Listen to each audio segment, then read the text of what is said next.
And we're live. As usual, please wait one moment for me to shut down the smell of this. Anyway, so I'm really excited to start again. Pathfinder Rise of the Righteous. Last time, on... I don't know what to call this adventure yet.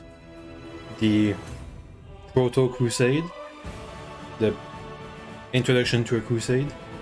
To a new crusade, I hope. Anyway, last time on whatever this is, we were at a festival inside the square of the city of Kenabres, the first city in a chain of cities that have ward stones inside of them to keep demons away. He got attacked by a demon lord somehow. Apparently there's some kind of fissure or fault with the ward stones so that they don't keep the demons away properly. That's how the demon lord was able to infiltrate the city. And now it's pretty much a battle in the ruins as we try to launch another assault on the Grey Barracks, which is where the cultists have made their bed around where the ward stone was thrown. The demons are trying to corrupt the ward stone to make it all of the ward stones, which are in all the important cities around the world wound, which is where the demons come from, explode. And we have to stop them. Easy peasy. And also apparently my character was injured in some kind of weird altercation outside the city with a mystical wound that gives him mythical powers. Right now it's angelic powers, but it could be something else too. Continue. We've encountered a couple of companions like Scylla the paladin, Camilla the kind of noble magic user, kind of, Wolgi? Ah, the dog is barking outside, whatever. What's your name? Woljith, who's the Eldritch Knight, right? Eldritch Scoundrel.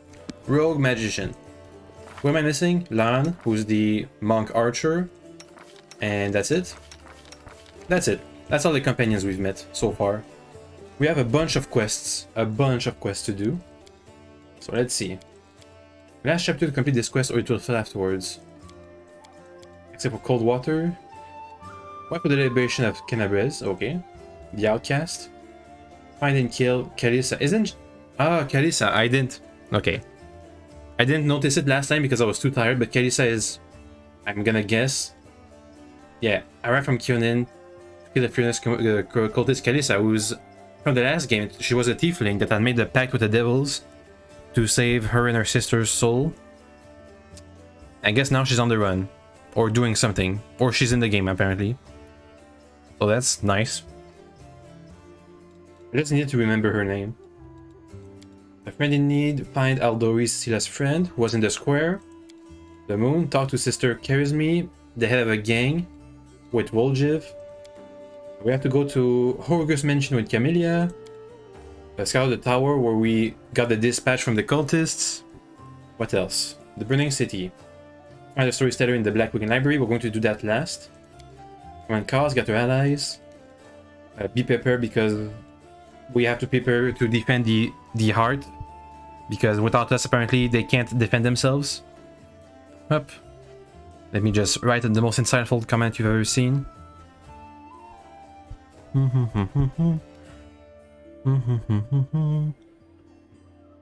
So we're going to be doing a bunch of quests with the storyteller going last. Unless this is kind of like a timed kind of thing where we have to do all these quests and then advance the story by defending the heart. Who knows when they'll lead the final blow to the defender's heart. Next wave could have unexpected consequences, and not only for the Crusaders, but for the city at large. Okay. End errands. Divided city. Go to the market, you can cross. Okay. Got it. Let's get out. See what's what. How's the outside?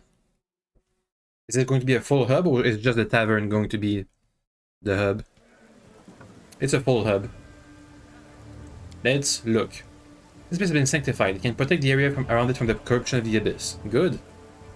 I guess this city is no longer protected from the Abyss, since the wardstone is gone. There's the divide. This is quite a big area. Bunch of survivors. Ew, a golem. I think.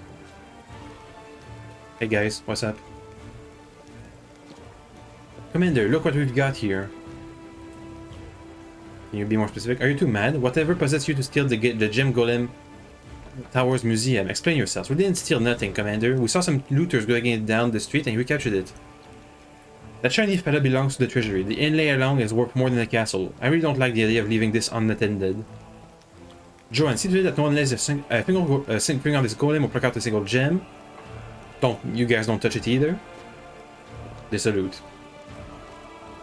Are there crusaders who are here for money purposes? Does the crusade pay well? What kind of treasures do demons have?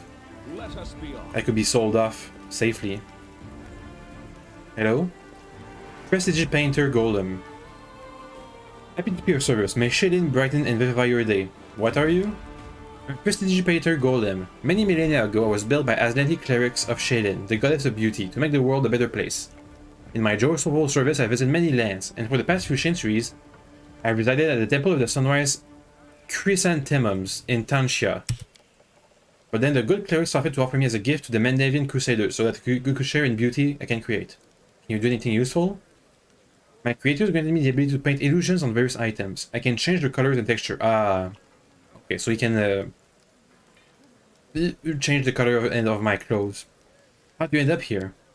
I was in the Tower of Ezra's museum, but then some non-beautiful people came and started smashing everything. I asked them to show restraint, and that's when they decided to steal me. After all, I went beautiful and very valuable. They dragged me down the street and I didn't want to go with them, so I kept stopping. The least beautiful of my kidnappers threw me over his shoulder and tried to run away with me. But I am very heavy, so his black made a very not beautiful crunching sound. He started yelling, and then everyone else started yelling. Some of that yelling was directed at me, and then they started hitting me with their not beautiful weapons.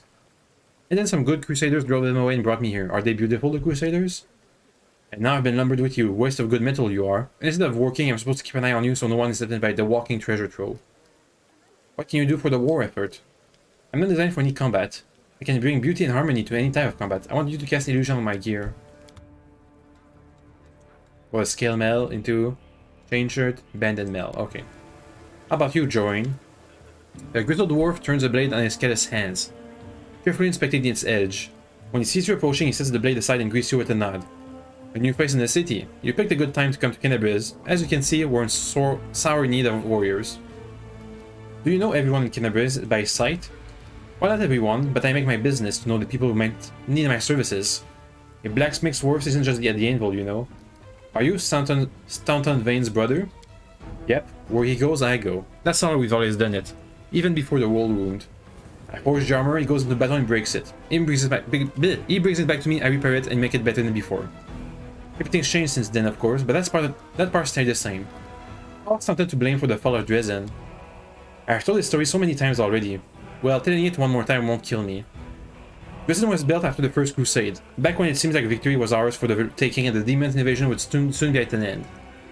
The population of Old Sarkoris, that's the barbarian realm, anyway, was thoroughly diminished, and many of them hoped to see their hard fighting repaid with a small plot of unclaimed land. Dresden was a fortress built on all our hopes, and on Mendes' ambitions, but though you're not supposed to say that out loud. The mission of Mendes is a land defined by its conflict with abyssal forces. Mendes' ambitions. Does Mendev want to be a strong nation after the crusade? Once the demons have been beaten back? What are our neighbors? I know we're near the River Kingdoms. What a city it was, Archer. That's me. You can't even imagine it. It was built by the finest engineers from the Five Kings Mountains. Queen Gallifrey spared no expense. Dresden was meant to be the capital of the Crusade movement. A monument to its glory and a beacon of hope for all Golarion. Heroes were drawn there to seek fame and glory. And they came from all over. Taldor, Garun, Tianshan, Chanxia. I can't say that. I couldn't list them all. A relic known as the Sword of Valor was kept here. The greatest Crusader relic, the Sword of Valor, is a banner once carried at battle by Amode herself. It was a symbol and a powerful artifact which emits an aura that blocks demon powers. However, the banner only works this way in righteous hands. Hidden from the eyes of believers, it loses its properties. So maybe a demon could steal the sword. That's kind of a big weakness. The banner has been carried into battle by Amode herself back when she was still a human. Oh, okay. Amode is a goddess for how long now? When did she ascend to become a goddess? The banner protected the city and kept the demons from teleporting inside its walls. Oh, Demons can teleport? I guess... Yeah, I guess everybody can teleport everywhere. Wait, no, we needed a teleport circle back in the last game. Didn't have any... I guess maybe demons in particular can teleport. As long as the banner was in its place, Dresden was invincible, or so we thought. But then the world wound suddenly expanded. The demons launched a new onslaught and folks started saying it was time to declare the Second Crusade. Dresden was unassailable, until one young officer was tempted by a beautiful woman. She convinced him that the banner shouldn't be hanging in the city, that its rightful place was on the battlefield. She whispered honeyed words about glory and valor, and convinced him that he should be a hero, as great as Imode herself. And the poor fool believes her. He rounded up some of his hot-headed friends and carried the banner outside the city gates on an unauthorized foray. The demons started them within seconds, but for some reason the courageous ringleader was spared. A whole army teleported into Dresden. It was a bloodbath. As you can guess, the officer was called Stout and Vain, and the woman turned out to be a demon. Not just any demon, it was Ming Hao, foul rich. She gave us a lot of grief for you in Kenabres. Just don't ask me what I was doing while my brother was off having thirst for that beast, and why I didn't save him from his own stupidity. Who could have guessed it would end like this? I failed my brother, that's the truth. I blame myself every day, looking at this plight. That's the story. Oh, you have your forge here in the tavern yard. Okay, wherever I am, that's where my forge is. Do you have any plate armor for me and Sheila? Banded mail, +1s, rugged helmet. Damage reduction in melee. We don't have the money for that. Deceiving facade. Whenever the wielder wield is +1 bucker, receive a critical hit, they are affected with the effect of a mirror image spell. Okay. Armor of vigilance. Bonus AC against sneak attack. Living ram, 10,000 bucks. Birdbreaker, dagger, crossbow, bastard sword +1, great club, butcher of undead. Are we going? Do the undead fight side by side with demons? I don't believe so, right? I guess I could buy masterwork weapons for everybody. Give me a masterwork greatsword, if you have any of that. Masterwork, also masterwork shard longbow. Do we have any composite longbow for you? You have a regular longbow. Masterwork gives a +1, I think. What does masterwork do? Yeah, +1 on attack. I need to give him a composite longbow. Falchion, glaze, great axes, great sword. Give me that, please. For you, what do you use? Daggers. Hey, I have a special dagger for you. Camellia, use a rapier. Cold iron rapier. Okay, you're gonna keep that. You have a cold iron masterwork longsword. Okay. Anything else special that I should know about? Sling staffs, orc blades, cold iron. Ah, never mind. Give me a cold iron greatsword. Cold iron masterwork longsword. That's 800 bucks. Cold iron masterwork rapier. That's better than what you have. Yep. Yoink. Over here. Quiver of cold iron ammunition. That's for you. Don't you already have that? Yep, you do. Masterwork composite longbow. What does composite do exactly? You add your sync bonus to damage with the bow. Okay. Take it. Devastating blow from above. A long spear. Bastard sword, scimitar, great sword. Regular masterwork great sword.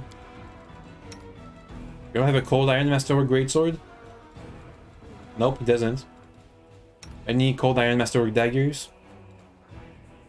Up. I have one special dagger that I can use. Yeah. Just a regular dagger. There's a short sword. Never mind then. Maybe I can give him a short sword if he doesn't have any skills for it. Deal. There goes our money. This is my path. He makes mostly weapons, not really much armor stuff. So what are your skills, dude? Abilities, no. Class. You have double slice, double stuff, pickpocket. That's your background, sneak attack. Weapon finesse. Trap finding, that's good. Cantrips. Eldritch scoundrels. All simple weapons. Not much in terms of armor. Can you wear armor? Any armor or shields. So he can't. So if I put him, if I give him any armor, he's gonna have trouble casting. Weakening wound. When making a sneak attack, that has damage reduction. He reduces damage reduction and evasion. So reflexes are good. Finesse training dagger. Don't you already have finesse weapon? Weapon finesse. With a light weapon, Elven Curve Blade, Estoc, Rapier. Oh, okay. And then he's gonna have the usage for dagger. What, can I... Is it going to be dagger or can I, like, change it? So this is Rogue, Eldritch Scoundrel. So whenever I level it up, it's going to be a level in Rogue. Yeah, it's a subclass of Rogue, I guess. Anyway, let me give him a short sword. +1 flaming short sword. It also has finesse wielding, so that's good for him. Is this his offhand? No, it's his right hand. And the... Where's the Cold Iron? Cold Iron Masterwork Dagger. There. Why does it have a black flame? A straight sword forged by the craftsman of Garun. The scabbard is decorated with engravings that depict battle between Osirian and the Giscane Imperium. It deals more damage, has an enhancement, and is a finesse weapon. Good. You take the composite longbow. Mage armor and braces of armor don't stack. That's fine. Probably. Let me set changes in damage, 1d8 or 4 to 11. Good. Good. And he also has cold iron ammunition. 20 units. Okay, so it's limited. You use the new rapier. Cold iron masterwork rapier. I didn't get anything for you, did I?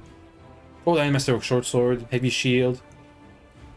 It's fine for these guys not to bug stack. Bedded mail, 7 armor class. I have scale mail, 5 armor class. Let me see if I can get better armor. Show me your wares. Armor. Let me sell everything we don't need. Thanks. The regular heavy shield, that's fine. So let's see, the best of those armor. 7 for this bended mail, 6 from this breastplate, 6 from the chainmail, hide armor, leather armor, padded armor, bunch of shields, light armor leather. I could get a +1 heavy shield. Oof. That's 3,000 bucks. Can we afford it if I sell off more stuff? 10 bucks. Nah, we don't have anything that's valuable, do we? Maybe some of those scrolls are valuable. Some of the inflict wounds. Nah. Nothing invaluable. Let's go back to regular armor. So scale mail, that's 5, that's medium armor. Am I proficient in heavy armor? I think I am, right? No, not character. Thanks. Abilities, that's not it.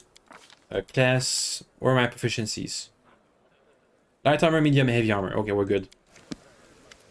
Show me your wares. So this is 1 heavy armor. So this is the only heavy armor up for sale. Good. Can you, let's see. You don't wear armor because you're the spellcaster. You don't because you're a monk. You can. Light armor, right? Chain shirt, +4. That's medium armor. Oh, but she uses her dex. How much dex do you have, Camilla? I'll check. I'll check. What's the max dex bonus for armor that she has? +4. Let's find something that has a high dex bonus. What she has currently is a +4. The breastplate is a +3. That's going to be more armor in total. But she's also going to have a armor check penalty. And arcane spell failure. Ah. Chain shirt. What chainmail? No. Hide armor. Doesn't change anything. Leather armor. It has more max dexterity, but nah. Let me see your spells, Wolgiv. I use his spell book. Let's see. Grease, Burning Hand. That's kind of trash, I'm gonna be honest. Mage armor is fine. Magic missile, sure. Sleep or hypnotism? Ooh, there's an AoE. Will negate. It's going to stop them. Kind of. And what about color spray? Here's blinded, stunned, and knocked prone. Then blinded and stunned for oof. That's pretty good. As long as we're in low levels. Sleep. For a bunch of hit dice. Does this have a hit dice penalty? 2d4. Huh. Grease. That doesn't have a hit dice. Can be used all throughout the game. So Mage Armor, Color Spray, Snowball instead of Magic Missile, 1d4 or 1d6 per caster level. Ah, that's better, that scales more efficiently than Magic Missile does. I guess that's why I was using it all throughout the last game. That's 2d4. That's 4 hit dice. I'm gonna keep Color Spray. A vivid cone causing creatures to become stunned, perhaps also blinded. Going to hit dice. 3 or 4 hit dice, 5 or more stunned. So we can stun them when we're at high levels. That's good. Being stunned gives them it takes away their AC, their dex to AC bonus. Let me put on the new armor. Good. And let's leave, I think. Or explore. See what's what. Some Crusaders. That's Vayne again. Eagle Watch Crusader. That's some nice fortification. That's me. Let's move. Some survivors. We can leave from here. A bunch of containers to loot. I'm not going to stop myself when we're outside the tavern. Maybe I should look up at the walls. Let's see.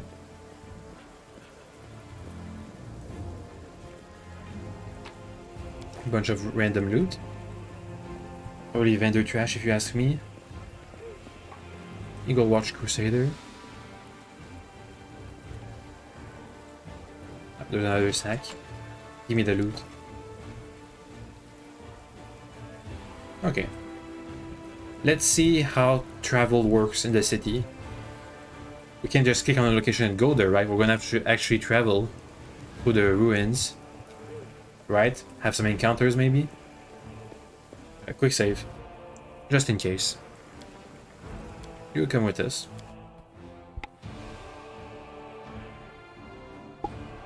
Well, you can really see the... Oh! The global map of the city of Kenabres. To move the visible part of the blah blah waterling be attacked. Okay, good. So this is our secure locations. How many locations do I know of? That's the Great Rift that separates the city. The Great Garrison, that's where the enemy is. Market Square, where we can cross. We can cross the divide. Oof, this is going to be hard to get to. We have to find somewhere to cross this divide too.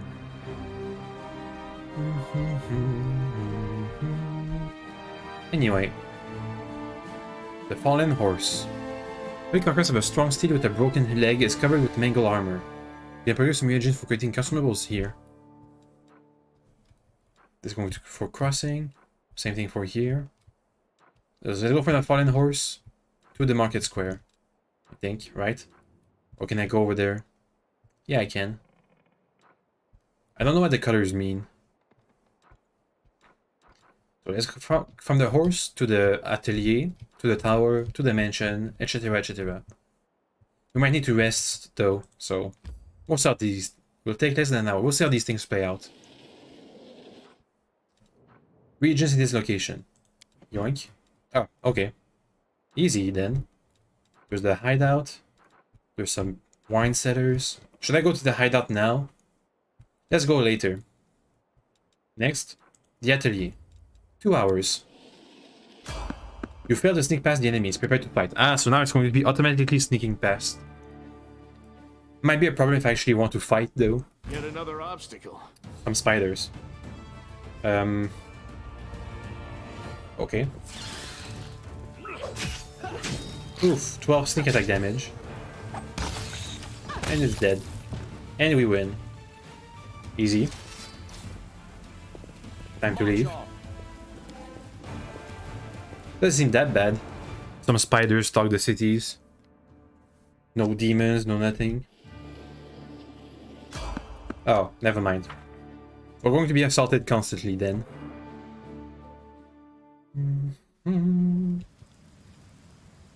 Can we just run past him?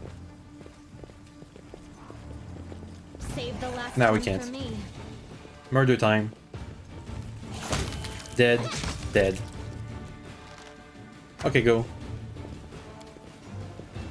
Easy.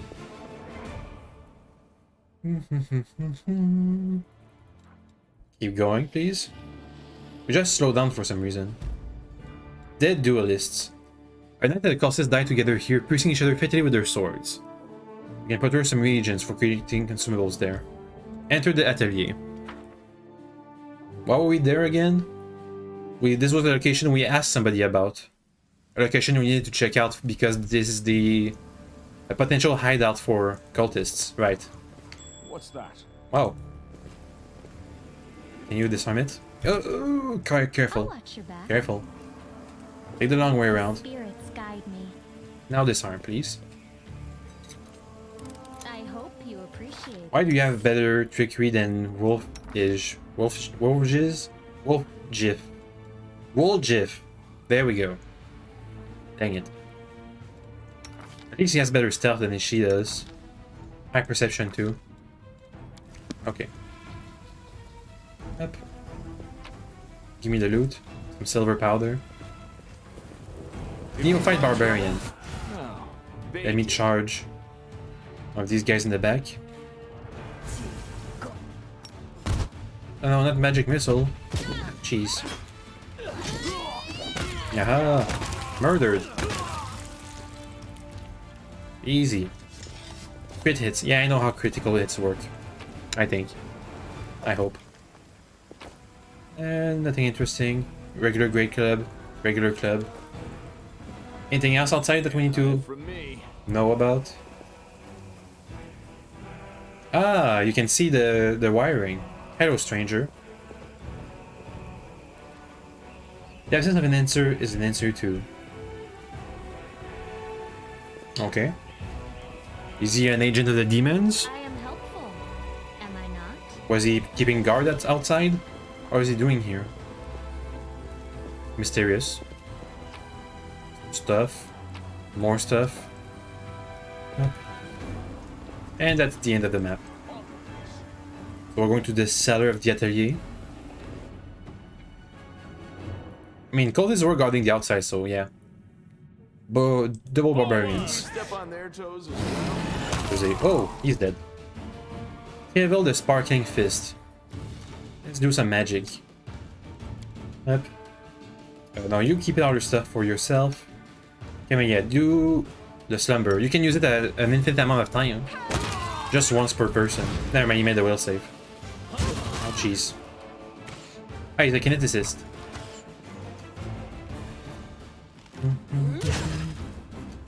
Electric blast.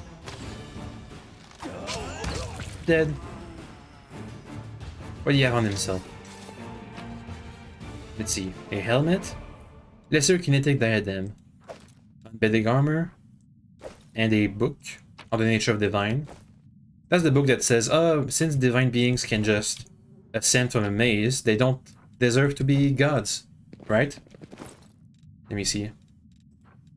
Info. Yeah. We've read it in the last game. So they've imported books from the last game. I guess that makes sense. How long does it take for books to get around? What new books have been written in this time? Increases kineticist damage. Unbending armor. This is a light armor. Grants damage reduction. Camilla, you can have it. Plus 5 max dex. Let's see. 4 armor class. 4 armor class. Yep. Okay. That's it. We just came in, defeated a mini boss. Let us be off. Time to leave. Time to leave. Together? Heal yourself. Thank you. We should move. Heal him. One more. Okay, time to leave. Next location. How much XP was that, by the way? 138 XP. So it should be about 1000 XP if we do all these side areas. 1000 XP, 1/4 of the way to the next level. Sure. It also gives us stuff. Stuff to sell, or stuff to use. Makes us more powerful. Dead duelists. Less than an hour. Next, the Tower of Esrod. Yeah, let's go. Less than an hour again. But we have to fight some spiders or flies or whatever. Hey, that's the quote we just had. Thank you, Anonymous. We will be victorious. A skier. Ray of Demon. Murder him, please. Fast. Dead. 27 XP. Woo! Amazing. We can loot him at the exit screen. He had a Masterwork Bardish. Thanks. Must be hard to arms all these demons with Masterwork weapons. Since there's like an infinite horde to deal with.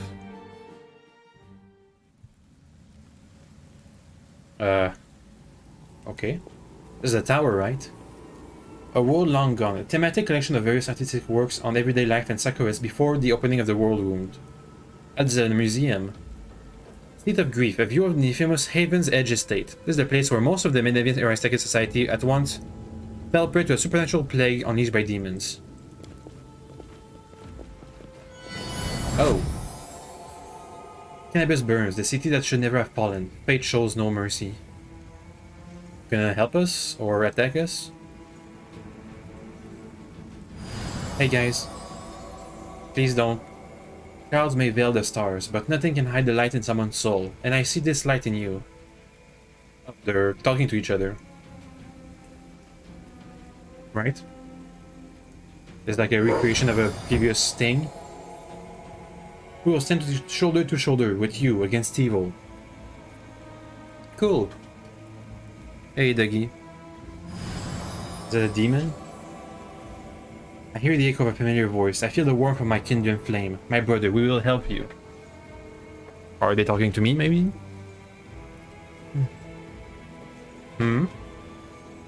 Are those allies that I'm supposed to recruit? Angelic aspect. Vision of the Herald. Oh, okay. They just talk the same. What was that, finally? Among the cloudy colossi, in this picture the two angels Targona and Leriel are chasing and fighting a deadly Volokite demon in the air, several miles above the World Wound.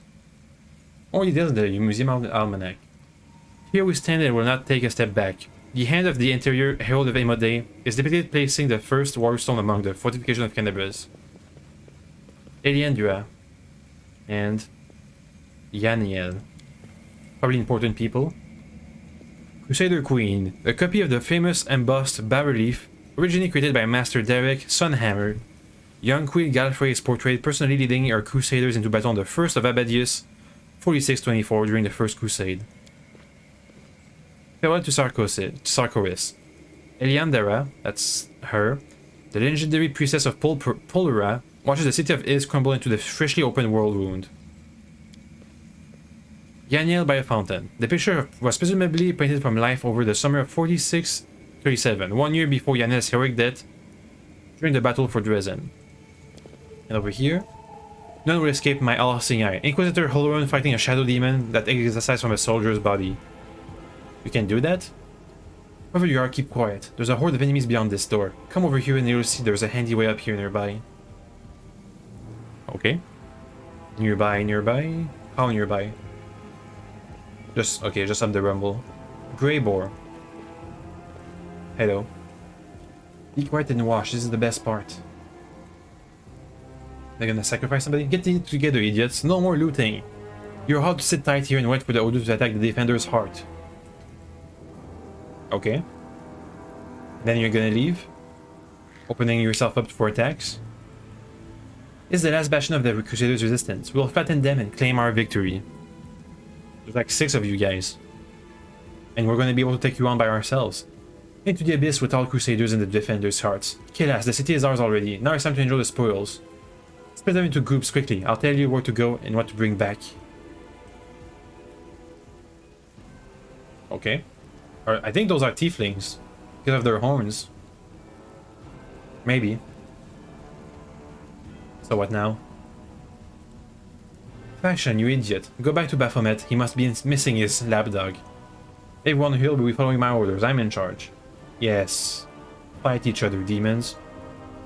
Go. Do that. Or do they usually do that? We won't submit to you, you dirty Discarite. Keep out of this, Killas, or I'll curse you all your extremities to wither and drop off. Everyone listen to me. What we're going to do is... nothing. Right? What we're going to do is... bleh, dead.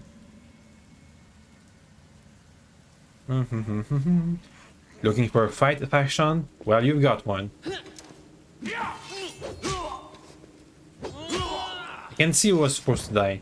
I can see. And in that form, I'm in charge here. He has the strongest. No looting, only slaughter. She kind of had a janky animation. Oh, hey, she's back. Okay. They didn't kill each other. Dang it. So what does Greyborn want to tell me? I'd stay away from there right now. The tower is the main stronghold of the Templars of the Ivory Labyrinth and their allies. Going up against that many of them would be suicide. I have a better idea. What is it? If the demons and their mortal agents were better organized, the Crusaders would have been crushed long before now. But they're always trying to spread in every direction. Right now, in every corner of the city, there are demons like Kylus who are trying to consolidate their forces to launch a joint attack on the Defender's heart. So if we take out Kylus, this resistance cell, this cell of cultists is going to be unorganized and won't be able to join the Defender's Heart's assault. Who are you? Greybor. I'm a contract killer who's been hired to kill that demon that just walloped that other one. I've tracked him all the way here and was planning to kill him when that crowd showed up, so I had to pull back. Who hired you? I'm afraid that's confidential. As a professional, I'm obliged to keep my client's name a secret. We could attack them together. I have no desire to die today. If you choose to go in there, I'll take advantage of the opportunity, of course. I'll kill Kylus and get back here as quickly as I can. I'm not going to fight any of the others. Okay. The city Oh, is dang it. burning. People are dying. And you're thinking about how to fill your pockets? Yes. So what? Listen here, girl. If you're so eager to save someone, go and do it. And don't waste your breath preaching at me. Is he a dwarf or a halfling? We have kind of strange accent if this was a dwarf. What do you suggest? Don't even think about trying to take them all on single-handed. Why not? It'll be mincemeat. Okay. Better to warn the Crusaders and the Defender's Heart that the demons are planning to attack. And later, once the attackers have been taken care of, it'll be much easier to sweep through this tower and eliminate the Defenders left behind. But if we eliminate these guys now, the assault on the Defender's Heart is going to be easier. We have to survive the assault first. Like when dueling with rapiers. One doesn't lunge, but waits for the opponent to strike and leave themselves open. Yeah, exactly like that. His eyebrows shoot up as though he wasn't expecting to hear such words from a delicate lady.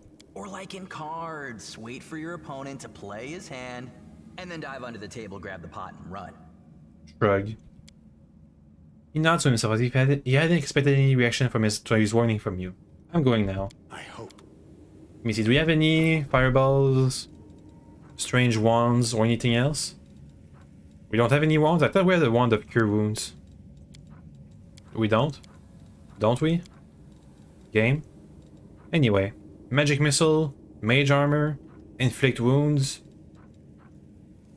protection from law, shield of faith, haze of dreams, could be useful, summon monster, nobody can use that. Remove sickness, nobody can use that. Bane, that's for Camellia. Ray of Sickening. Unbreakable Heart. What does it do? Plus 4 bonus on saving throws against mind affecting stuff. Summon Elemental Fire.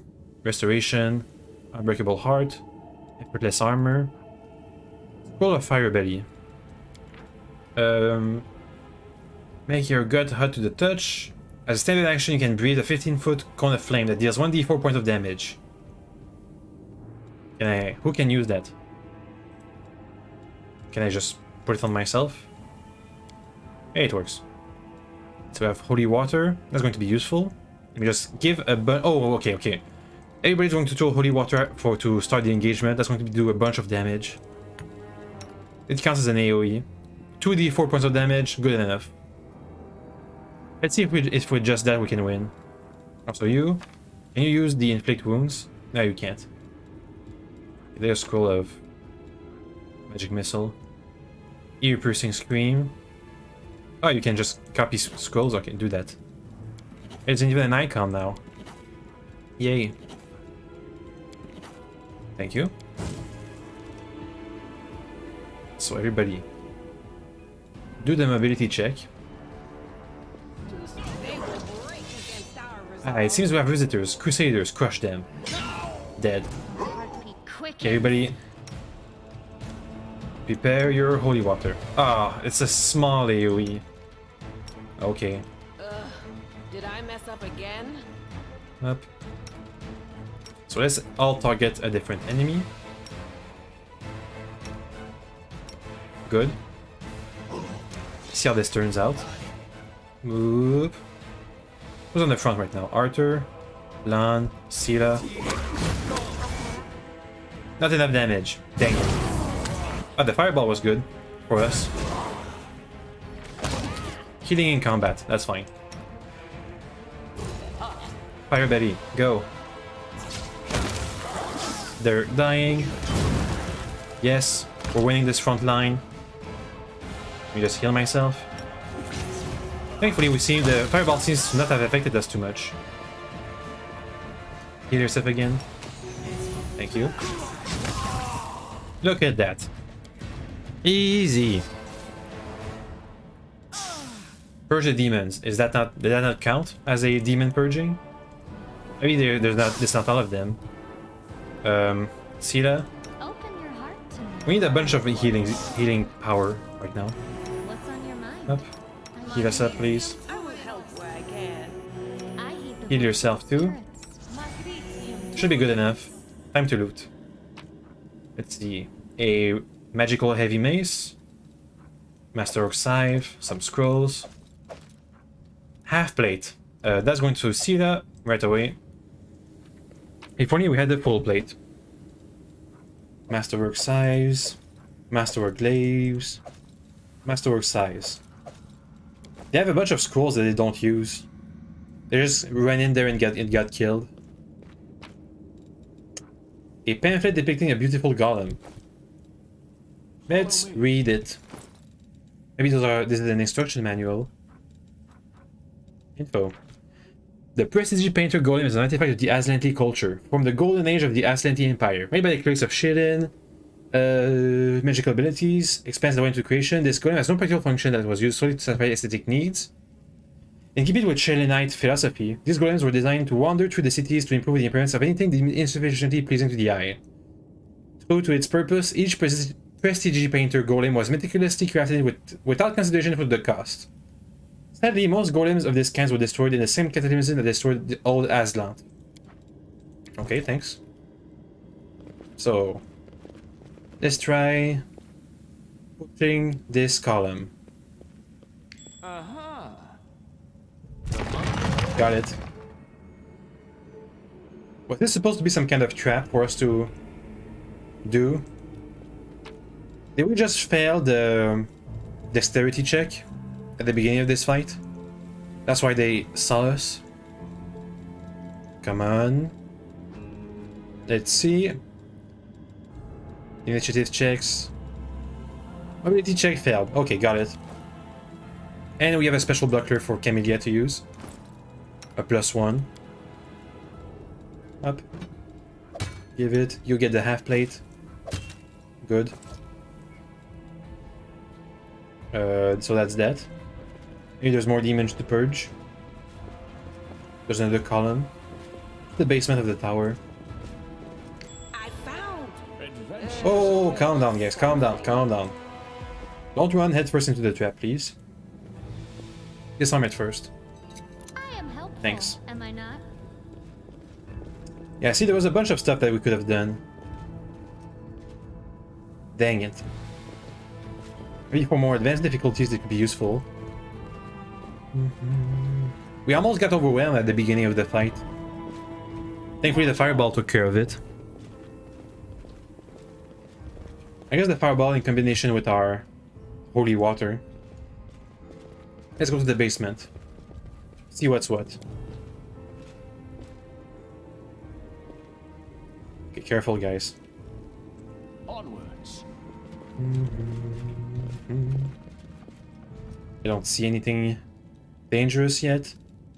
There's some strange symbols, but that's all. Okay, time to loot. A book, angels, more books, Almanac of the Tower of Ezrod. It's first angels.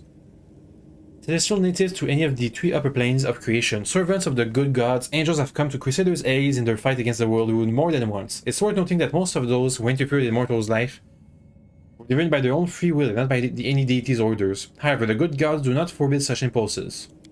How about the Almanac? Dear God. Okay, okay, we've already seen that, I think. Two angels, Targona and Lariel, are chasing and fighting a deadly war. Yeah. After this battle, the scroll of the Saint Demon was long displayed as an artifact in one of the inner tower. A caravan of visited refugees desperately fleeing to seek salvation in Mendez can be seen behind her. Crusader Queen, that's the same. The same. Seat of Grief. A world long gone. A thematic collection of stuff. The first triptych is dedicated to the funeral rituals held at Pulrus Fall Temple for deceased chieftains. The next cyclus of miniatures depicts various scenes from Woodworker's workshop. This form of craftsmanship held almost sacred status in Sarkoris. Several views of the city of Iz, the masterpiece of Sarkorian architecture. Finally, last painting, the Threshold Prisoners, portrays a group of spellcasters imprisoned in the infamous prison tower. The origin of this picture is unclear, but the woman in shackle can be seen in the background is widely believed to be the betrayer of humanity, Arlu Vorlesh herself. Lenizia is not a professional artist, yet she has one advantage over the professionals, who created later portrait of Yaniel Blue Eyes, the heroine of the First Crusade, set for this unique picture personally, which undoubtedly gives it much greater historical value. Yaniel is caught during a rare moment of repose near a fountain in the city. Reliquary exhibits, Wand of Zacharias. I think this is all pillage, right? The wand of the famous mage Zacharias who made his name during the heroic and tragic siege of the Last Chapel. As the fortress warden, he sent his apprentice to break the siege in order to save the priestess who served the chapel's many gods. Zacharias himself refused to leave the fortress, however, and is believed to have perished in the final onslaught. A popular legend says that the spirit of this brave hero still haunts the ruins of the Lost Chapel, waiting for a worthy crusader to bring back his wand and plead for aid in the darkest of times. This item was donated to the museum by his apprentice. Vessel of Ryalas. This copper vessel and the ore inside of it were sanctified by Ryalas, priestess of Emode and faithful crusader. A batch of lamp oil has been brought to the crusaders' camp, and Ryalas took the vessel to move it to the storehouse. Her faith was so deep it made the oil shine all by itself, and the vessel became covered with engravings praising the goddess. Helmet of Scotia. This helmet belonged to Battista Scotia, paralector of the Order of the Gate, and one of the first Hell Knights to serve his duty as a crusader. During the most unstable and dangerous first weeks of the war, Scotia saved the crusade from infighting between the worshippers of different gods. When a Hell Knight killed a paladin of Emode in a personal duel, Scotia stopped the imminent bloodshed by stepping up for his soldier and taking the blame for his deed. This was far beyond his duty, but Scotia defended the honor of his order by proposing to wash out the insult with his own blood. Scotia had agreed to be beheaded in exchange for peace treaty between the two orders. His death put an end to the rivalry in the Crusader ranks once and for all, and his sacrifice will be remembered by all Crusaders forevermore. Donated by Queen Galfrey herself. Terendelev's Claw. This is a claw taken from the Silver Dragon, a protector of Kenabres. It was cut off by demons when Terendelev heroically saved a group of ambushed Crusaders from certain death. We will get to inform you that the bulk of the Third Crusade exhibit is currently not available for viewing. It will be moved to the museum storeroom for restoration and cleaning. Understood. Hopefully we can still find a few of those, and not in the hands of cultists. Hello? A pale and frightened half-elf looks at you warily. His face is twisted into a grimace, just like he just hates something slimy. Hey, who are you? Praise Baphomet, what are you doing here? Did faction send you? I heard a noise outside, but I was busy making a list of relics. Did something happen? Who are you? I'm Telmer, the scribe and senior aide to Lord John Tier the Plagued One.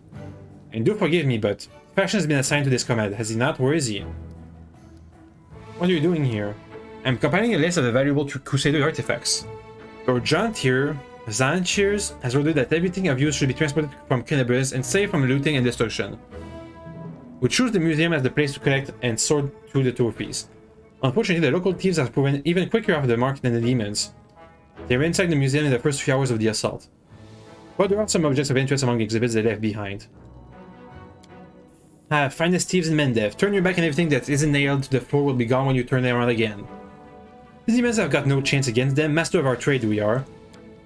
There you go, bragging again, dummy. Thieving has never led to anything but harm, trust me. If you fought the way you thieves, do now that might be useful. No thanks, every person has their calling and this is mine. But I imagine you fought well as... imagine if you fought well as we thieve. Where's the museum custodian? Over in the gallery, I deceived him and told him I was a crusader. It wasn't difficult, the old geezer is out of his mind. Clear off before I kill you. He half-health pitches forward, but then grabs his bag and leaps away from you. You're lying. You want me to turn away so you can strike me in the back and take the papers that have been entrusted to me. He leaps back nimbly, pulling a sheet of paper from his bag as he goes. No! I have valuable letters from Lord Jantier here. I must destroy them. The cultist balls the pages in his fist and shoves them into his mouth. And begins furiously chewing it like a hamster.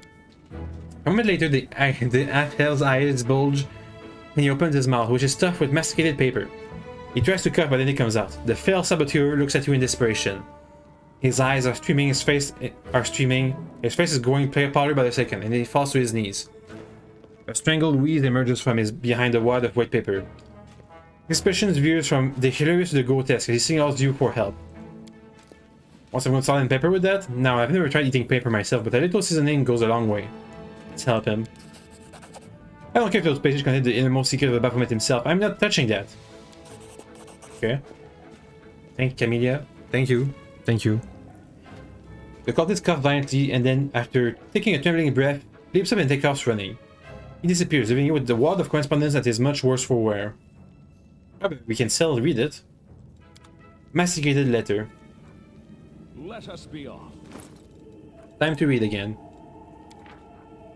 A wad of crumbled paper, blah blah blah blah blah. Carefully pack up all the relics and valuable magical items and hand them over to the same courier that brought you my potions. Later, I may carve out some time away from our scientific research to sift through the detritus you managed to steal from the Crusaders. I might as well not bother since your finds will almost certainly be of no use to me. Unless I find myself in dire need of paperweight. Still, this mission keeps you occupied. It gives me an invaluable opportunity to work without you. Once again, remind you that it is absolutely essential to store the potions in a safe place, sealed with a corresponding protective rune. Should these safety measures not be taken, the demons will drink all your stash dry in no time at all, and your master will order me to spend 3 more days of the condom making a new batch. Believe it or not, I have many more important matters to attend to. Should I discover that the potions have mysteriously disappeared, I will not try to look for the culprit. I will punish the person who let it happen, the person who failed. Remember this. Good luck. Is that the stash? Yep. Mage armor, blur, and large person. And this is all the purposed artifacts. The purported artifacts. This one was beyond me. I hope you appreciate Oh, okay. We can just retry again, I guess. A book, Sarkorian Faith. Some vendor trash. More vendor trash. And a counterfeit Derek Sunhammer's jewelry. A Lady Kenabres chain shirt. Plus 2 metal chain shirt. Well, Camellia, you're gonna have it. Right? Light armor. Chain shirt. Instead of armor, instead of damage resistance, I'm going to get a chain shirt. How's the AC? 22 versus 20. Okay, take it. Next. Open the door, please. Not this time. I am helpful. Thanks. Am I not? Bunch of traps. Camellia, Well, go. now what is that? A lot of traps. Okay, got it. I am helpful. Disarm. Am I not? Thank you. Disarm, I hope thank you you. appreciate this. Disarm. I am helpful. Time to loot all the Am chests. I not? A Grace of Peace. A kukri. Another Almanac of the Tower. Yoink. Some lockpicks and a falcata. A purifying solution. A bunch of loot. I just picked the lock 100%. Why not? I am helpful, am I not? A entropic longbow and magic essence. And another book. I'll read all the books once we're done. Teldon. Is that this guy again? Can we just see him? Hello, Teldon. The old man looking... is the museum curator. The old man looking around absent-mindedly shrinks away as you get closer. His head seems to shake uncontrollably, but his hands are surprisingly deft and assured as they level a magic wand at you. Stay back! Which are you, robber or demon? Hey, take it easy, Grants. That's the way it is, eh? You see horn and you think thief or demon? Quit scaring the old man, dummy. Have you seen your horns? How should I put this? Don't exactly inspire trust in the city. Hey, there are horns and then there are horns. I'm going to hurt you. The old man goggles at you in terror, but he doesn't lower his wand. A rustling comes from somewhere behind him, rats. The old man wheels around fearfully and peers in the direction the sound came from. The hand holding the wand gradually falls to the side. When he turns back to you, there is no fear in his expression, only vague confusion. I'm sorry, I was distracted. What were we talking about? Who are you? The old man lowers his wand in confusion. I think, his expression grows distraught and mournful. As though he's on the verge of crying. I forget. His gaze falls on a piece of cloth carefully stitched onto his cloak, which reads Teldon, Tower of Israel Museum Custodians. Ah! I'm Teldon, the custodian here. My memory isn't what once... My memory isn't what it was once... My memory isn't what it once was. There we go. My faculties are failing me. But at one time my mind could cut like a diamond. I was a battle mage, one of the few who survived the Battle of the Lost Chapel. But I'm an old man now. Sometimes I set down my keys one moment and the next I can't remember where I put them. With a pleased smile, the old man pulls a hefty set of keys from his pocket. Here they are, my keys, my little lovelies. I will never give you away to anyone. What are the keys for? They're a key for everything. I can open every door in the tower with these. The museum custodian on duty must carry these keys at all times and never be parted from them, not even for a second. And why is that? Because if the keys were left unattended, they would be pinched by thieves, wouldn't they? Thieves would strip the museum of all its treasure. What are you looking at me for? Give me the keys. Out of the question. According to museum protocol, the custodian does not have the right to hand over the keys to another. I am personally responsible for the safety of the exhibits in the storeroom. Diplomacy. Don't you understand? This museum holds things that could happen in the fight against the demons. Biting his lips, the old man holds out the keys to you. You're right. I'm just an old duffer. Take whatever will help you and go defend our cities. Why did the demons spare you?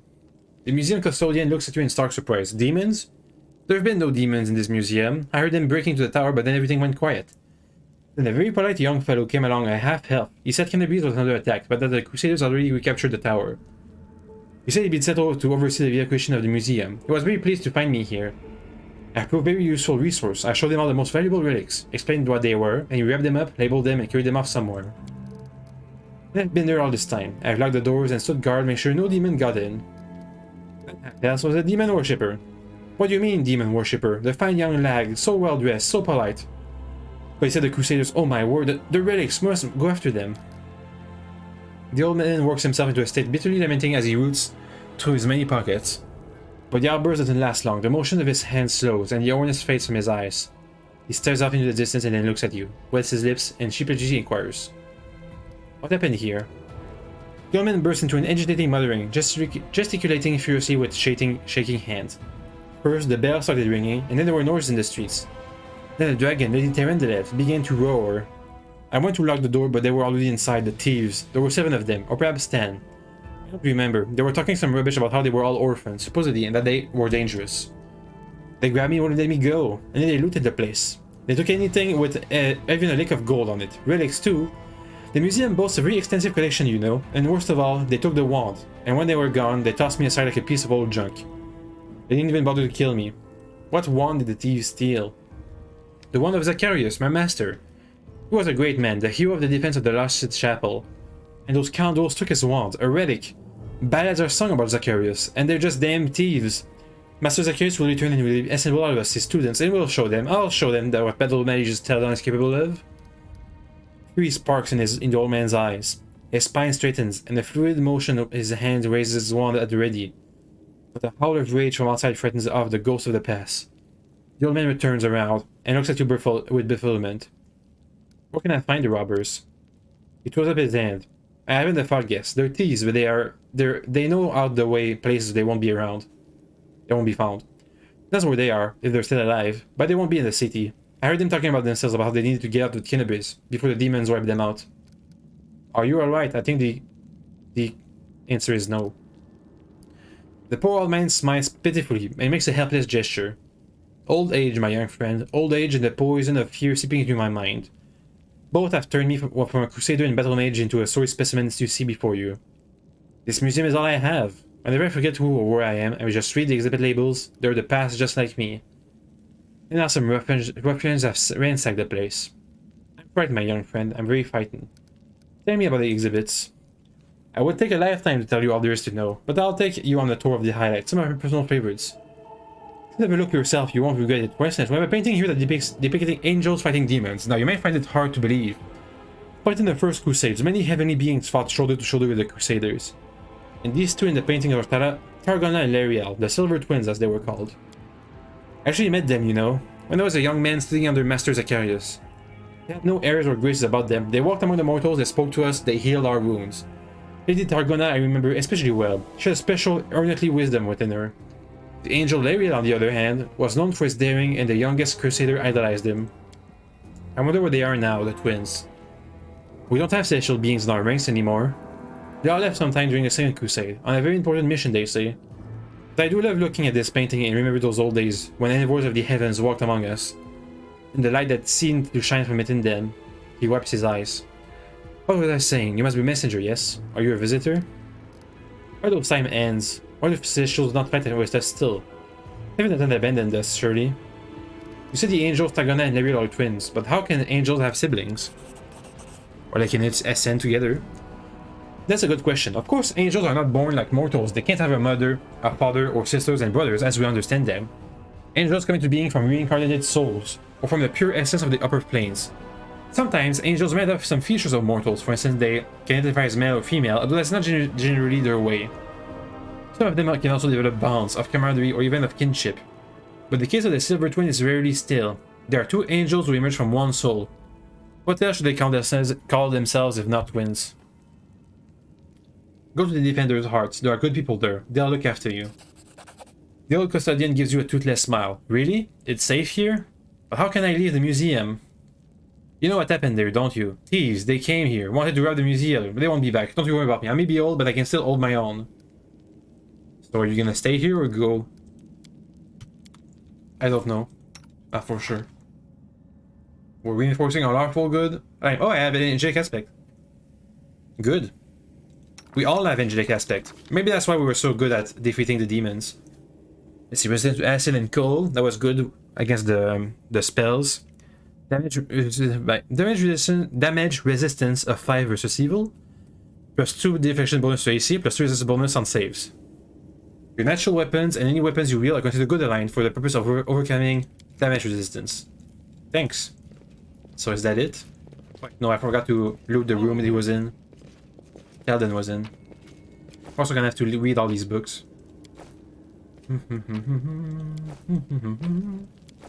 Give me all this stuff. And the Almanac of the Tower. So there wasn't anything special in here. March on. Time to read. Let's see. Nature of the Divine, Angels, Almanac, Sarkorian Faith. That's new. Imperial Lord Polotrap, Mistress of the Stars and the mysterious life of the Aurora, is one of the most revered deities of old Sarkoris. Her worship was widespread among the Kelids, who built numerous shrines in honor of their patroness. The foremost of these shrines, considered particularly cherished and sacred, was located on the lake shore surrounded by picturesque waterfalls called Fuller's Fall. Daniel, Paladin of Emode, the Lightbringer, and Knight of the Citadel Dresden, heroine of the Crusades. Daniel disobeyed her orders by leaving the garrison to venture deep into the Wold Wood alone. 2 years later, she returned at the head of a Crusader squad she'd saved. Died during the fall of Dresden. 38. Okay, that was all the books. Don't we have a quest to clear out all the demons?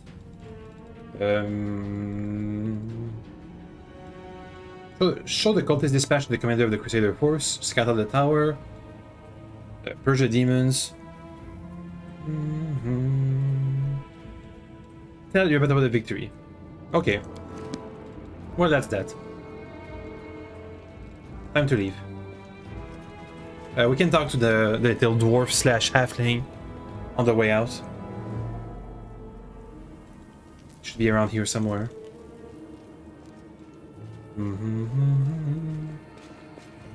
He's gone. Dang.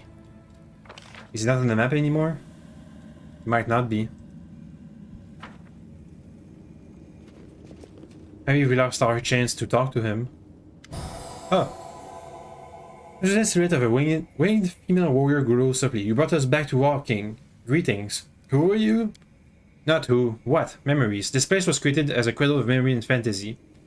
The things that belong to the city's heroes were kept here. People used to come to this place to remember those heroes. And myself and the others are living memories. You woke us, so here we are. So your memories of who? Of the heroes the city wished to immortalize. Go, touch a memory, see who they remember. See how they remember us. After all, this place was created so that our names would never disappear in the mist of history. There used to be a place like that near Neathholm. Quiet place. Quiet, calm. Quiet, calm. Bleh. I used to walk among the plinth and pedestals, wondering, the people who founded this place, what was driving them? Were they thinking about future generations? How to pass down the wisdom and show the right path? Were they thinking of themselves, trying to keep their names and deeds alive? But then the ceiling collapsed and that place didn't exist anymore, so my question was moot. I wish I could say we have not dishonored your memory, but Kenabres lies in ruins and But you fearlessly battled the invaders with no thought for yourself. You've earned no censure. We are proud of you. Right, in the olden days, mortal kind lost to the demons time after time after time. And now the descendants are continuing their losing streak. How can I not be proud of that? Why you help me? A soft smile appears on the woman's face. I've sensed something in you, as if you are close to me somehow, like we stood shoulder to shoulder once in the face of evil, and that we must do again. I sense that light dwells within you. Very recently we were threatened by a powerful demon, and dark bloodlust tried to enslave your soul. But you opposed it and held fast. Continue to follow the path of light, and other righteous soul will aid you and follow you. During your encounter with Osila and the demon Savamalek, you received the blood rage and awakened the light of heaven inside you. Farewell, vision.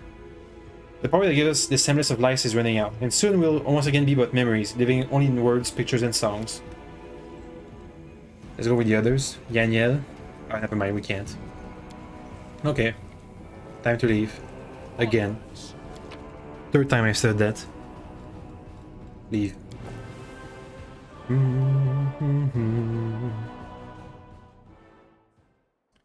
Let's go to the mansion next. Right? Right. Let's see, the residence is for something. There's another cultist spot. Oh, we're gonna go all the way back to the square to get there. Okay, let's go back to the square and the tiefling hideout. 3 hours to go there. RJ 14 Kenabres apart, dividing the city into halves. Currently there's no known way of crossing it. Okay. Let's go see the thieves, then we'll stop by the defender's heart again, and then we'll set off across the rift. Tieflings hideout, 3 hours away. Let's go. Random encounter again. Have we snuck past a single encounter as of yet? We are the light. They are the dark. Murder time, please. Easy. Thank you. Ah. And now we leave. Can you run, please? Okay, thanks. Give me all this stuff. Thanks. Time to leave. Continue. A hanged cultist. You can procure some regions for creating consumable items there. Okay. Another random encounter.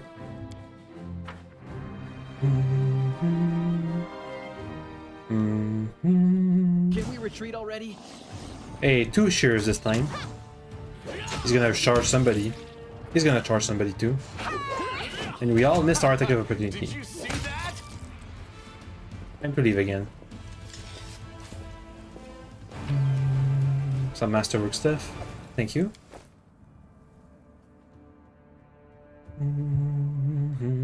Continue. The Tieflings hideout. Enter this location, please.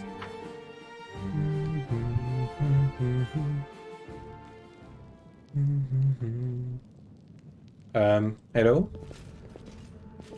There's a sister, a bunch of tieflings. Nice pun. Ah, I can't steal that. I tried. The basement is dark and dank, and you're immediately struck by the hostility of the gathered tieflings.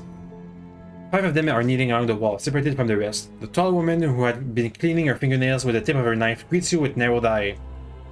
Brother Woljif, you got my message then. Sorry I couldn't swing by sooner, dear sister Charisma. It was just one thing after another. First I was in shackles, next, well, I was still in shackles, and I was being watched. Then the chief got me out, and I came here straight away. I knew you'd be waiting on me. Enough talking, or else we'll be here all night. So, we had a clear plan, and we're going to wait for nightfall, slip into the shop, grab the goods, and then leave. Even if the neighbors called the guard, there was time to get away. But what happened? That bitch, Irabeth, showed up almost right away. She knew we'd be there, somebody betrayed us, and I have a good idea what it was. What do you have to say to that? Make it quick. Let's go for lawful. The burden of proof lies on the accuser. Woljif doesn't have to prove anything. He speaks. I thought Woljif only brought you so he'd have someone to hide behind if things went south. In a single fluid motion, Charisma adjusts her grips on her knife so that she's now holding it by the blade, as if preparing to throw it. Burden of proof? You're a city guard or something. I don't know how it is with your lot, but in the family, the highest rank is always right. And here, that's me. What, are you guys drones or something? Kenabres is burning. Why are you squabbling here instead of fleeing the city? She purses her lip. I'd be glad to leave, like the rest of my brothers and sisters. But in the family, there's nothing worse than betrayal. And it's something we do not forgive. We don't forgive anyone who lets traitors off the hook either. If I don't try to rat my superiors, let's just say I wish I was burning in Kenabres. I want to keep living, so I'm going to take a chance. You think Woljif knows the name of the traitor? Yes, he knows the name of the traitor. Every gang that brother Woljif has been part of has quickly come to an end. Their hideout location has was passed to the guards, or the competitors found out where they would ambush them. Woljif is the only one who always comes out smelling like roses. If you think about it, you'll come to the same conclusion as us. Well, he already told me that he betrays every single gang and or person we ever cared about, so you know, that's that. I'm not going to be surprised when Woljif also betrays us to demons, probably. I'd have said that meant that Woljif was cursed with finding friends among losers and screw-ups. But now that he's with us, that must mean the curse has been broken. That depends. He was indeed most fortunate to find himself in the party with me. On the other hand, he also ended up in the party with you. Woljif, tell us the side of the story. What happened? What's there to tell? About a week ago, Sister Charisma got 6 of us together in this very basement. Me and those 5 over there, I mean. Woljif jerks his head towards the 5 tieflings, kneeling by the wall. She rounds us up, and she says we've got a score. Ancient trees and wonders. The one place nobody's ever been able to hit. The place that's guarded by golems. But now, a powerful scroll that would knock out the golems just happened to come into our possession. Along with the tip-off that the shop owner would be gone on a particular night. All 6 of us knows a bit of magic, and we know that any enchanted junk will sell for a pretty penny. So we're in. And the most important thing was that none of us was to be hanging about the shop ahead of the job. No casing out the place, no calling attention to ourselves to meet the golem or the master. This job was top secret. That's all true so far, go on. We did everything right, with the locks and the golem. I picked the lock, I remember it clear as day. Sister Dana was on the lookout. Brother Melvin was at the scroll. Duffy, Tavi, and Varnier brought the shacks. We covered the windows and lit the torches. I remember scooping up rings and tossing them in a sack, and one right expensive one rolled away from me. Crawled on the table, and after it, the next thing I know, Irabeth was there. Table is scampered. I was down to the table, not my finest moment. I was going to wait it out, but then those blackheads were dragging me out by my tail and put me in shackles. They took all my rings off me, about 20,000 worth, and to add insult to injury, I never found out the last one. In the end, I got out busted over nothing. So they caught you, poor thing, stripped you of loot, and you didn't even manage to stash anything. Where's the moon of the abyss, brother, you old Jiv? Why would Irabeth arrest her own informant? Took the words right out of my mouth. Doesn't make any sense. If I was the rat, I'd have kissed her on the hand and been long gone by now. You know me, sister. I'm a cautious fella, not an idiot. Why would I go against the family? So the fish and the Selene can have a nice Wolgift-sized dinner? The Moon of the Abyss is a pretty bauble, to be sure, but it's just an amulet. Ain't worth dying over. You know Erebus people would protect you. You know you could pin the moon going missing on them, and now you've come here with a backup. You know exactly what I was going to say to you. Only problem is nobody's returned the amulet to Falman. You're giving Erebus a cut? Is that it? Have you seen her? Do you think she'd take a cut of anything I offered her? She can't be bought. She's like 3 heroes of Imode all rolled into one. He speaks the truth. You'll find some knights who will take bribes. I'm sorry to say, but Erebeth Tirabelade isn't one of them. What's the Moon of the Abyss? It's an amulet. It used to sit on a little cushion in the window of Ancient Trees and Wonders. Sterling silver, sparkled like a star. Fine piece of work. On one side there was a half moon, you know, a crescent, a waning moon. In the middle there was a dark crystal, like it was eclipsing the moon. Old man Philemon was so proud of that amulet. He used to say I'll never sell it. It's a jewel of my collection. He sighs unhappily. I used to go there to see what kind of treasures there were in the world. Bleh. What kind of treasure there were in the world? There's nothing else to look at in Kenabres. People used to claim it was a powerful thing, but who's to say? If you ever stole a thing like that, you'd have the guards on you the second you tried to fence it. Everybody knew you were always hanging around Ancient Trees and Wonders, drooling about it over the Moon of the Abyss. You think you could swipe it out? Did you think you could swipe it in all the commotion and keep it for yourself? Did you hope that we'd all be locked up and you'd get scot-off free, and with a fancy ticket to boot? Don't take me for a mug, Woljif. I see right through you. Go on. That's the whole sorry story. He crosses his arms, looking affronted. Some family this turned out to be. Just a name in the end. In a real family, people take each other at their word. They don't throw around accusations. I didn't take the Moon of the Abyss. What am I gonna do with it? You can't say it to no Crusaders. It's a special items. You can't wear it. It'll get nicked. It's pretty to look at, sure, but it ain't that pretty. If it's that important to you, Sister Kirsme, I'll find it, and I'll drag the traitor here by his horns. Just so you don't end up in the bottom of the Selens. But you know what we're going to do? But you know what you're going to owe me for that? An apology. Right here in front of everyone. You're going to apologize loud and clear so everybody hears it. You'll say, sorry Wolfgifs, you're a good guy and I was wrong about you. Fine. You're one of my people, which is why I'm going to give you some time. But if you run, brother Wolfgif, the family will get you wherever you go. You'll spend the rest of your life looking over your shoulder, tossing and turning at night, spewing poison in every cup and every meal. You look into the eyes of every tiefling you meet, wondering if the families come for you. You'll have no peace. But one day you'll be tired of running. You'll start to catch your breath. That's when we'll get you. Got that? You have a way with words, Sister Kesme. A way that almost made me wet myself, by the way, nonetheless. Let's go, Chief. We'll go chat to that scary gal, Erebeth. She knows you a little. We can ask her who ratted us out. We'll find the real traitor. And I'll get my apology. Onward to Erebeth, Chief. Let's go clear my good name. Understood. Don't you guys have relics from the museums, though? We're closed. We have other things to worry about. We could pick the lock. And seal everything inside, right? Or not. To your left, you won't even look in this direction. Okay. Okay. Sure. Sure. We'll come back later then. Some wine. Some more wine. A bunch of random stuff, including a key. Lockpicker's kit. Strong bonus to all quick reach skill checks. Can I give this to you, Camellia? Yoink. There we go. What is box? Random stuff. Time to leave. Again. To the Defender's heart. There's still something to do with the hideout. Deduce the traitor's identity. Let me see the quest. Family secrets, spies among our ranks, that's done. Find a storyteller at the library, gather allies, be prepared. And kill people. Go to the market square. You bet me know the name of the person who tipped off the Eagle Watch about the shop robbery. Sure, let's go.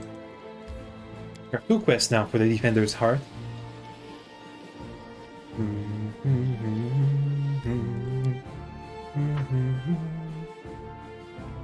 You need to redeem safe location if you know the abyssal corruption can weaken or even kill you. So that's like fatigue but worse. Abyssal corruption. There's going to be like fatigue and corruption, so on the really, really long term, you don't want to rest in the wastelands unless you really have to. To the tavern. Where are you, you're a bit? Over here, right? Let us be off. Let us be off. Hello. The Tower of Estrad has been cleared of demons. Great. The places where the demons have gathered need to be cleared one by one. Then they won't be able to stab us in the back when we take on the Grey Garrison. Thank you for your service. This is the third time I'm trying to track down. Who is your informant among the tieflings? Kenabres is threatened by a demon horde, and you have enough spare time to help out thieves? I don't like this, but I hope you know what you're doing. I'll tell you everything I know. I do not see my informant's face. He slipped out a dark alley, handed me a note, and disappeared. He had a cloak with a hood masking his face. But the horns, the long horns, didn't fit under it. Ancient Trees and Wonders, okay. There should be a guardian golem in Ancient Trees and Wonders, the shop they tried to rob. The owner gave us the construct's code word just in case. The golem itself was destroyed, but the head seems to be intact, so you can enter the thing and find out what it was. The code word is End of Irory. I can't pronounce ours. Dang it. The shop's owner must have escaped, but there's a chance to get lucky with the golem.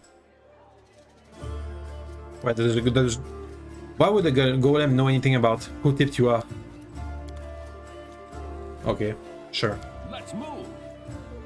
Let's see if we can't access the wondrous Ancient Trees and Wonderies. Or if we have to go to the market square first.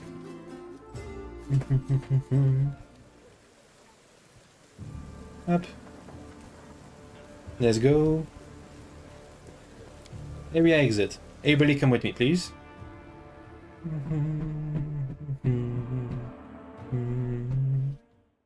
There it is. And we can go straight there. 2 hours away. Ooh, some hard terrain. Enter this location, please. Thank you.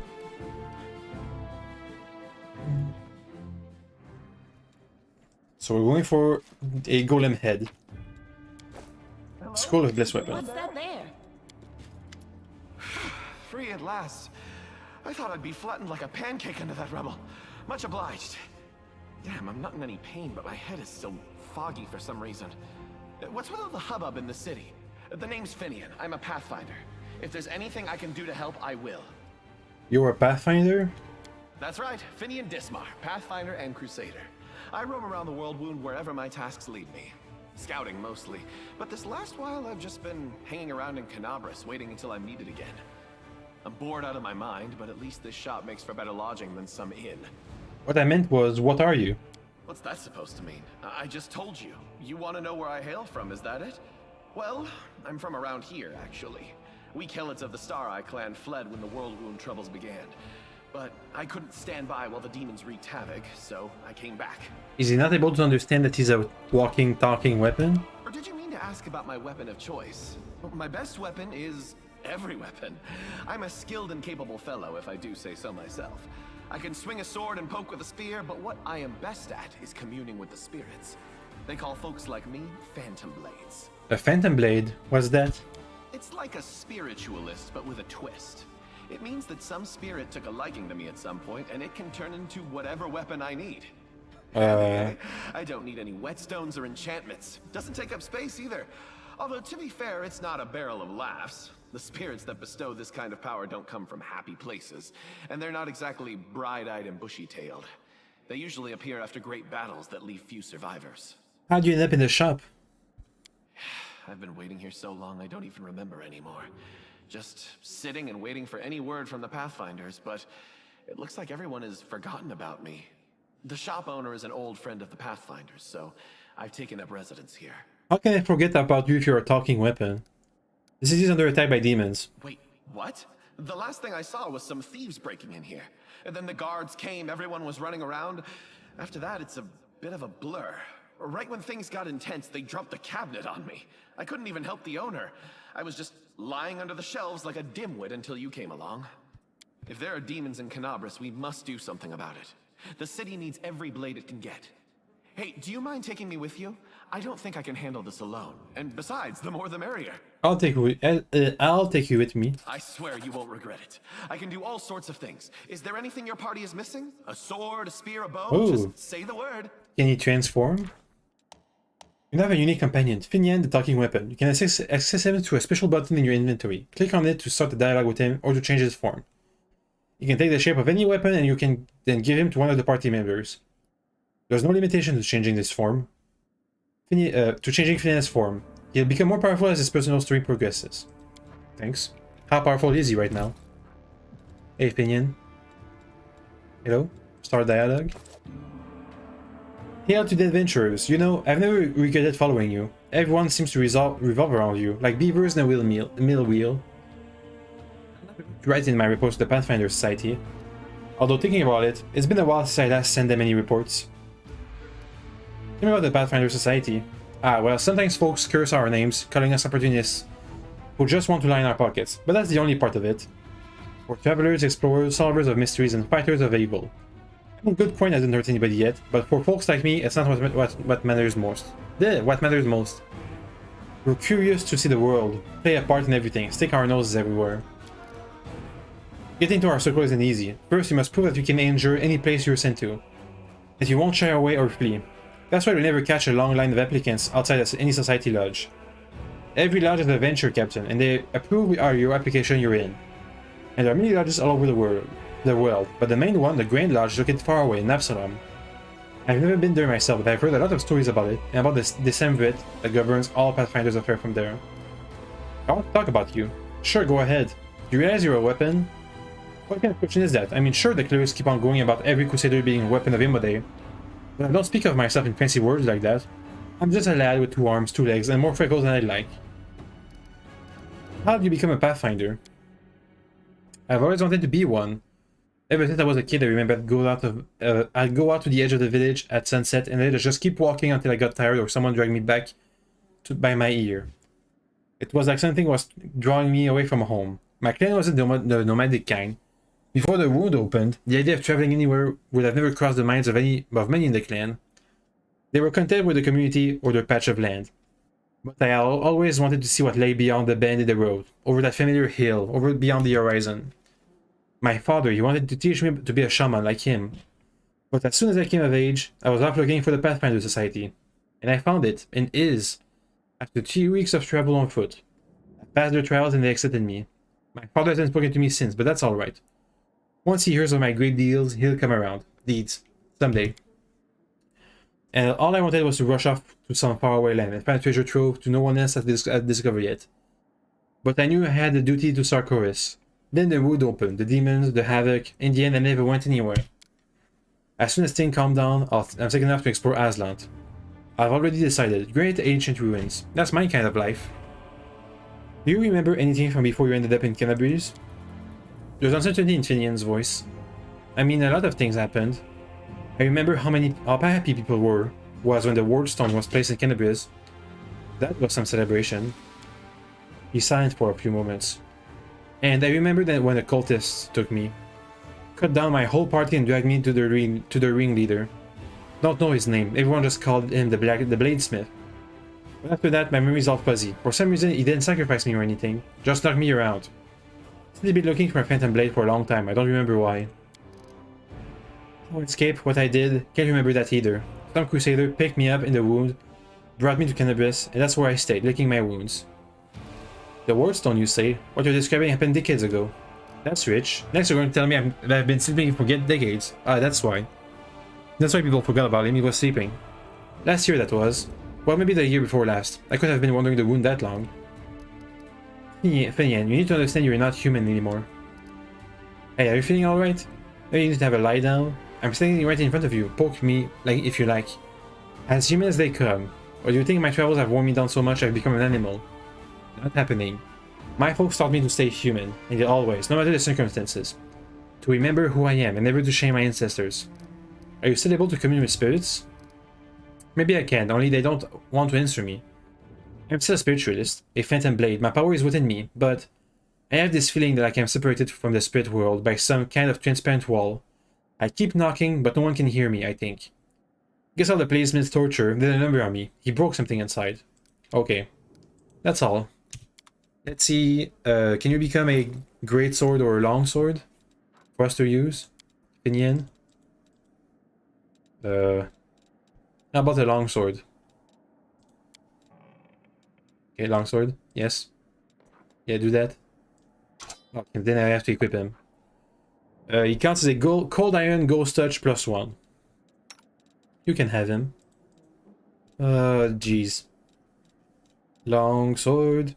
Where is it? There it is. Get it. Okay. So it counts as a +1 weapon. Sure. Next. Some scrolls have been torn apart, and some have been trodden down by muddy boots. A heart, a demonic heart. We're looking for a head. Something. The polished oak shelves once showcase magic rings and amulets. Now all that's left are the grubby handprints of the robbers. Same thing about there. There's some stuff over there that we just discovered. A gold ring. Okay. Unique weapons and antique armor were previously displayed on these stands. It's unlikely their new owners even know the true value. A shell. A pipe box. What's that? What's that? Summon a pipe box pet. +3 inside bonus to knowledge arcana and +2 to perception skill. Camellia, you can have it. You have to actually use it, or is it automatic? I'll watch your back. It's just like a turn off, turn on kind of thing. Hey, there he is. Is this where the golem's head is? The formerly well-appointed shop now looks in a sorry state. It's been completely ransacked. Lying in a corner, next to a scorched wall, are the soot-covered shards of a clay golem's head. The golem's eyes glow in the gloom. Glow in the gloom, yeah. Master, code word. Hand the IRE. Code word correct. Awaiting order. Where do you come from? Who created you? This golem was created by Gaffrin and Son. Address, third building on the right. Jewelers, Alley, Neuroscience, Mendev. Model G504 ENE, which stands for Experimental and Enhance. For all inquiries, contact Mr. Gaffrin. Tell me about any suspicious people who came by the shop in the last week. 56 individuals entered the shop. Human male, old, no male, old, human female. He'll be reading off customers till nightfall. We need to ask it in a different way. Were any of the suspicious people tieflings? Tieflings, 3. Tiefling male, middle-aged. Tiefling male, young. Tiefling female, young. Describe the young male tiefling. Tiefling male, medium height, short horns, curling backwards, medium tail length, eye color yellow, hair color black. Special observations, annoyed master. Horns, hair, tail. That sounds like me. But it's not possible. I know what the security is like here. I didn't come near the place. I gave you my word, chief. No special observation. Subject was unremarkable. There, see? It can't have been me. Describe the middle-aged male tiefling. Tiefling male, medium height, long horns, medium tail length, eye color, pale blue, skin color dark. Special observation, red hair. Oh, that's our traitor. I bet your life on it. Charisma drilled into our heads that we wasn't to go hanging about the shop. Red hair. We've got a couple of gingers and plenty more who get it out of a bottle. So much for a special observation. Golem ain't all the character to be, huh? Maybe it's masters no more. Describe the female tiefling. Come on. Tiefling female. Above average height. Hair long, pale. Tail not observed. Long horns. Eye color blue. Special observation. Scar on nose. Bald wig with gold stitching. That could also be the traitor. I don't know that one. A new arrival most likely. Gold stitching, eh? Don't mind getting it to know her a little better. Where's your master? Philemen Fruliatros, my master, is in his hiding place. Revealing the location of the hiding place is prohibited. Prohibited. Likely holding himself up in the basement when the commotion started. The entrance should be around here somewhere. Where's the basement of this place? The basement lies below me. I guard the basement. Leaving my post is prohibited. Thank you. Move in, please. Thanks, Lan. You're so awesome, Lan. Yeah, then. March on. Basement time. Take the lock, please. Hey, there's Philemen. I hope you appreciate this. Let's try to keep the trail about the female tiefling with long horns. The elderly know so portly as to be nearly spherical. It's curled up in the corner of the basement shaking. Marauders, bandits, scavengers. Yeah, it makes sense. We're all those things and much, much more. Before you report us to the authorities, mind if you have a chat? Please calm down, no one's going to rob you. You do look better dressed than the local thieves and ragamuffins. You came here to tell me that the nightmare's over? No, it's not. You're here to steal my riches, get back! He notices Woljif, and his rounded face turns scarlet. You, Woljif, the dirty little sneak thief. You've been sneaking around my shop for years. Finally woke up the courage to rob me, did you? Get out of here. You and your pals have taken everything already, I'm sure. He seems to settle slightly. My name's Philemon Philemon. I was the owner of this shop, but I'm not sure I can claim to be the owner of anything now. I hope there's at least something left of it. Come off it. Your shop's fine. It's a bit ransacked, maybe. But nothing a bit of spit and polish can't fix. Where were you the night of the robbery? You think I robbed my own shop? I was here in the basement. I was told to make it look like it left.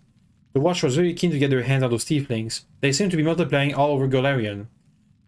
So of course, I did everything they said, and I've been stuck in the basement ever since then. The golem will move away from the door, no matter how much I yell at it. But then I thought that it was all the good. Somebody came by after the guards and caused a ruckus upstairs, bellowing like mad, taking advantage of my absence. Tell me about the tieflings that I visited Ancient Trees and Wonders recently. Why would I tell you anything about my customers? You're not from the City Guard or the Eagle Watch. Chief, if he keeps digging his heels in, just say the word. I know how to loosen his tongue. Bluff 10, Intimidate 19. Let's go for Intimidate. Start talking, or else! And we can go for the bluff. I'm helping the Eagle Watch, so to catch the culprit. It's in your interest to tell me everything. Failed. Is that so? How do I know you're telling the truth? And since when is the Eagle Watch in the habit of sending strangers to do work for them? Start talking, or else! Alright. Just put that away. I'll tell you everything. Ask your question if it's so important. Tell me about Woljif. Woljif Jefto, right? Yes, I've known him for a long time, though I'd rather not know him at all. He's been skulking around my shop for years, treating the place like a free museum. He always wanted to look at the moon of the abyss. I'd chase him out, but he'd just slink back in again. If it was with the gang that robbed my shop, I'll bet anything he swiped the moon. Come on, I'm the prime suspect. Whoever betrayed us all, that's the one who's got the moon. I want to see it return too, you get me? I don't like the idea of other people just grabbing mitts on it. Tell me about the red-haired tiefling. A red-haired tiefling? I suppose, yes, there was one who came in. Spent a long time looking around. He was a person of modest means. I could tell by his clothes, but he asked me to show him an SMR-made chainmail. He certainly couldn't afford it. That's when I suspected that something was off. I checked everything after he left, but nothing was missing, and that put my mind at ease. I can't remember what he looked like. I didn't have a good look at his face. All I remember is that he was wrapped in a green cloak like he was freezing. But that's all I have. That's it. With that description, we'll surely sniff him out. Come on, Chief. Back to the Sister Charisma we go. To have a good, long shifty at all my brothers. And put all these clues together. Something tells me our traitor isn't gonna wriggle out of this one. Tell me about the tiefling woman. He scratches his chin. A tiefling woman. Ah yes, I remember now. A noble lady. Unlike the tiefling ruffians who we have around here. She purchased magical equipment for the crusade, and she promised to come again. If only all tieflings were like that, I'd be laughing all the way to the bank. Thank you. If that isn't enough to help me catch your thieves, then I don't know what else to tell you. Be on your way, please. Understood. Maybe the sister is the one who's betrayed the gang, and she's trying to get Woljif to put the blame on somebody else so she can get away with it. Go back to the hideout. An hour away. Yoink. Enter location, please.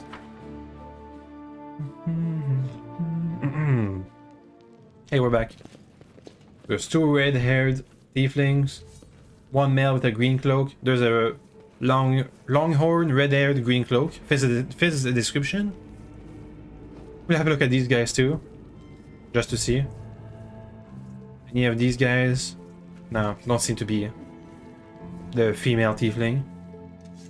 Well, are you going to tell me what the traitor is? The name and the moon in the abyss that they stole. I don't need anything else. Take a good look at the suspects. The tieflings are stance and ready to reach for the weapon. The only redheads are Merlun and Duffy. The dark-skinned tieflings are Varnir, Duffy, and Melrune. Duffy, Melrune, and Tavi have straight horns, but Tavi is female. Only Varnir and Melrune have green cloaks. Okay.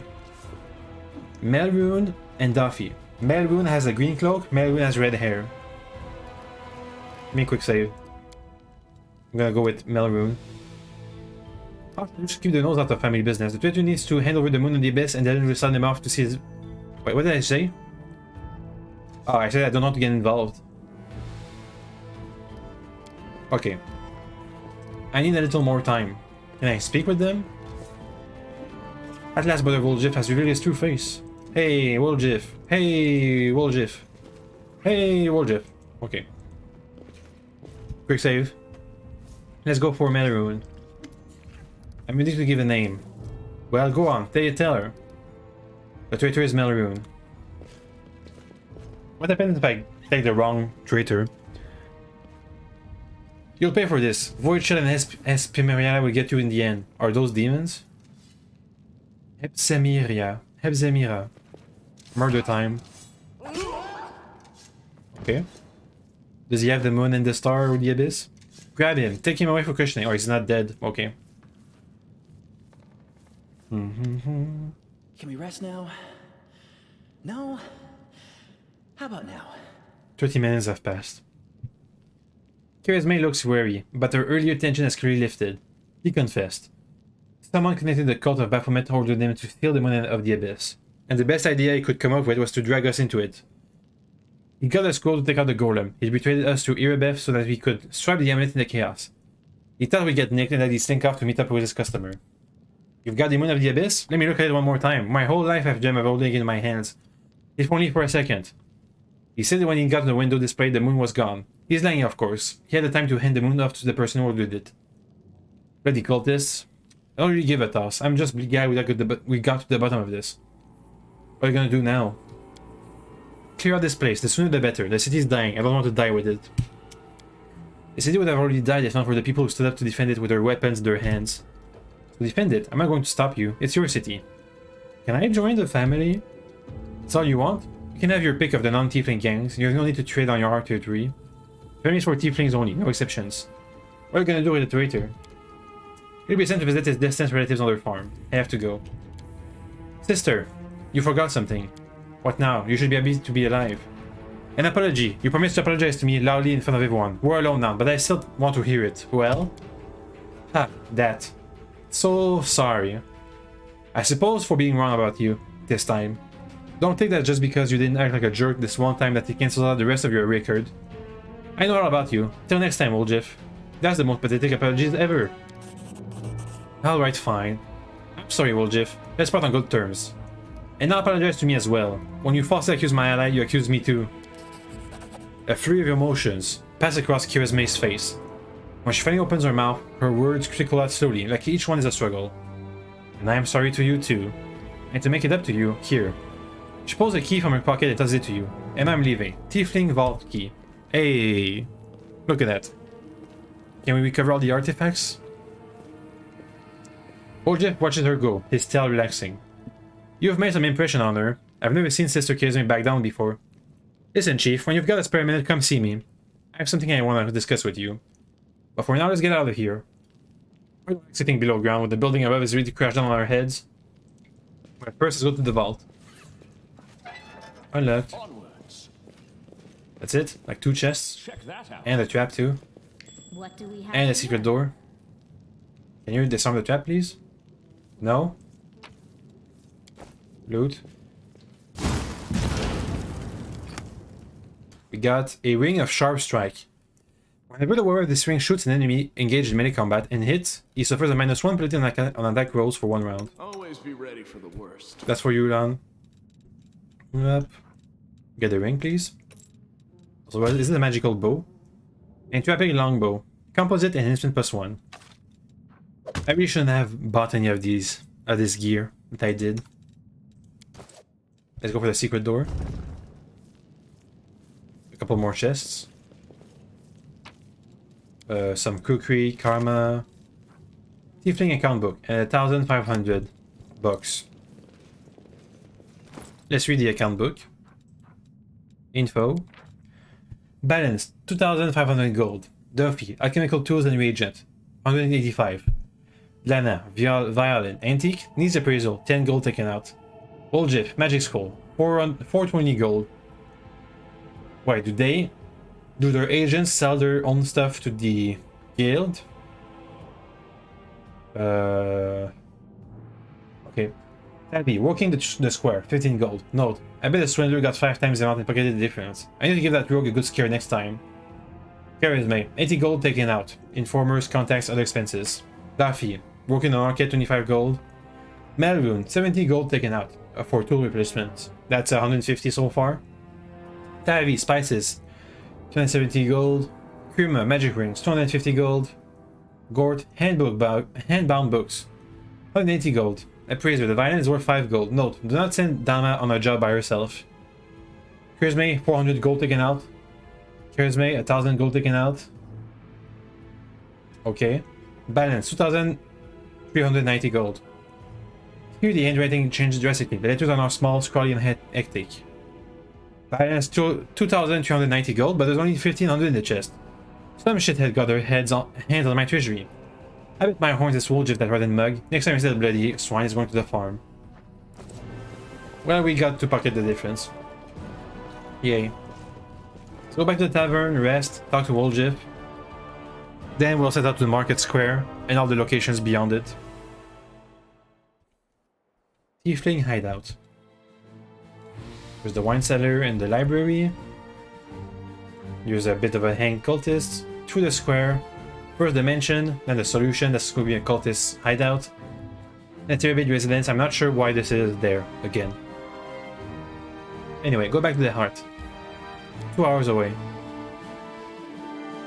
Yeah. No, don't camp. No. Skill checks. Yeah, yada yada. Protective camouflage, night watch. Wait, what? Protective rituals reduce the rate at which corruption of the abyss grows during rest. To conduct these protective rituals, a character must make a successful lore religion check. Huh. Okay. Well, we're not resting just yet. And dang it, another random encounter. We don't really need to rest to restore our stuff, we just need to rest to take away the fatigue debuff. Okay, 2 demons. They're going to charge us anyway. Ouch! That hurt a lot. Ouch! Jeez. Time to leave. Now we need to rest to heal. All it took was 2 attacks. Give me the masterwork bardish. So we have 4,000 bucks. Could spend it on some enchanted equipment, but I just learned not to spend my gold on stuff because we're just going to loot better stuff while on our adventure.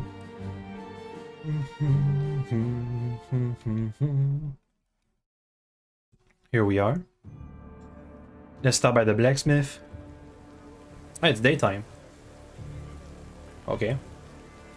Kind of ruins the atmosphere of traveling in a ruined city when it's daytime. At least it's raining. Yep. Next up, armor. Let's keep the magical one. Let's keep the diadem. Bunch of ingredients, we're fine on that. Usables, I'm gonna keep that. Porcelain plate.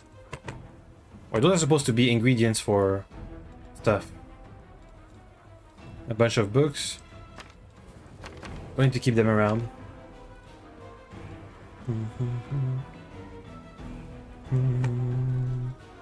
Deal. Almost 10,000 bucks on us. What? Look how bloody I am.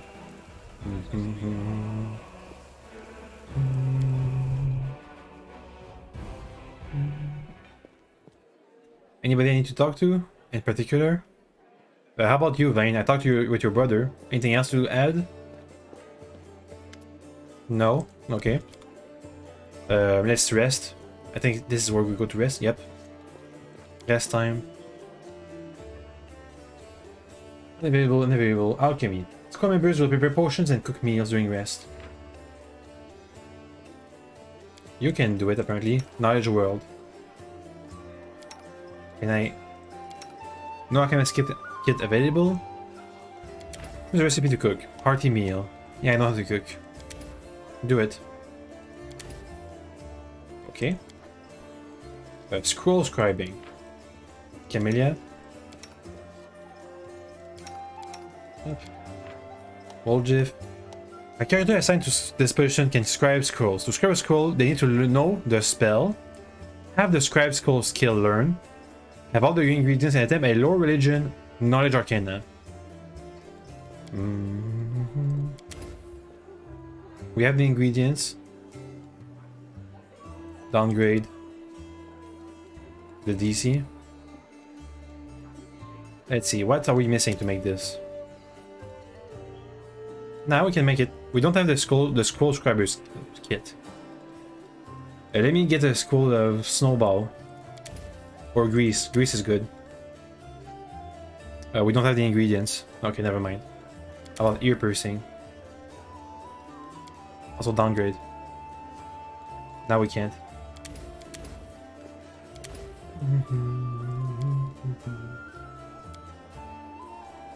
Why not? We actually need the kit. Okay. Not too bad. Rest for the recommended period. What's the? You can choose to use recommended numbers of rest.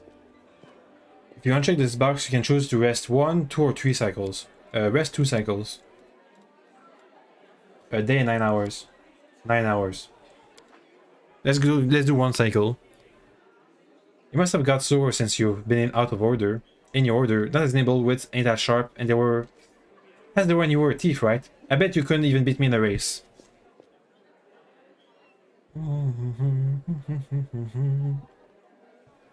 Are days not 24 hours in this game? Do I have to like do something? Running and turning tell are different things, Woljif. When it comes to the latter, you've got everybody beat. Okay, so they don't get along. I can see why.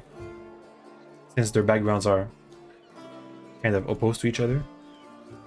Okay, can you like escape? Ah, thanks. Are we healed? Yes. Hey, Woljif.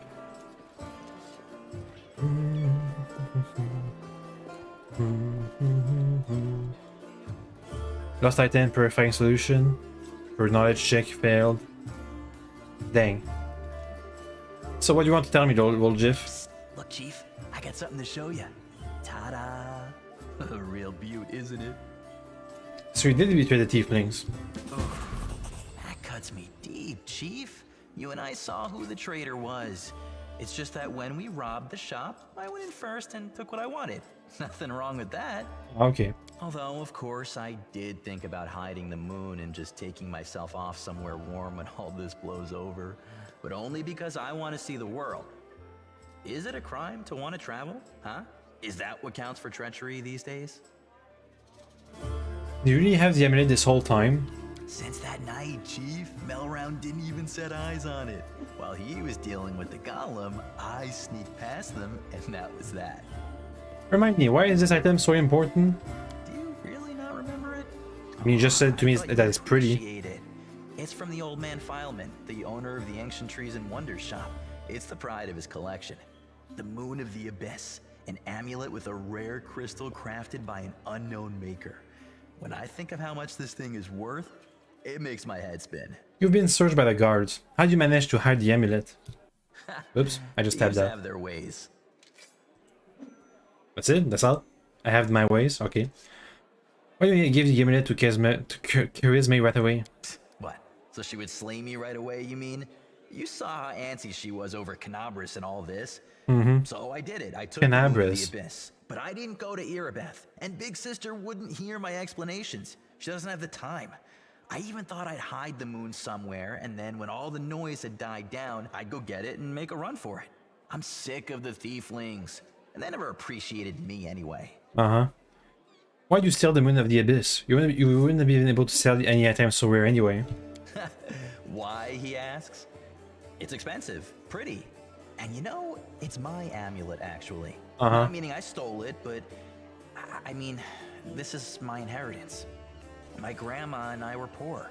All we had was a jewelry box with the moon in it. She used to store it under the floor in the basement, and she'd take it out sometimes just to look at it. I think he might be lying to me again. She was always nicer when she had a few drinks in her, so I could ask her things then. One time I asked where she got it from, and she said it was from a demon. You know, the demon who was my grandfather. Uh-huh. He said the moon was to be passed down. My mom was good for nothing and nobody, so that's why Grandma decided to keep the amulet for me. She used to say it would be mine when I grew up. I thought you hated your grandma. But she couldn't wait until I grew up. She squandered my inheritance when she became a drunk. Took it to Fileman's shop and pawned it. He gave her some coppers for it, and she didn't even haggle. Just grabbed them and ran back to the tavern before last orders. I've been going to Fileman's to look at the moon ever since I was a kid. He chased me away, but I just kept going back, so eventually he gave up. He didn't skimp on security. The place was like a fortress, so he wasn't worried about a street rat like me pinching anything. Even when I got more skilled, I couldn't get any closer to it. One day, I had no one to go with. Another day, there were only oafs who'd never stolen anything more than a church donation box. But when Kenabres had planned everything out, I realized I had a chance to get the moon and move away from here. Maybe to Garand. I hear it's warmer there. I've stayed with the family for too long. Atone for your crimes by surveying the crusade. If I serve anybody, it should be you. And only because I owe you. I don't care if the whole of Kenabres drops into the abyss. I don't trust all these crusaders or Galfrey. They just take people's money to spend on crusades, but what's the point? Saving the If anyone calls world? me a crusader, I'll spit in their face just so you know. Even if it's you, Chief. Okay, Crusader, calm down. Whatever you think, I owe you. I'm not just a thief. I have my own business selling things. Thanks to you, I'm still in the family. And I mean, we have the black market sewn up in this city. It's a good way to sell valuables. So, if you need anything, a scroll or something, just say the word. I have a little portal to our people in Nerosian. You put a note there, and you get what you need. I can't get you anything big, but what they do have is all high quality. Nothing's too good for you, Chief. What's mine is yours. For a price, of course. Is this another scam? Are you staying in the party, or are you just waiting for a chance to run off? If I could, there are demons and daggers around every corner. Don't you worry, Chief. I'll work off my debt honestly. I won't stab you in the back or go on the run with your money. Show me what you can get using your tiefling connections. Let's see. First, weapons. The Monster Hunter, the Stock of Purity. Okay. How about armor? Nothing. Accessories? Nothing. Nothing. Full of potions. Some wands. Scrolls. Holy water. I'll take all the holy water. And some lockpicks. Deal. Can we sell anything? No? Okay. Next. What's the next on our list? The spies is done. The family secrets.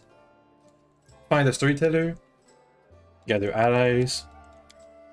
Find Aldori at the market square. That's where we're going next. The market square. Let's go.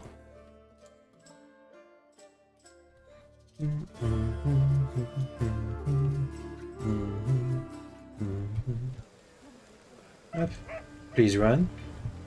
That's why I'm clicking 15 times for you to move. Are we missing a companion right now? I feel like right now we could have all 6 companions unlocked. Maybe there's companions out there in the city to encounter. Now we're to the market square. Let's go. Yes, enter this location, please. Maybe there's going to be the body of the dragon left there. Lady Therese Delev. Therin Delev? The dragon. Who was supposed to heal my wound. Arcana, 13. Never mind. Another tiefling? No, I'll tell you everything, just don't hit me. I never stole nothing. I only just joined the tieflings. The tiefling gestures back the way he came, as if to explain something. It was all them back there. They found an underground passage to the Grey Garrison, and they've been nicking stuff out of there ever since. Go down, thieving thorax, that's what they are. I had nothing to do with it, I swear. Brother Gort, is that you? Brother Bullshit, I thought you'd pick it in Kenabres jail. Happy to see you. Who are you? I know this guy is following you with some bad folks. The tieflings, the local thieves around here. They forced me to join their gangs, but I didn't want to. Just don't hand me over to Hubebet, Violent Crusader. Gorter is a new addition to Tiefling. So far he's wiped out around 5,000 gold. He's got a long way to go before he catches up with me, mind. They made me do it. Tell me about the underground passage. Right, so the temple around here, the Temple of Amode, has a cellar, and a passage leads from it right to the Grey Garrison. The Tieflings, my pals, damn the lot of them, have been using this passage on and off to sell all sorts of stuff to the soldiers in the Grey Garrison. When the demons burst into the city, we thought we'd check out the Grey Garrison to see how the soldiers were faring, and to offer our assistance. Don't give me that look, this is the first time I'm hearing of it. Tieflings keep secrets from each other too, you know. Why are you afraid of me? You're one of them Crusaders, ain't you? You lot hate your guts. The Tieflings, I mean. You lock us up and do worse to us. Can I help you somehow? Yes, let me go, please. Sure. Whatever. Cheers for letting me go like this. I'll remember you 100 years, I will. I'll name my firstborn after you. You don't know my name. The secret passage. We'll check it out. The enormous crabs appear after a magically induced earthquake struck the land.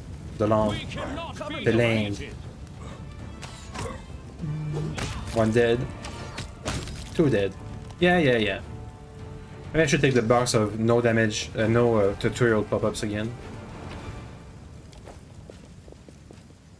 It's kind of a side street, isn't it? Ooh, the market square is it's a big place. There's the Marauders and the rookie Marauder. Go for the Illusionist first. The Sila, go there. Never mind about the Illusionist. She's got mirror images. Murdered. Finish the murder, please. Thank you. And they're all dead. Thanks. Regular greatsword, regular short sword. Okay. They're less well equipped than the demons, I guess, or the cultists too. The Marauders. Hey, some Crusaders. Okay, my camera is all wacky. What the hell things are like this? Okay, better. Let's keep this up. A bunch of Marauders again. Archer, Marauder. Some guy that just got summoned somehow. Thanks for the murders. Ah, it's a barbarian. Or at least a barbarian archetype. Thank you. Heal yourself, please, Sila. There goes all your lay on hands. Let's see, composite longbow, $100. Another composite longbow. Thanks. Some more loot to loot. The cart is laden with possession looted from the surrounding houses. More Marauders. Ah, those some cultists. They're fighting Crusaders. Oh. Paladin powers. The Crusaders do. You know, they're using Smite. Ah, one of the Crusaders just fell. The Neophyte Cleric was a real demon. Regular club. Heavy crossbow, dagger. I'll take all this. Okay, that's it. Some spells. What are you guys doing here? The Eagle Watch will not abandon its post, no matter what happens. Including an attack on the city. Apparently. Oh, this sack, why is it not... Okay, never mind. Please close the pop-up, thank you. The heartbeat quickens. There's a dredge. And more Crusaders fighting for their lives. Let's help them out. Murder time. Thank you. Let's try to save as many people as we can.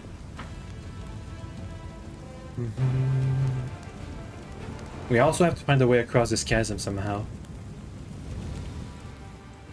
Anyway, let's get back here to the square. We're there.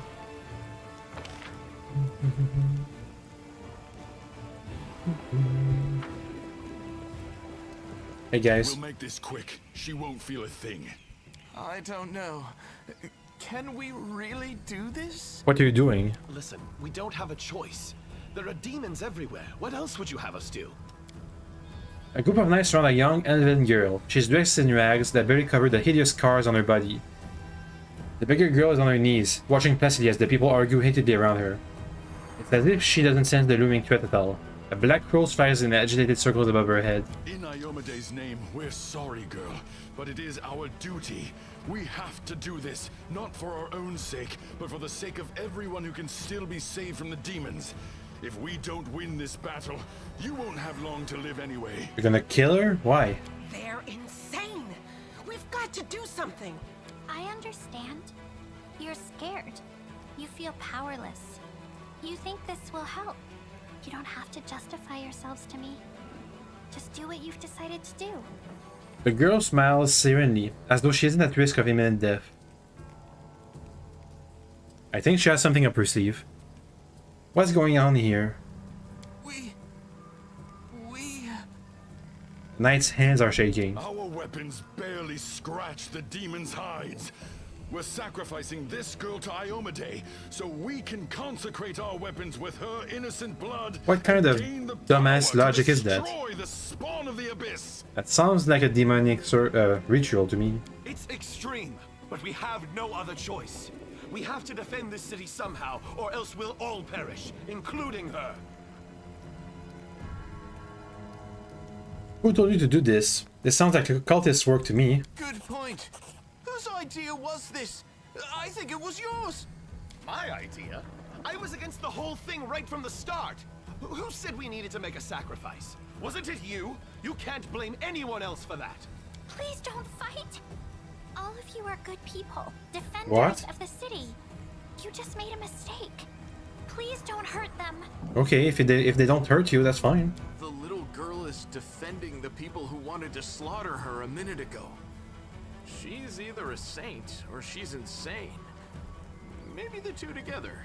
Hey, I know her. I see her all the time on the street. She's a couple of cards short of a full deck, if you know what I mean. He seems fine to me. Hi. Remember when we used to play together when we were little? But then you went and got all big. And I stayed the same for some reason. Do elves age, like actually age slower? Huh? I played with you? Pull the other one. You did. We played tag and hide and seek. Then you and the bigger boys came up with the game where you all threw stones at me. You laughed so hard. It made me happy too. But then you grew up and went away to do grown-up things. Wanna play with me now? Huh? For the love of... Kenabres is too damn small.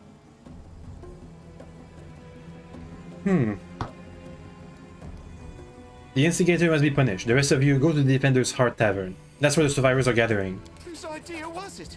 Not mine, that's for sure. Well, it wasn't mine. That means... Wait, it's not... Hey, don't kill him right now. Arrest him. Guys. The two knights beat the third to the ground with a flurry of bows, and then, with wary look in your direction, they flee. Good people ordering good people to kill other good people. None of them were cultists, you know? They just got scared and thought up some silly ideas.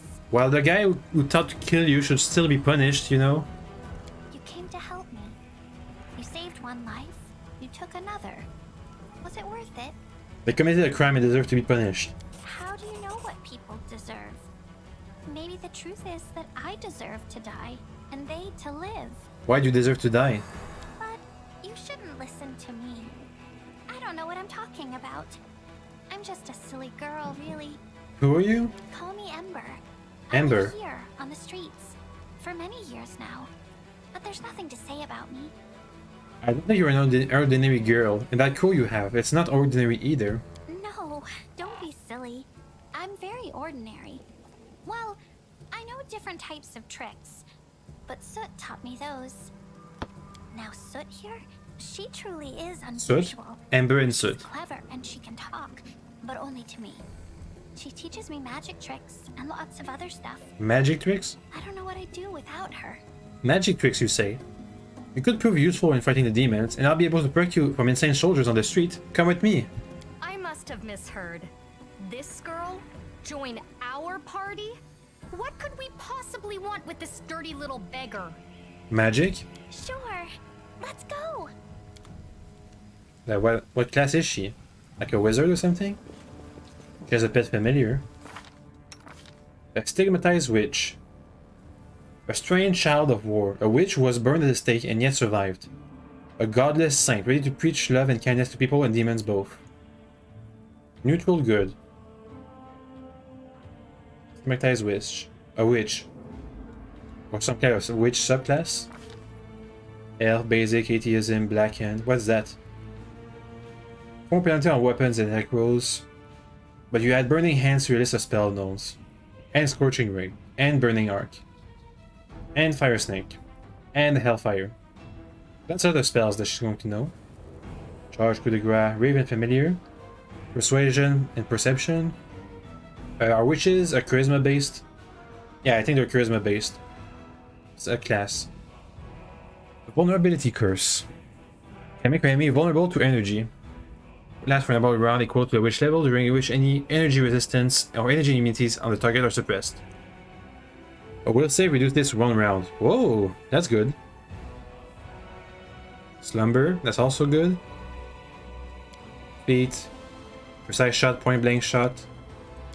Trait, keen senses, elven. Okay. Right now you're using a crossbow, but I think she's going to be a magic user first and foremost. Can witches not have any armor? No? Okay. How about you have a composite longbow instead of a crossbow? This is the difference in damage. -1 in strength. Yeah, it's just worse. Keep the crossbow then. Maybe I'll give you a sling staff or something. Trust in yourself. Oh, you also have regular spells. Spellbook. Burning Hands, Mage Armor, Cure Light Wounds, Ear Piercing Scream. And she's a at-will caster. I don't know how it's said. Mage Armor, Ear Piercing Scream, Cure Light Wounds, Burning Hands. I can do this. A good combination. What's this door? Into the house. Area exit. Area exit. We have to go inside the house? Save. Into the house. Let me draw the first blood. Ah, some swarms. Dang it. Who has any AoEs with them? Protection from alignment, slumber, bless. You have burning hands. Do it. Let's see if our weapons hurt them.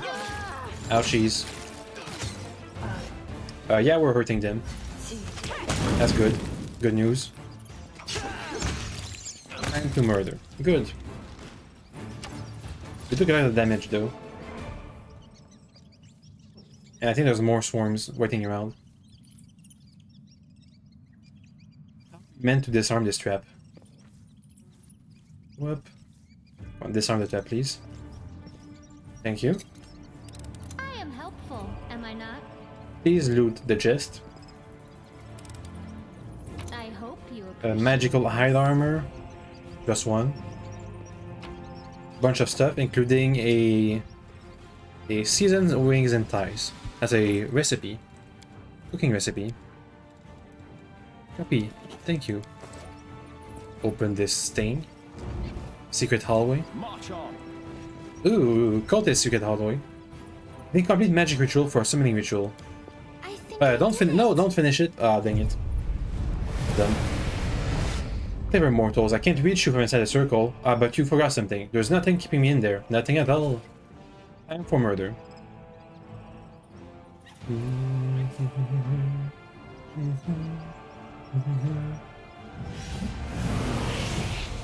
Whoops. Rock. Whoopsie. I thought we were going to sabotage the circle or something. So we went into this house, finished our summoning circle, and left. Let me use a potion to heal people. Potion time. Use a bunch of those. Use a couple of those. Okay, that was 2. 2 more maybe. Yep. And the rest is fine. Let's try to find the passage across the market square. And also find the elderly person. If we can. Is this a dead end? No. Hey, Carissa. The elf hunched up next to you is clutching a small but deep puncture wound. Her appearance is quite remarkable. Her skin is blacker than any Garandi's, her teeth are fanged, her hair is grey as chrome. Her crimson eyes glare at you, with a gleam of malice. What are you looking at? Like what you see? Take a closer look at her strange appearance. Failed. I know who you are. You're Kalissa, a cultist of Descari. That's a lie. Take a closer look at the elf. She's clearly holding something back, but she doesn't appear to be lying. Whatever it is she's hiding, her claim that she hates demons sounds quite convincing. You're not lying, but you're not telling me the whole truth. Well, I'm supposed to pour my heart out? You have your war, soldier, I have mine. You're fighting chaos and madness, I'm fighting lies and hypocrisy. But we're both willing to die for our cause, aren't we? Why would Thorn slander you? Her grim expression hardens further. You're asking questions that are dangerous in and of themselves. I urge you to stop. The more you know about me, the higher the chance that the traitor's dagger will find its way into your back. I believe you. Thorn is a defender's heart. You should keep her clear of this place. It was never my intention to set foot there. Farewell, soldier, and thank you for believing me. Well, it was only thanks to the perception check. Otherwise, I wouldn't have. Some loot to loot? Thanks. Any crack in this wall? No? Any way to get across this square? Maybe through here? Oh, this map.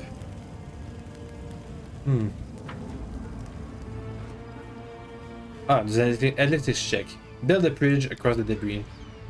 The inner wall of Kenabres, which enclosed the city center, now lies in ruins. Build a bridge. Thanks, Lan. You're so awesome, Lan. Yeah, Lan. Okay.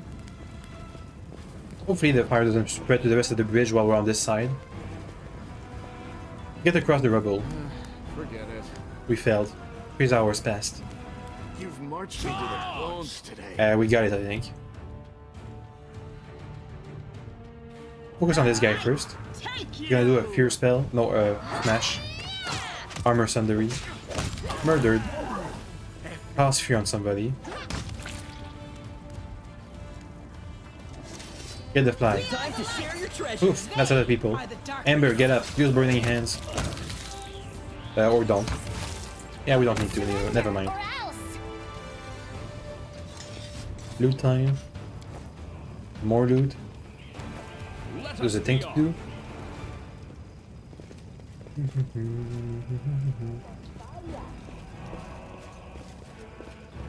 Got a bunch of stuff to fight. Ah, dang it. I want to do the interaction. Please fight the ghouls. Ghouls? Are ghouls demonic?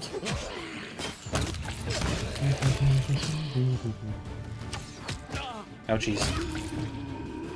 At least we didn't get stunned or anything. Okay, go back and see what that interact button was. Over there. Wimbledon the actor. Even the huge pile of junk is enough to block out the exclamation coming from beneath it. Reveal, O dearest darling beauty mine. Why didst thou turn thy gaze on me, pray tell? Thy husband I called friend at time, but love is like the ocean, friendship a well. But Willis, how are we to live, my sweet?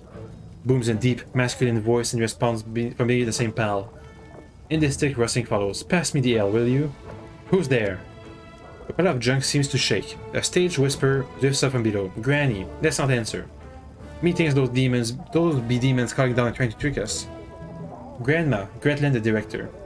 In that case, there's nothing for us to do but accept our fate. Sire, demon or not, we are actors from the finest theaters in Kenabres. The next door theater. We were trapped in this cellar during our rehearsal. The soundmaster. Wait, what? We're trapped in here? I thought we barricaded ourselves in here away from the demons, deliberately. If you didn't nap through the start of every rehearsal, Master Cam, you'll be better informed. Move the pile of junk. I think we succeeded. Yeah. The pile of shifts easily, revealing an entrance to some kind of cellar. There's an interesting looking chest among the items. Silver ring, jade, green quartz, port, time 2. Look, the door's open, and now we're completely at the mercy of whatever's up there. If it really is a demon, we have nothing to fear. We have the power of inspiration after all. But then you over the ladder, and that rolling pin. Please don't hurt us, no. Hello, Grumbledom. Now look at all the... It's not a demon at all. Greeting, kind friend and rescuer. I'm Grandma Gretlin, theater director, and these are members of my company. Granny, that's not a ladle. That's one of the props from the Malevolent Lich performance. The one Tina made. It's a scepter or something. She rented out my ladle. She wanted to use a broom handle, but I paid to that daft idea, says a dwarf with dignity. I've seen your show. You're very funny, especially your play where the woman slowly climbs onto the chair while singing, and then falls off again. What actually has a great tragedy about unrequired love. The chair you see, it represents a tower of rock rising up above the ragging sea like a finger of a giant, and the woman, she isn't supposed to fall, but ready to gracefully cascade into the swirling abyss below, just like I showed her in 100 times. But I'm glad you liked it. What are you doing down there? We were rehearsing. Our art distracts them from our fear and panic. Really? I'm scared I eat. We tried that too, but our supplies ran out. But art is eternal. Can you go somewhere safe? No worry. Don't worry on our account. We'll be going to our basement in the next street. That's where Lambkin is. What about the demons with Lambkin around? Lambkin? Lambkin, our maid lead. He'll protect us. Don't worry, we know what we're doing. Thank you again for rescuing us, stranger. Today you did a great service to Mendavian culture, perhaps the culture of all Golarion. You'll certainly be remembered in future eras as the one who saved the critically and publicly acclaimed Next Door Theater. But judging by what Amber told us, it's not really high quality stuff, is it? And they disappeared. And to loot. Loot the loot. Thank you. Anything over here? Some zombies. Murder time. Save the last one for me. Easy enough. The world in crimson. Loot time. Right, we still have to defeat some shadows, apparently. Or they have blur or something. Loot time again. Yoink. Is another exit to the map? What's down here though? Nothing. Oh. Satisfying at last. How glorious. Now I can stop pretending to be a shopkeeper and spend all my time on my true passion. Reanimating the dead. That's why there were so many demons. And or undead. 1, 2, 3. 3 undead reanimated. Zombies. Cultist necromancer. Let's take care of the zombies first. I'm gonna go ahead and charge the necromancer. Go ahead and charge. Did he just haste himself? He hasted everybody. Dang. Bad for us. Oof. He's out of health. Please murder him. Thank you. Heal yourself. Thanks. That's a tough necromancer. And they got afraid.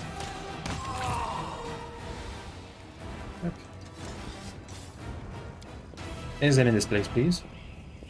These figures' corpses are laid out in a neat pattern, in preparation for an unholy ritual. Cultists. How about looting the necromancer? Ooh, a magic blade. The Dark Horn. You guys, can you come back all in a group, please? Thanks.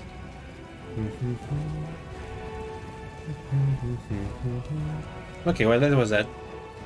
A necromancer in a cul-de-sac. A dead end. And you're also already fatigued? Pill fever. Permanent. Here, 2 consecutive saves of Constitution. The save DC is Constitution base. But what's the DC actually? Effects, Dexterity damage and Constitution damage. The spirits demand your Well, blood. Do not waver. I think we have a scroll of Remove Sickness. We'll use it when we're back at base. Ouch. Dang, they took away her strength. If only she needed it. Could have been bad. Murder. Done. So a whole...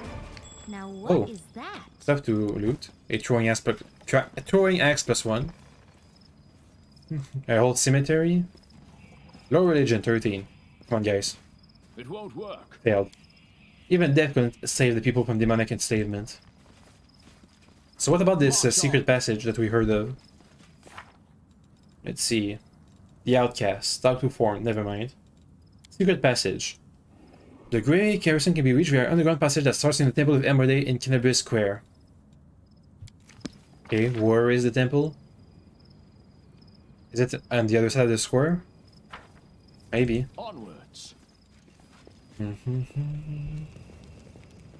we just have to find the church somewhere. Recruit. Oh! Demon. I think. Guys.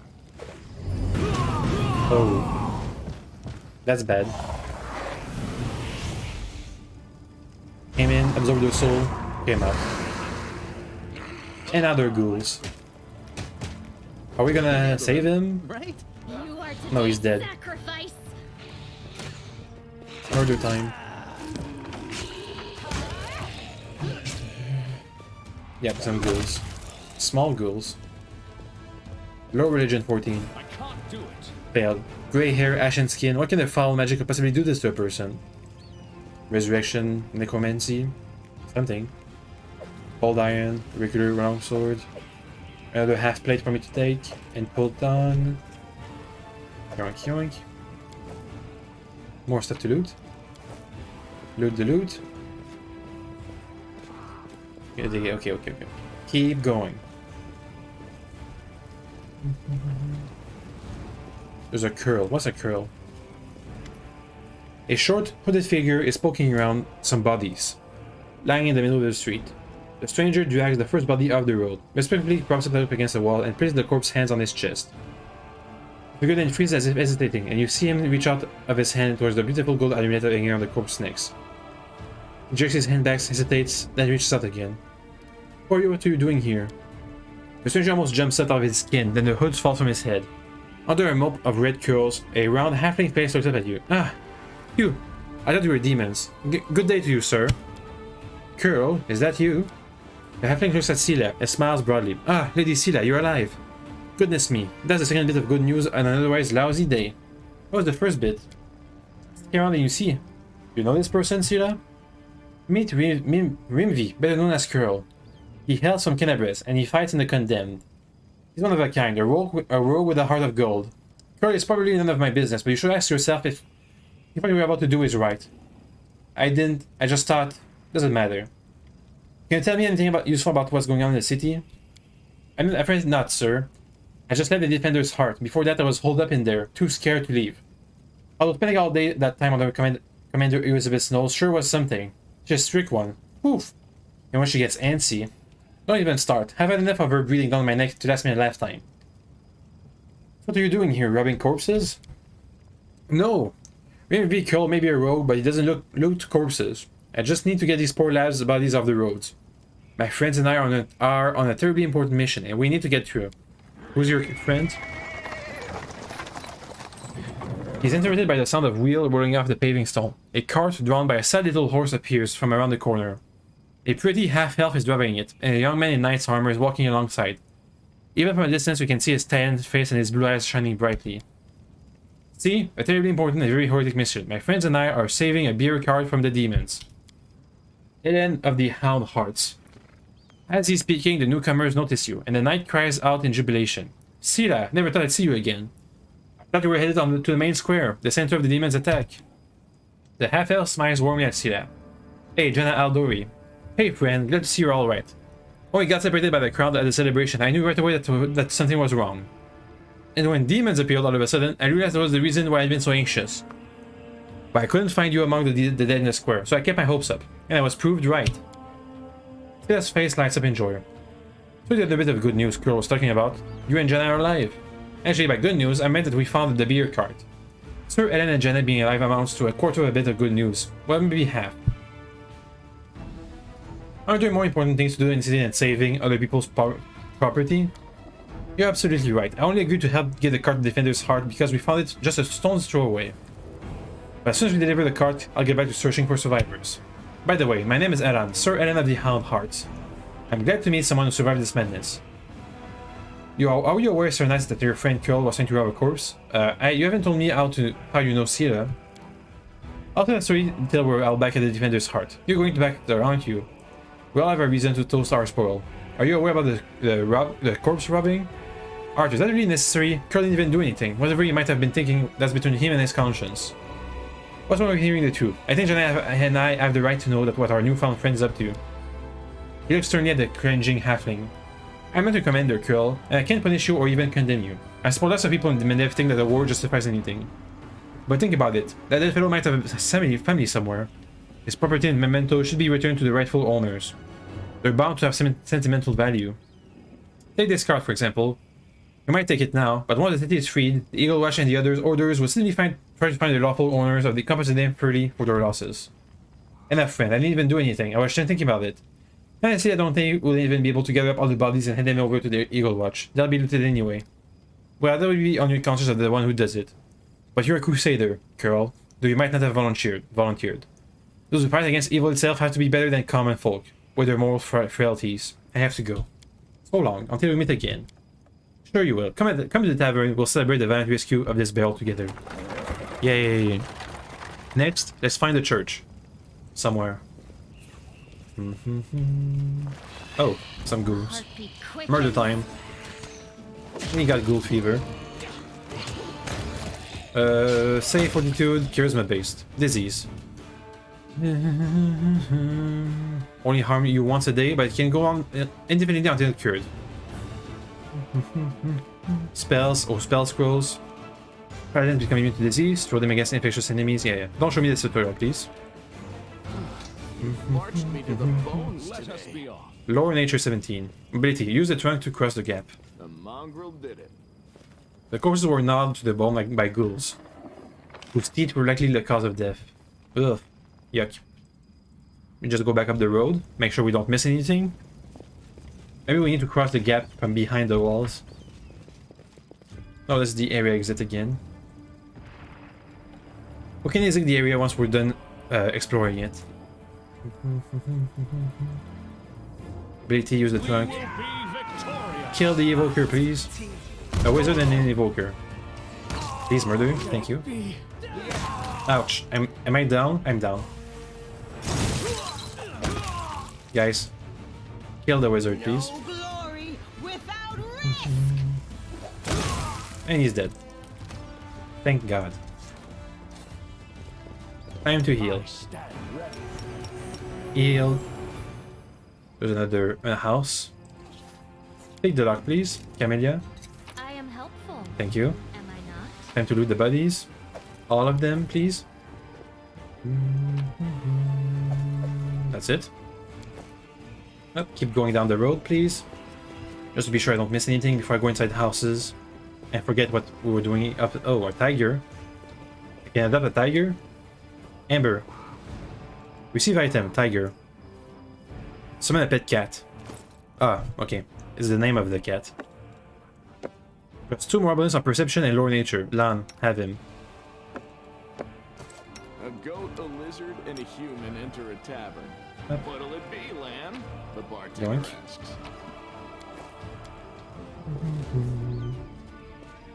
Those people were killed by demons. Their mortal wounds were inflicted by ordinary weapon. Oh, they were not killed by demons. Strange. Is this the church? I think it is. Hear me, take heed. The hordes of the abyss march on Kenabres. The Warstone is their target. They must not be allowed to capture it. The consequences will be disastrous. What? Is that some kind of message? A spirit? The Temple of Desna. So it's not the Temple of Imode, but we'll explore it nonetheless. Maybe the Temple of Imode is down there somewhere. Okay. Quick save. Just in case. Time to loot. The Fanfare of the Faithful. More stuff. An altar of Desna, goddess of luck, patron deity of travelers and dreamers. Let me read the book. The Fanfare. Fanfare of the Faithful.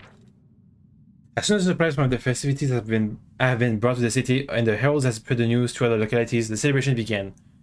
Thousands of Kenabresians took to the streets to hail their stalwart defenders. Trumpeters and drummers opened the procession, with the others following behind, the Crusaders' brethren with their gleaming steel and their banners flying high. Blah blah blah. Okay, the first to come were the ever-bright Crusaders, the most virtuous and righteous of all Kenabres defenders. So deep was their devotion that when confronted with the shouted greetings and the glinting of adoring eyes, many of the knights began to pray as though attempting to ward off sinful pride. Leading the contingent and flanked by higher-ranking Crusaders was the Order's commander, the esteemed Sire Gobelin, who is a father to his soldiers and a mentor to his recruits. Next came the Order of the Flaming Lance, those indefatigable persecutors of evil and vice, renowned for doggedness and fortitude. A heavy shadowed veil the faces of those Crusaders, who too often have witnessed the monstrous nightmares of the world wound, and who daily risk their very souls in the service of the vulnerable and defenseless. Commander Miamir, famed for her scholarship and sagacity, marched with the Order's rank and file. The procession continued with the Crusaders of the Order of the Sunrise Sword. At the sight of the banners, many in the crowd began singing songs and ballads composed long ago by the valiant souls of this order. The spark of inspiration that once breathed life into poetry and odes has grown among the members of this order into a blaze of righteous purpose, which has allowed it to wage war against the Abyss with ever greater success. Ashes Striger led this order, nodding to the welcoming crowds. Also in evidence among the pennants of the orders were those of the Inquisitors, the followers of Prelate Hulrun, relentless witch hunters who devote their days and nights to punish traitors and heretics. Bringing up the rear of the parade under the command of Erebeth Tirabade was the unassuming Eagle Watch, who applied their talents to saving out enemy spies in the city. The Eagle Watch was the humblest of all the orders in attendance, surpassed by all the rest in both size and splendor. Proceeding past the gates, the cavalcade made its way to the city's streets to guard its of honor, waiting to greet the noble heroes along with Taradev herself in propria persona. Any spells I can inscribe to the scroll? Yep, there's a bunch. Let me just yoink, copy. I said copy. Dang it. Copy. I think I just used it by accident. Bunch of spells copied. Okay, let's get back out. Let's go inside the house. After that, we'll cross the chasm. Do you hear that? Sounds like some kind of a dragon, maybe. Have they brought back the body of the dragon to life? Oh wait, we can just continue over there. Okay, let's go back to the house still. I also can go up there, I think. Maybe. I'll try. Into the house. Some things to loot. I found something. There's a trap. Careful. Dang it. Saving throws. Yeah. Stories told to us by spirits. The Knight with Herald Hands. Kenabres Medium Alliance Publishing. The publishing house. A journal about an experiment. More loot. And a basement. Let me read stuff first. The story is told to us by spirits. The demon put 2 plates on the table in front of me, on each a bleeding human heart. Look, he says.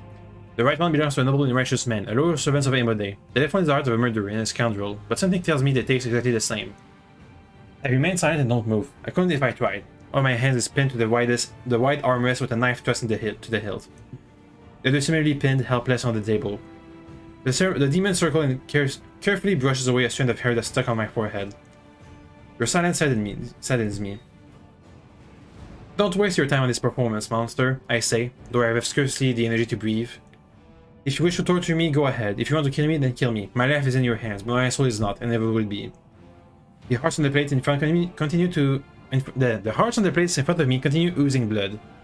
They've only just been ripped from their owners' bodies. The right one apparently belonged to my partner, to the criminal we were escorting. But the demon, who set his lair in the old mill, killed without discrimination. He walks around the armchair and stopped behind my back, placing a clawed hand on my shoulder. This is not a performance at all. It's a feast, and I will be sated. No, not with this. You can see my eyes still on the hearts. With you. It's your heart that's in front of me right now, so helpless. Godless, help me endure. After a moment, the demon continues. You know what you don't understand, you zealous servants of law and good? He seems to like the sound of his own voice. It was you who brought us to your land. The more of you who gather here at the edge of the world wound, so brave, burning with righteous wrath, the more like me will come from the abyss. It's not because you want to win a war or conquer your world. Perhaps our lords want this, but trust me, they're as far removed from their subjects as your lords and kings are from you. We come for those like you, for the persistence and the proud, who won't break until the end.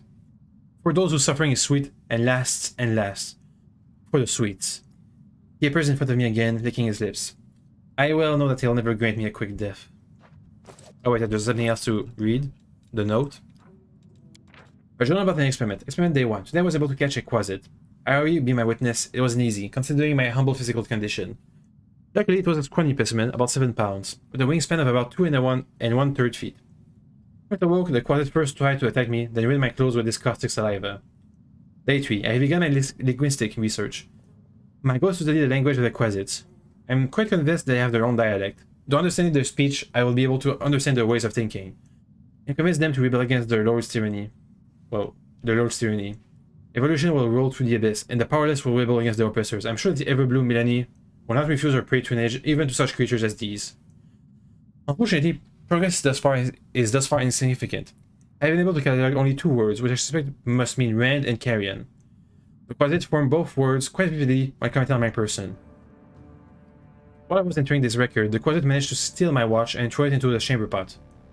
Judging by his spiteful giggling, he's quite delighted about this little joke. Despite the naughty trick, I'm somewhat glad. Jokes and pranks are part of a cognitive communications, which I fully intend to establish with the specimen. I grow more and more convinced that I made the right decision in leaving Absalom and Foray Logos, the so-called Wise House. More like narrow-minded fool stuck in the past, under the sway of the ringleader that chatterbox, the fool of fools. Jubilost, not trophy. I've never appreciated the progressive nature of my theories. Experiment, day 4. The quasit almost bit off my nose while I fed him. In response to my shame, I beat him with my wand. Such behavior towards a sentient being is unacceptable, and I repent deeply. I also ran out of meat. The specimen and I will have to make do with porridge and soup. It's been 3 days since the specimen switched to a vegetarian diet. At first, the quasit refused to eat plant-based food, but then ate some cabbages and soup and poked the porridge with his claw. His face looked tragic. The specimen has completely lost all signs of aggression. At dawn, I was woken by his moaning. The quasit rolled up in a ball in the corner, whimpering. Despite its dangerous appearance, it's quite impossible not to feel compassion towards the poor creature. I take the prompt measures and give the specimen a laxative potion. The quasit reacts to me with confusion and fear, but I think he's not suffering anymore. His gastrointestinal tract must have reacted unhappily to the unfamiliar diet. Experiment day 10. What a great day. The switch to a completely plant-based diet is complete.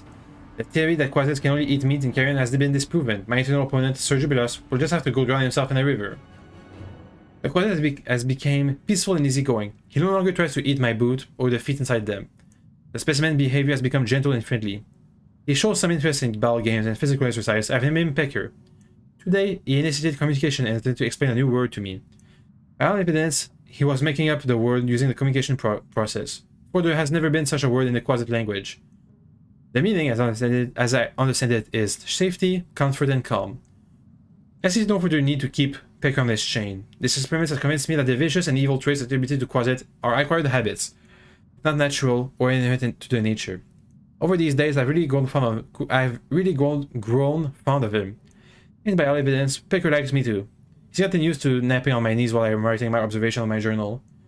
Maybe someday, the quasit will become my familiar. The current stage of the experiment is complete. Pecker and I are soon off to Epsilon to present our findings before the professor of Foray Logos and become a scientific sensation. On our way, we may make a small detour to Aviston so that Pecker will have a chance to better adapt to civilization. I hope the little trickster enjoyed the journey. Cool.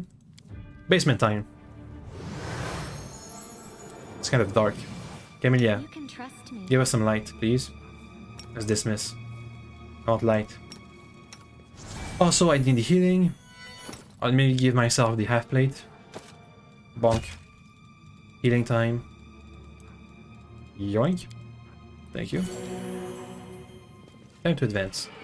These fighters must have been caught off guard. They died before they could even draw their weapon. Their bodies are covered in a thin layer of ice that's slowly melting.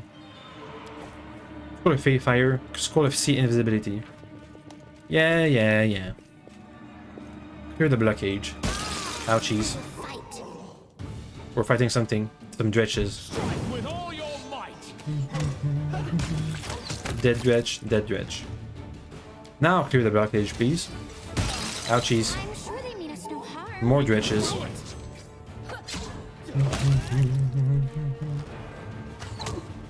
Please murder. Thank you. Now clear the blockage. Go. Ouch.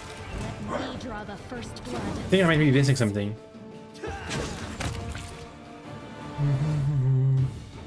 Dies. Shadow demon. Well, there's a shadow demon somewhere. Let's try to use the scroll of sea invisibility. See if that works. Use. I won't let you hurt my friends. Hey, we got him. Murder time. He's gonna die easily enough. Wolf Jeeve. Tactical retreat. No. Is he soon to be dead? No. Time to use magic. You. Heal Wolf. Okay. Amber. Give us a ear-piercing scream. Wolf. Retreat, if you can. I can't die. Good job. Mage armor on yourself.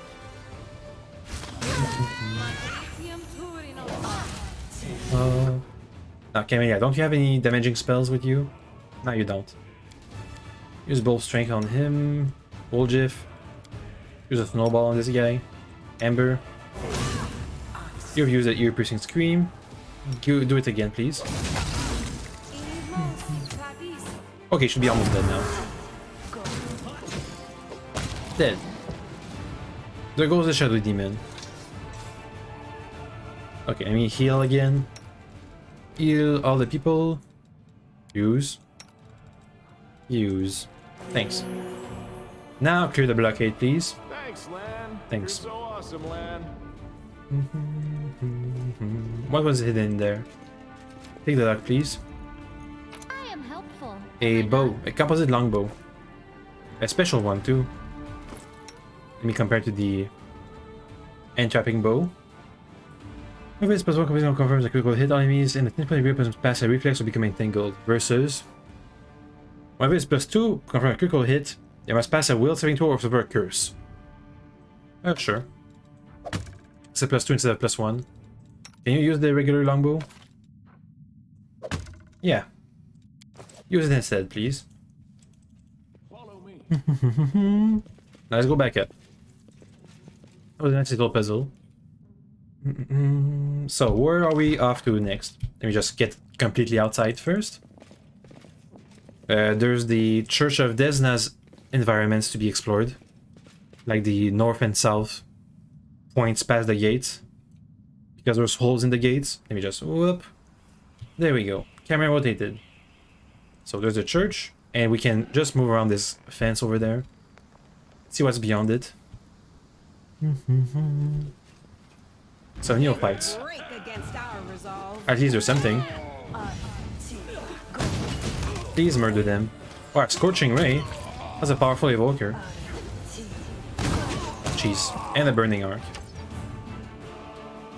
Then let me loot them. Yoink yoink. Thanks. So what's hidden in there? Something? There's a thing. Something to loot. A babo. Ouch. And he's dead. Please murder him fast. Thank you. What did he have on himself? A cold iron short spear. That sneak attack really hurt us. Use until fully healed. Thank you. Onwards. I think that's it. Yeah, that seems to be it. Let's see what's south of the church. Go, go, go.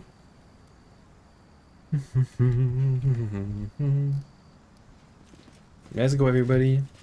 Come on. Run along. Crusade, because I can hear the groaning. Oh, somebody. Court Arendae's servant. Thank God, thank the gods I found someone who isn't fleeing in panic. Are you crusaders? Mercenaries? The comely half-elf is so frightened he can barely get the words out. There's a lot of half-elves around here. I'm a servant of Count Darren Kelly Nevis Arendae. My lord's mansion is under attack by demons. The master himself and all his guests are trapped inside. And the palace guards are summoned nowhere to be found. I managed to escape through a servant's passage to look for help. Will you help me? The mansion is only a stone's throw away on the next street over. Count Arenday. I've seen him a few times before, from afar. He looked highly audacious. I confess that he did capture my attention, but that's neither here nor there. We should help him. The gratitude of a rich and influential man can only benefit us. This is a knowledge world check. You've heard about the Arenday family before. This wealthy and noble Medieval dynasty was almost wiped out by demons more than 10 years ago. The last surviving member of our family, the young Count Darren, has an infamous reputation. He's well known for being a rake and a rogue.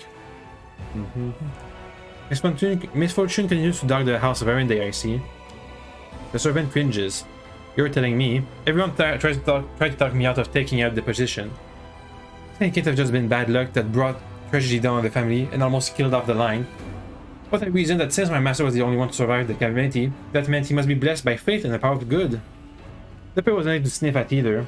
The servant cast his eyes around the street. I should have listened to people smarter than me and gone to work somewhere else, preferably far away from Kenabres. Think about what happened. I'll tell you what I can. I was working from dusk till dawn and back to dusk again, serving guests at the Count's banquet. When the other servants came to relieve me at my post, I went to sleep. Next things I know, I wake up and there are demons inside the mansion. I couldn't even reach the Count. The monsters had blocked the way. The Count's banquet was still going on. He and his guests were in great hall, and as far as I could tell, the door to the room was sealed and the demons couldn't get in. I'm begging you, hurry. The mansion's doors are usually sturdily built. The demons will have to work hard to get past them, so you still have time to rescue the people inside. I'll help. Where is it? Arenday's party house has been revealed. It's not far at all. You're better off entering from the next street over, though. Through the passage I used to get out. Help, I'm begging you. I hate to think what the Count will do to me if I don't bring back help. Maybe he doesn't deserve my help. At least the Count, maybe not. I don't know about his guests. Judging by the sight of bloodstain, the body of something truly enormous was dragged over the stone. Terendelev, most likely. And a rift in the earth left by the scary massive scythe. You and your two companions fell through here during the attack. Let's see. Baron cultist, cleric, dredge. Murder them, please. And the cleric's dead already. They're just exploding. And the cleric failed his call sphere. Time to loot. Bunch of spells. Ooh, a magical half plate. Half plate plus 1. See that? You got it.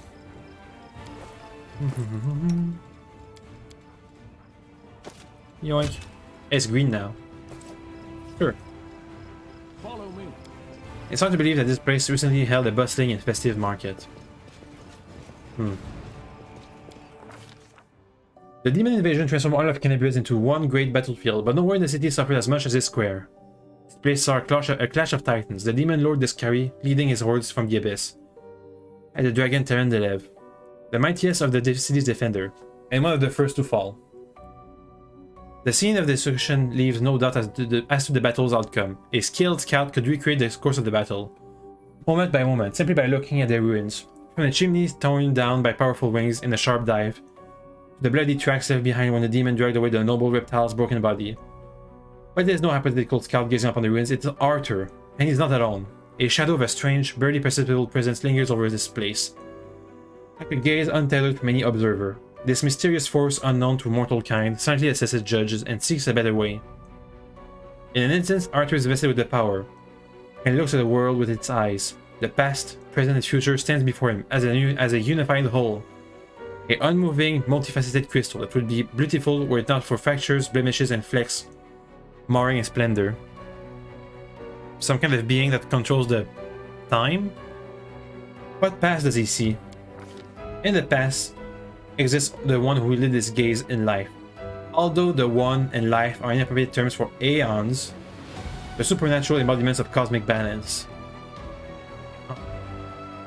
Rather than who or what, a better world for these entities is how. This aeon appeared from outside this world, from the great beyond. Put an end to the intermingling of the planes and destroy the world wound. The chasm disrupting the order of the multiverse. Alas, the visitor from beyond proved too weak for the battle they came to fight. What? Guardians of the multiverse are too weak for demon lords? They even failed to finish casting the spell that could have sent is carried back to the Abyss. With one swing of his side, the Demon Lord cut the Aeon down. Beyond passion, beyond mercy, beyond reason, the faceless caretakers of reality toil without end, silently struggling to preserve the tenuous balance upon which all existence depends. These voiceless forces are the Aeons, inscrutable shapers and limiters of the multiverse. They exist beyond the understanding of most mortals, endlessly striving towards goals unfathomable, even to many of the plane's oldest inhabitants. Aeons build order from the chaos of the Maelstrom, see new life upon barren worlds, and halt the rampages and forces grown overbold. They rend nations to vapor, dismantle planets into cosmic dust, and pave the way for calamities. Aeons embody the plane-spanning hand of a metaphorical, omnipotent clockmaker, endlessly tuning and adjusting the myriad gears of reality in pursuit of ultimate perfection. And they're going to be on our side during the crusade because apparently the world wound is a blemish on the pursuit to perfection, the great beyond. A term that encompasses all the planes of existence that makes up the known multiverse. These realities beyond our reality are the domain of the gods and are homes to non-godly power that fit to worship, planet dragons and entirely alien races. What present does he see? Purple stone knife. Ruins, blood, corpses. None of this perturbs the Aeon's dispassionate gaze. Why, the Aeon is still there? Isn't he supposed to be dead? Okay. The living are alive. The dead will be judged by Pharasma. All is as it should be. But a demon circling in the sky or prowling through the streets create a jarring juxtaposition, like splashes of blood-red ink on a restrained pencil sketch. They should not be here. The world of mortals is for mortals. The demon's place is in the demon world. How sublime the world would be if everything in it knew its place. But even the demons aren't as abhorrent as the sharp-edged, unassuming crystal languishing in the dirt among the bricks and smashed cobblestone. No mortal would notice it, but the Aeon's eyes its mere existence as an outrage against universal laws. If the Aeon still existed, they would not stop until the crystal was unmade. But the Aeon is gone, and only their gaze remains. Wait, so the Aeon is gone, but it can still see? Huh. I guess if it's from the multiverse and can manipulate time, then even without the physical body, it can still see the future, slash the present for us. Arthur picks the crystal up out of the dirt and stores it in his pocket. He is mortal, which means he has the power to decide what to do with it. What future does he see? Good and evil, chaos and order. Everything is in its lawful place in the multiverse, and it's no longer trespassing where it does not belong. Nothing is disrupting the smooth and steady current of the river of soul, from life into death, and back to life again. The reality, rid of its flaws, is not perfect, and the Aeons will draw to it, literally admire its beauty, which will never be threatened again. That's not really the future, is it? Rivers of Souls is a name given to the constant migration of mortal souls from the material plane to Pharasma Boneyard in the Outer Sphere. On the astral plane, the River of Soul resembles a massive, winding silver thread. Those who approach can see the countless souls moving through the silver haze like so many schools of fish. The esoteric tradition considers the River of Souls to be a ley line, and simply one part of the multiverse network of magical pathways. After allowing the hero to view the world through their eyes, the little that remained of the destroyed Aeon is skilled, even appropriate here for an entity that is so removed from life and death, as we understand them. Use up his last vestige of energy. Now they are ready to disperse into nothingness, unless someone decides to preserve the Aeon within themselves. Will the hero take on its power so that he may again look at the world through another's eyes, or will he allow it to vanish? That's like the lawful path, right? And the angel is the good path? I mean, I'll take it, I guess. No reason to reject it right now. Retain the Aeon's powers within yourself. The spirit of the Aeon dwells out of sight, deep in Arthur's soul. Like a pair of magical spectacles, stowed away until the moments when the hero once again needs to look at the world through another's eyes. Ah. So I can see through the Aeon's gaze. Cool. And I got a little black purple stone. Loot. Midnight Bolt. What is that? You need to deal 50 points of damage that can be ignored or reduced. This bolt cannot miss. Oof. Let's keep it for when something special goes down.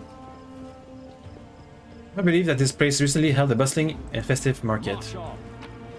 I know that just like Kingmaker, there's supposed to be a secret ending to this game, but I'm not going to, unlike Kingmaker, I'm not going to, well, I guess I didn't really go out of my way in Kingmaker to get a secret ending, but if I miss it in this game, so be it. I'll miss it. It's fine. Don't need to bother myself about it, really. Time to win, please. Ouchies. Oh, maybe these are the guys that are making us sick. Still fever, yeah. And we're level 4 too. Yay. Bunch of corpses. These people were not killed by demons. Huh. Strange. Is that a trap? It might be a trap. It wasn't a trap, Ember. It's fine. Is it the Church of Imade? Over there? No? Ramian, bunch of people. My beloved brother, I admire your zeal, of course, but will you not agree that this is hardly the time to be standing guard over a hole that no one will ever emerge from? Or perhaps you're concerned that someone will decide to go for nighttime stroll and will accidentally fall into it. Such foresight is laudable, but do you really need so many soldiers for such a task? Can't your warriors be put to better use, for instance, fighting demons or clearing the rubbles while the people trapped beneath it might still be alive? The demons still haven't entirely broken through the defense of Kenabres, but time is running out. The face of this golden curled Azemar is beautiful, even by the standards of this kind, in whose veins runs the blood of angels. His melodious voice sounds cheerful, but bitter reproach simmers in his gaze. Hilrun, that's the Inquisitor. Don't you dare call me brother, heretic. The signs of recent hard fighting are obvious in this stern old man. His armor is dented and covered in blood, and his unnatural pallor suggests something more dangerous than wounds inflicted by claws and fangs. Nevertheless, his gaze is stony and his voice accustomed to barking orders. Is harsh and clipped. How dare you accuse me of doing nothing to protect the city?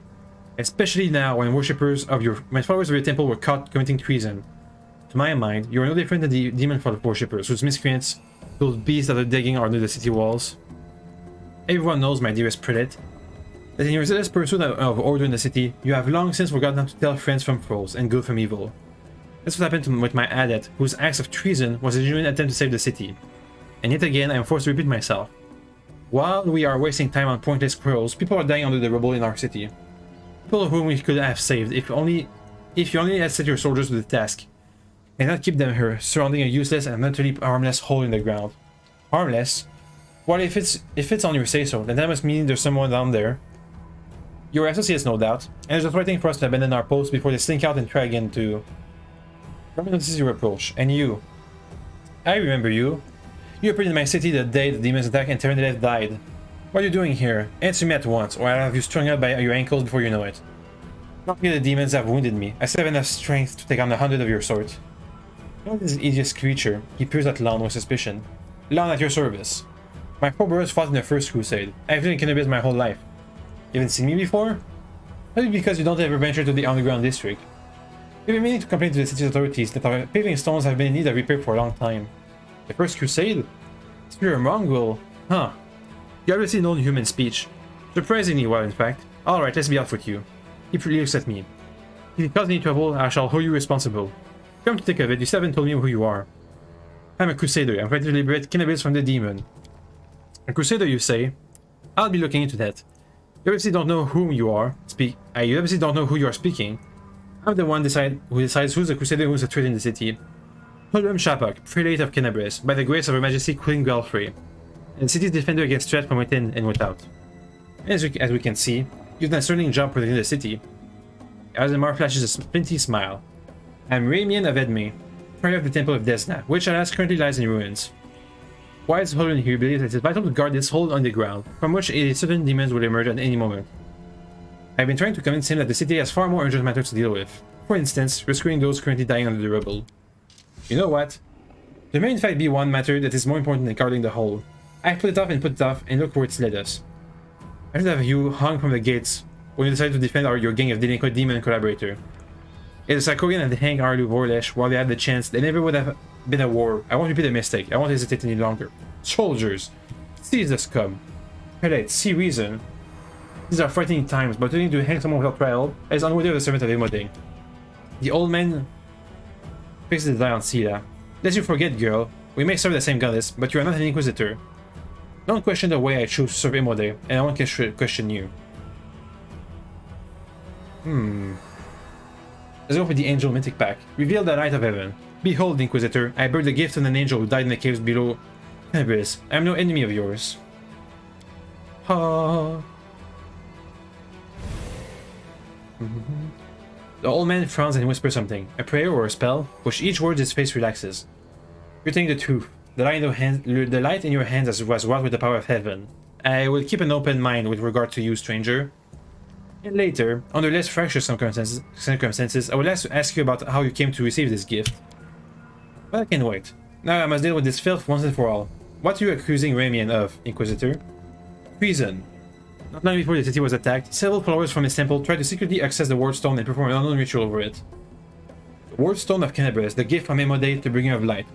Brought by the hand of her herald, the first in the chain, and followers of that crazy runt of a goddess try to meddle with it using their magic, after hearing her voice in their dreams. My soldiers almost had them caught with when Ramian got in the way, allowing the traitors to go to ground. I made a mistake. I didn't have him locked in a cell and interrogated within an inch of his life. And now the city lies in ruin. It's time to rectify that mistake.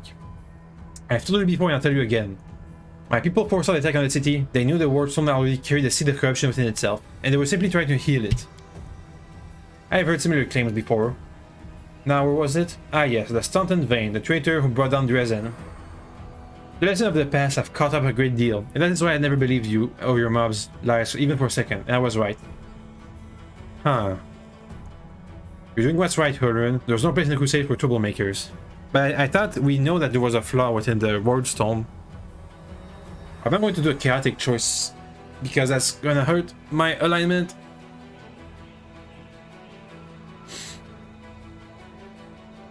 Let me go and say nothing. Remy looks at the prelate. You're a fool, Holren. You're a zealot and a murderer, but you're a fool first and foremost. I told you that the Ward Stone was weakened. You wouldn't listen, and I warned you that the city was going to be attacked. You shooed me away. The truth is that my young adepts were trying to save the Ward Stone, and you stopped them. Of course, those truly responsible for this tragedy are the demons, but you have done nothing to prevent it, and now you would rather kill an innocent person and perish yourself than admit that you were wrong, as always. And he flees. That's not gonna help your case, is it? He fled, the heretic. He's not expecting me to rush off in pursuit, but that won't work on me. He turns his attention to you. What about you? If you truly have been marked out for a gift from heaven, this is your chance to save the city. Go and bring back this fated traitor. I'm almost certain that he and his cronies were helping the demons, either knowingly or unknowingly. The attempts to bewitch the Ward Stone is clear proof. Remy must be captured. I see you suffered greatly in the battle. Nonsense. Kill Ramian? Do I have to? I had to deal with a brood of Nemesis. It was nothing I've taken on worse enemies with the goddess's help. Failed like a check. He seems hell and hearty, but you're not sure if his wounds truly are minor. It's all just bravado. Are you obsessed with fighting enemies everywhere you look? Why? Why? You must not be from these parts, or you wouldn't have asked such a question. I look for our enemies everywhere because our enemies are everywhere. Who are we at war with? Demons. Demons and cultists. They are masters of deception. They worm their way into our favor and masquerade in all manner of false guises. Do you think Dresden was taken by force? No, by trickery. Were it not for me, Kenabres would have gone the same way long ago. Captured off from under our noses. Now listen to what I'm about to tell you. This was a long time ago. I was very young then, and I had just joined the Crusade. Back then, Kenabres didn't even have a garrison, so much as a public thoroughfare. Anyone who wanted to could just stroll into the city. One day, at dawn, a group of refugees came out to the city gates, bold as brass. The city guard led them in, and why not? For no one was ever turned away. It was no matter. Everyone was welcome into our city. If you came from Endev, or if you hauled yourself here from across the seas. The Crusade was set all and sundry. On this occasion, we prepared daily for our laxity. Just as soon as we had those innocent lambs into the city, they transformed into demons and rushed towards the Ward Stone, slaughtering everyone who tried to stop them. 62 people died in less than a minute. The people used their mutilated corpses to desecrate the obelisk. None of them dared go near it. The light of the goddess burned them all, so they threw their blood from afar, splattering the Ward Stone from every direction. And the lead demon, an eyeless beast, Min Hao is her name, jeered and gloated, saying we mortals have been sitting ducks. And the creature was right too. We let our guard down and we got what we deserved. That bloodbath came to be known as the Red Morning Massacre. It was burned into the townsfolk's memory. Since then, Kenabres has adopted different practices. Heretics, cultists, spies, all the rebels who covered Arelu's glory. We drove them out of the city. We haven't had any trouble there since. Many have come here, even the battler Korazmazde.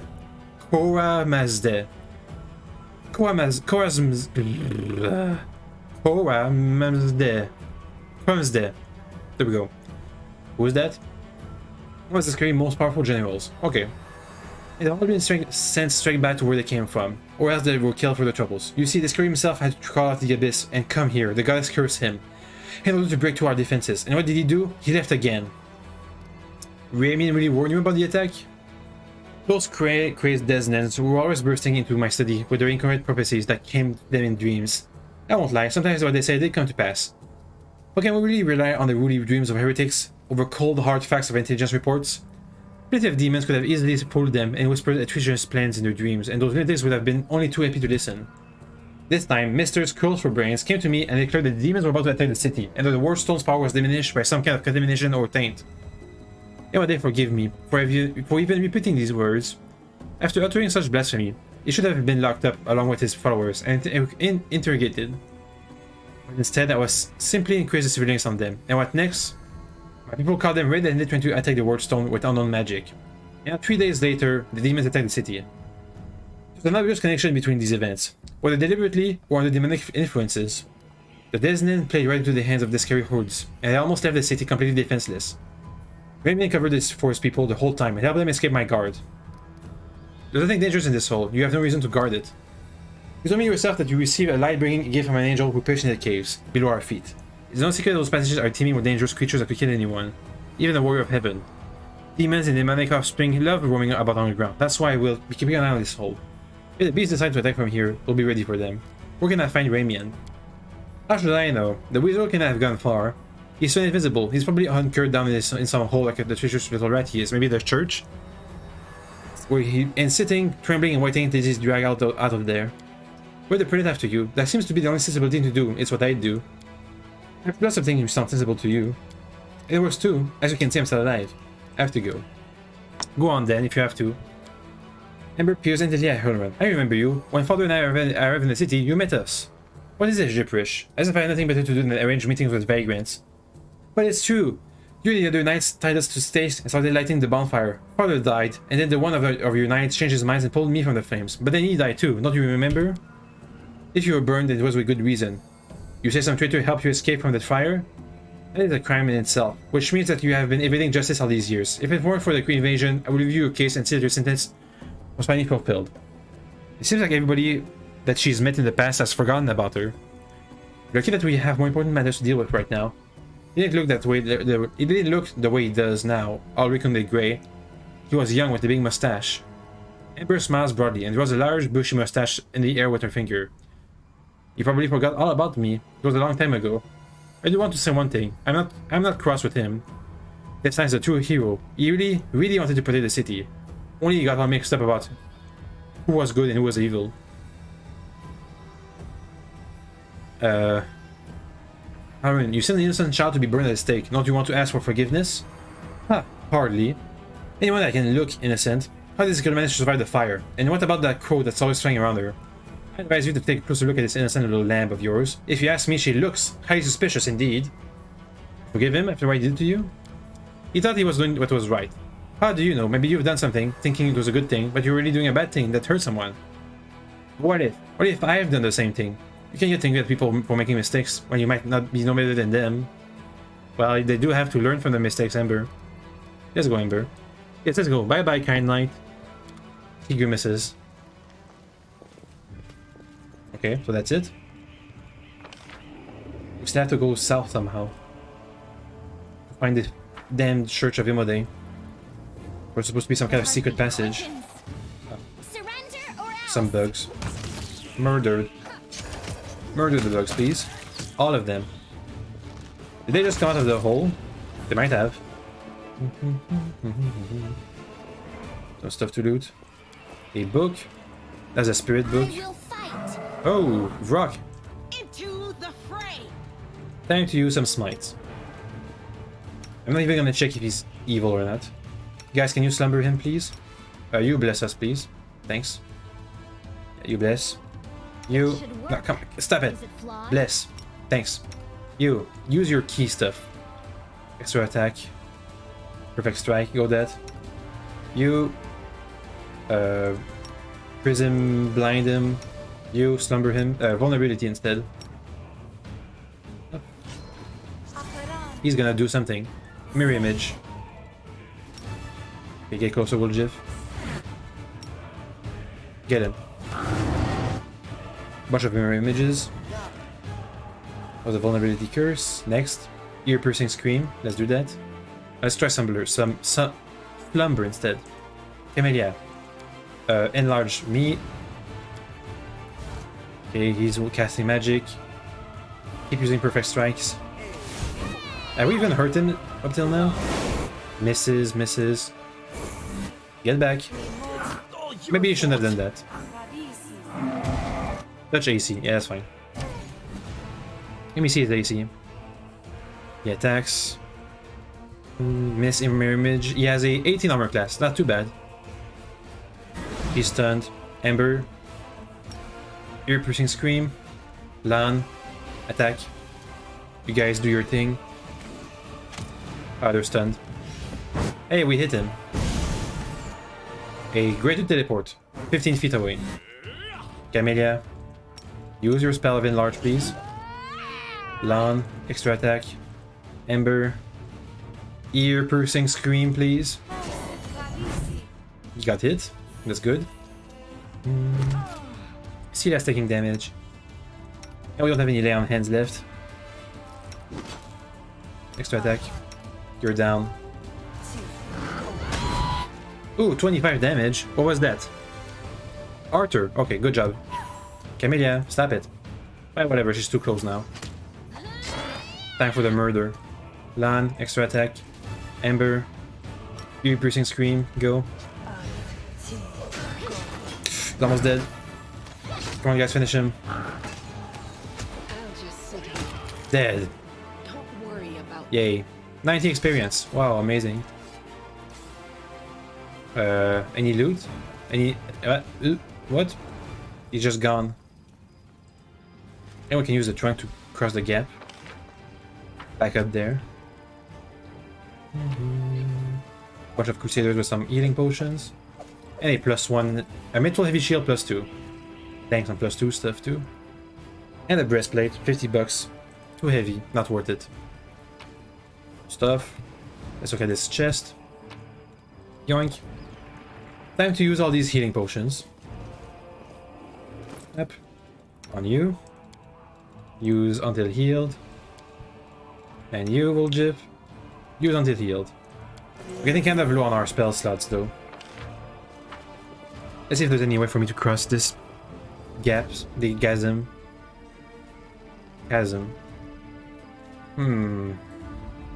Maybe along the walls over there. Maybe to the west/east. Over there, somewhere. Hey, there's a thing. I've never explored this place. Let's go.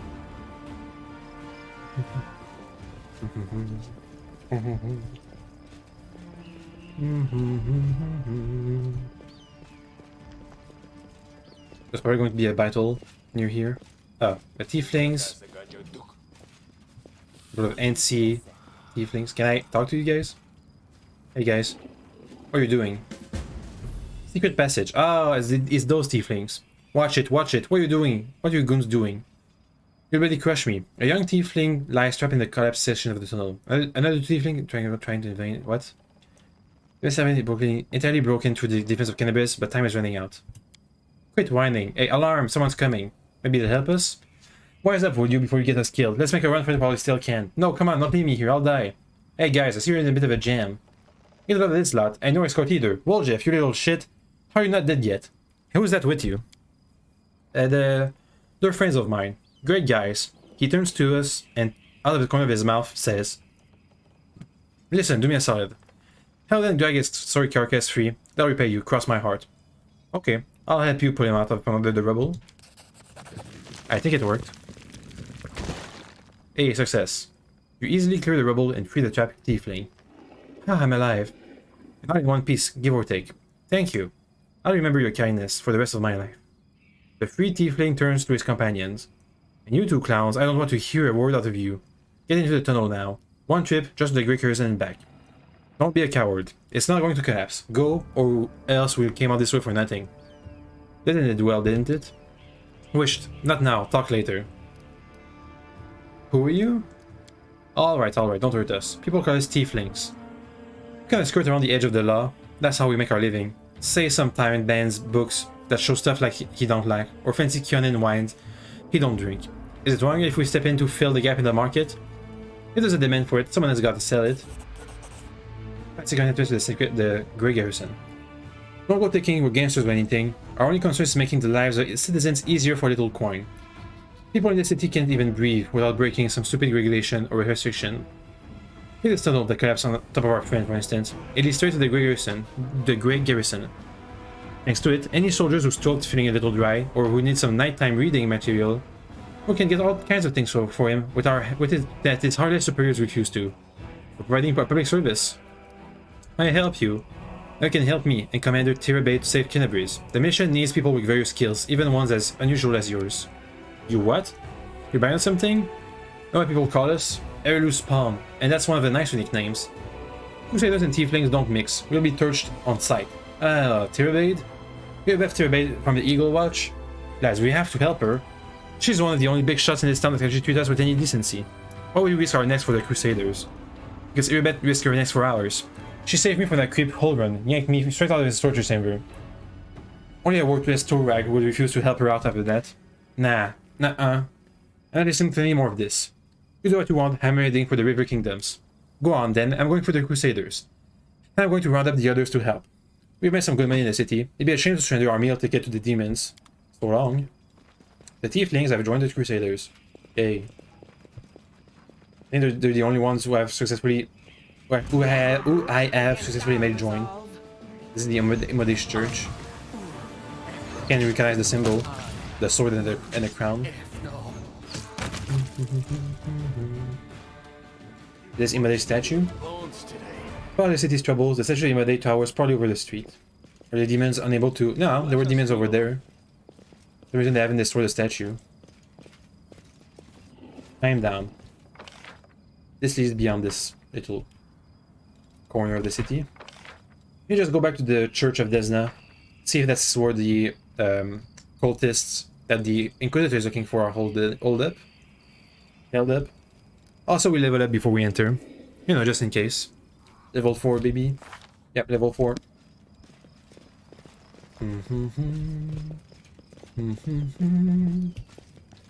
Come on. And here we are. Time to level up. Level 4. Next. Go for Charisma. Easy. Next. Low Religion. Persuasion. Next. We get some channels. Smite Evil. A bunch of spells. Yay. Same thing for you. Up. Charisma. Oh wait, we don't... What? We don't have any points? Come on guys, let me do this automatically. Don't level up Persuasion, please. Mobility, no. Low Religion, yes. Next. And a bunch of stuff. Next, Camellia, shut up about material components. Shaman, Spirit Hunter, yes. Dex. Should we go for Wisdom instead? I should get to +5 Dex, that's fine. Let's see, Stealth, no need. Trickery, do need. Knowledge Arcana, I guess so. Unless Hamburg can take care of it.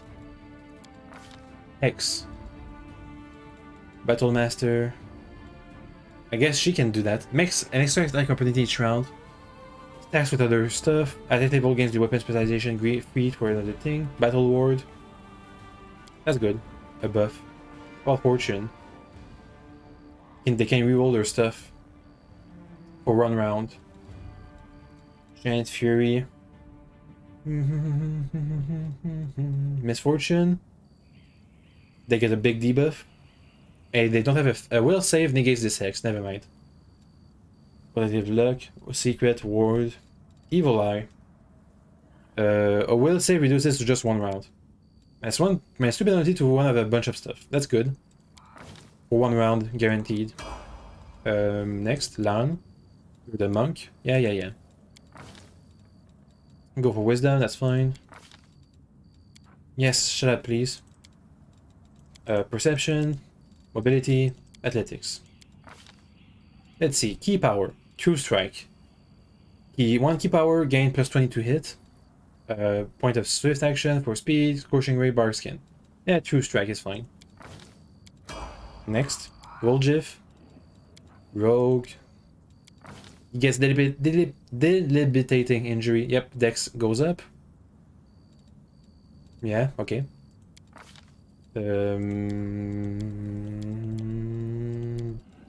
Use magic device, perception, trickery, stealth, mobility. We don't have many people who have athletics, do we? Oh, Lan does it, that's fine. Spells. Can I choose? I can choose 2 spells. Or 3 spells. That's a big list. Acid Arrow, that's a damaging spell, that's fine. Blindness, Blur, Bone Shaker, Burning Arc, Pulse Strength. Command Undead, Create Pit. That's a good one. Next, that's fine. Ember. Witch stuff. Charisma, yep, it's charisma based build, that's fine. Knowledge Arcana, she can take care of Knowledge Arcana. And Low Religion. I'm not gonna give her any persuasion. Use magic device. Knowledge Arcana. Low religion, sure. Hex stuff, healing. It's a cure light wound. Or at the 5th level is a cure moderate wound. How about evil eye? You can double up on evil eyes. I can choose some spells. Let's choose carefully. False life, pester, fine traps, glitter dust, hold person, poison, box pustules, 42 negate, scare. People with high 8 dice are immune. That's a good one, Web. Let's get inside this church, the temple. Same thing. Same difference. No, they weren't there. It's a burning city. Visit the Blackwing Library. Find a secret entrance to the Grey Garrison. Gwen family secrets. Common cause. Gather allies. The Tieflings have joined. Feud of the Faithful. And we don't know where he is. Okay. Thanks. Okay, so he doesn't seem to be here. Maybe he's in another location. Nope. Let's cross the bridge down here somewhere. Explore this last quarter / 5th of the map. Below Imode's temple. This section. That was a big map to explore. A bunch of stuff to encounter. The Aeon stuff. A mythic path to unlock.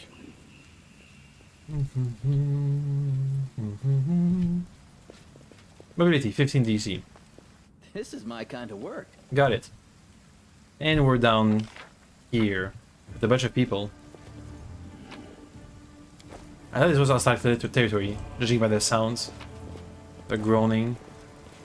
I'll cheer you on from... These Crusaders are like 15 feet away from demons. Please kill him. Please kill him. Shut up. And he got diseased. Lan. Unexpected. Grey pox. Ouch. Please murder. Thanks. Thanks. Time to loot. Masterwork Bardish.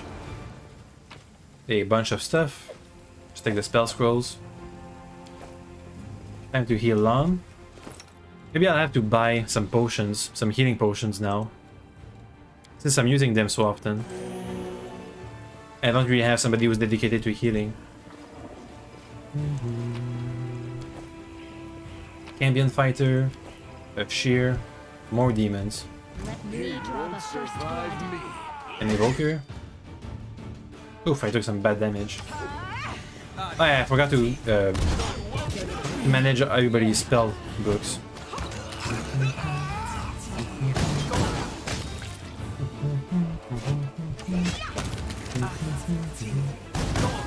Nice try. Good time. Okay. I think I will go back and rest. No. I need to try to push on. Apparently there's some kind of time limit where demons are going to push through the gates. You know, there's still a bunch of stuff to explore. Hey, mongrels. The young mongrel looks around in every direction, but maybe you should go back. This place isn't for us. It's too open. The enemy could come from anywhere. And the air is weird. Why does it keep moving so fast? No, not one step back. During the encounter with Ossia and the demon, you receive the blood rage and awaken the light of heaven.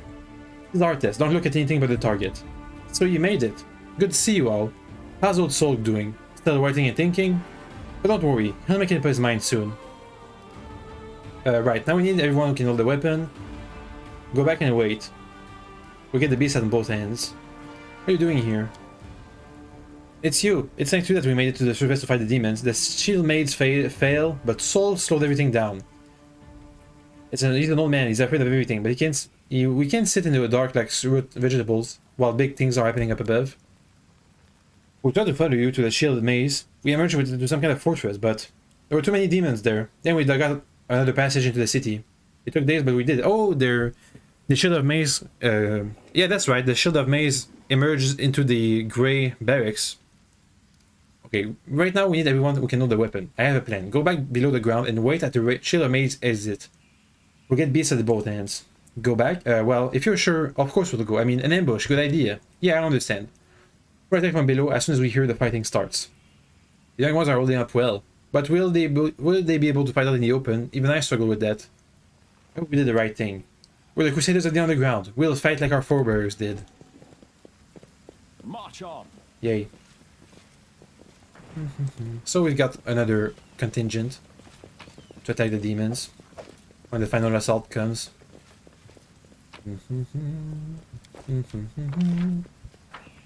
Let me heal people. Don't we have any healing power left with us? This is my path. Not really. No reason. You don't. You don't. I'm all ears. You don't. We'll make things right. See, disorienting injury. Debilitating injury. -2 AC. That's good. You're a good person. And people are I fatigued like too. you. Okay, we'll go back to the inn then. We will. And there goes all our potions. Quick save. Let's just finish this market square map. A bunch of corpses. The bodies have varied wounds. One is covered in burns, others have weapons and claw marks. Not pretty to look at. The blocked off exit. It's all dead ends. Oh wait, there's something. No, that's the bodies.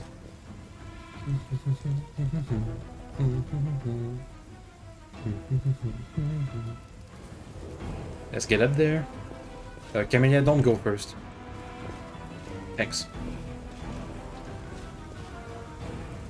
Let's loot stuff. Yoink. That's a dead end again. Into the house. Ah, it's almost the end of the map. A Vermilec. I don't know what that is. Ah, they're using a distance attack.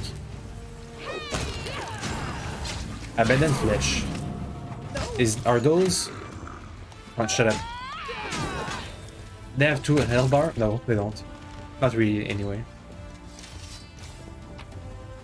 I thought they were an enemy hiding in somebody else's body. Up. Some loot. Yoink. Okay, we can't go past this point.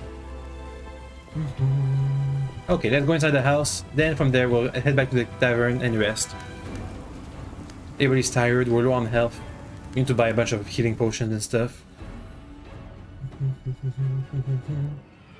Loot. Gimme. I'm sure they mean us no A harm, dredged. right? 2 dredges. And a Remorac. Excruciating. And some people have fallen down. What do we have?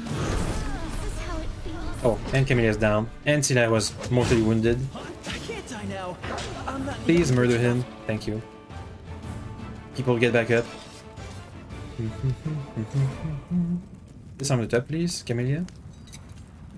I hope you appreciate this. Loot the loot. Crusaders Berenger letter home. A signet of House Vespertilo. Once per day, the owner of this token can choose any skill and have this token to get plus 5 to the concept bonus for an hour. That could be useful. Yoink. Yoink. Piece of a holy symbol. There's still these relics that we have to gather the pieces of to reassemble. To the streets. Let's go back to the tavern and rest. Also need to purge all the diseases we've contracted. Repair the ability score damage on Camellia. Might as well. Hey Crusaders. Thanks for securing an exit point. I guess it's what you're doing right now. Beamerak had a abrupt force scimitar. Hey Vermelek, we never got anything from him. Oh no, that's not this guy. Kenabres Crusader. Ah, a bunch of healing potions again. Recruits again. Okay, that's it. Leave.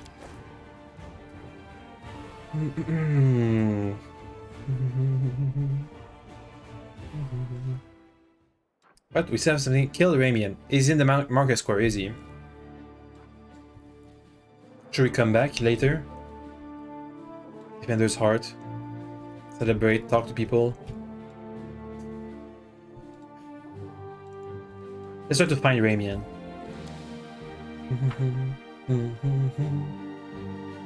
So he's not inside the church. But, well, where is he? He's supposed to be hiding down in some place. Into the house. We've been inside all these houses. Let's try to talk to the Inquisitors. Ask him again about clues to where Ramian would be. Now? Then do a mobility check over here. Yep. Climb up. Pretty good, aren't I? Good job. Hey, we can even farm XP. Maybe. Maybe not. Hey, Inquisitor. Can you give me again the clues for where the Ramian might be?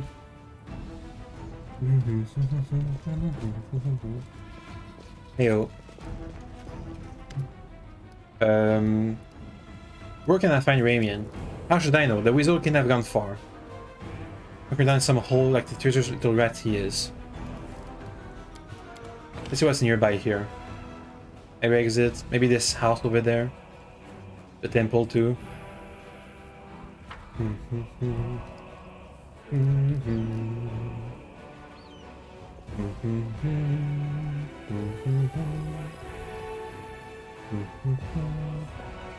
Looking down there. Nope, that's the scary scythe description. Ah, Ramian, there he is. Let me quick save before we talk to him because I don't want anybody else to die.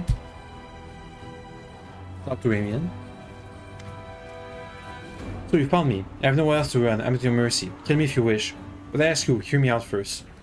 Do you really know about the demon attack before it happened? I did. We have a secret ally in the enemy's rank. No one knows who this brave soul is, but she has been feeding us information about the demon's plan. These dispatches have come to us by the most reliable channel bestowed upon us by the great dreamer herself. They've come to us in dreams. Fred Hulven brushed them off as meaningless reveries. And well, I admit that it isn't always easy to distinguish one's ally messages from ordinary dreams. But even ordinary dreams are gifts from Desna and are always worthy of attention. The prelate, and all the Crusaders' leaders for that matter, have put less store in reason and more into intuition, inspiration, and spontaneity. What's more, not long before the attack on the city, a blind elf who calls himself the Storyteller arrived in Kenabres. This wanderer wasn't merely a character of legends, but a scholar of the unknown.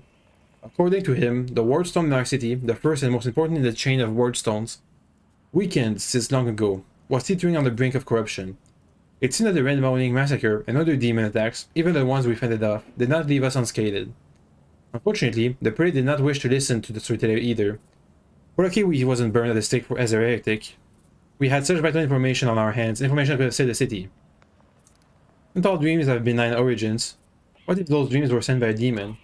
At a different time and place, someone perhaps could have become the victim of a false dream sent by monsters.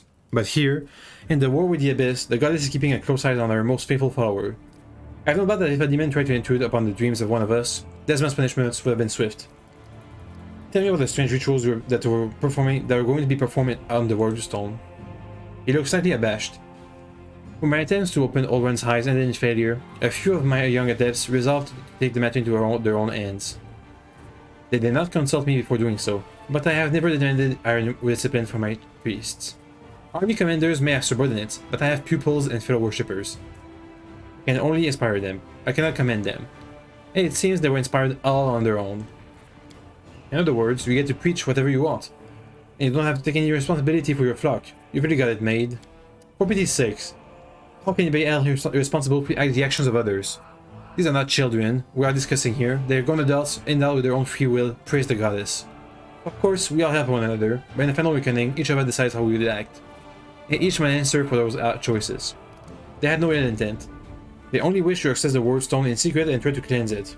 But the 200 became perform a suspect ritual after hearing even more suspect voices in their dreams.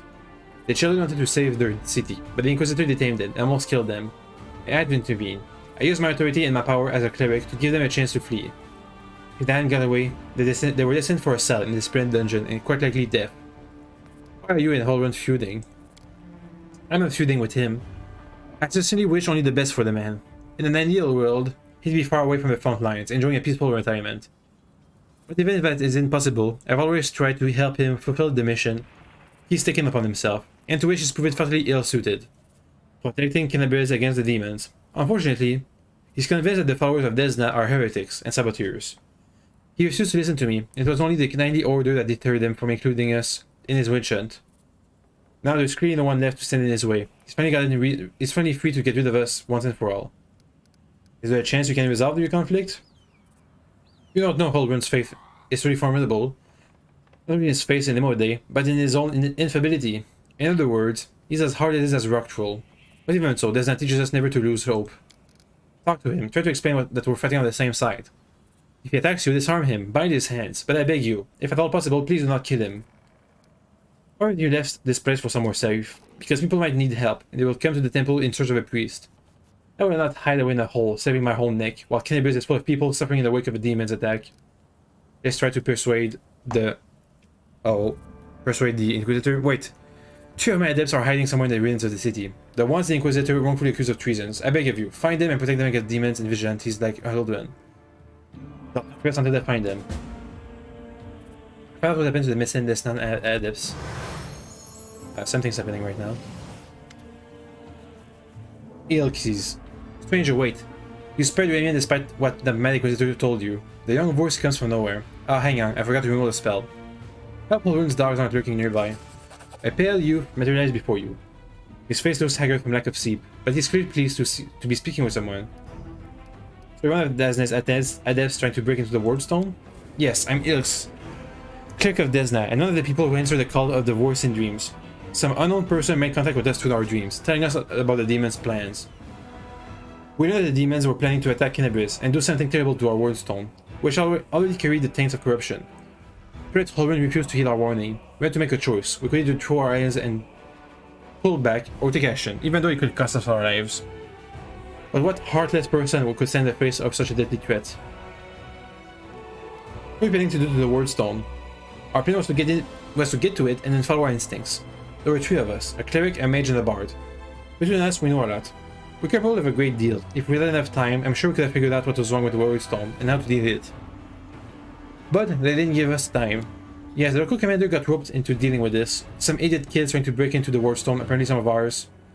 But who even knows these days? I know there's no evil in you, I can sense things like that. What you did was stupid and impulsive. Someone could have gotten hurt. You know from experience.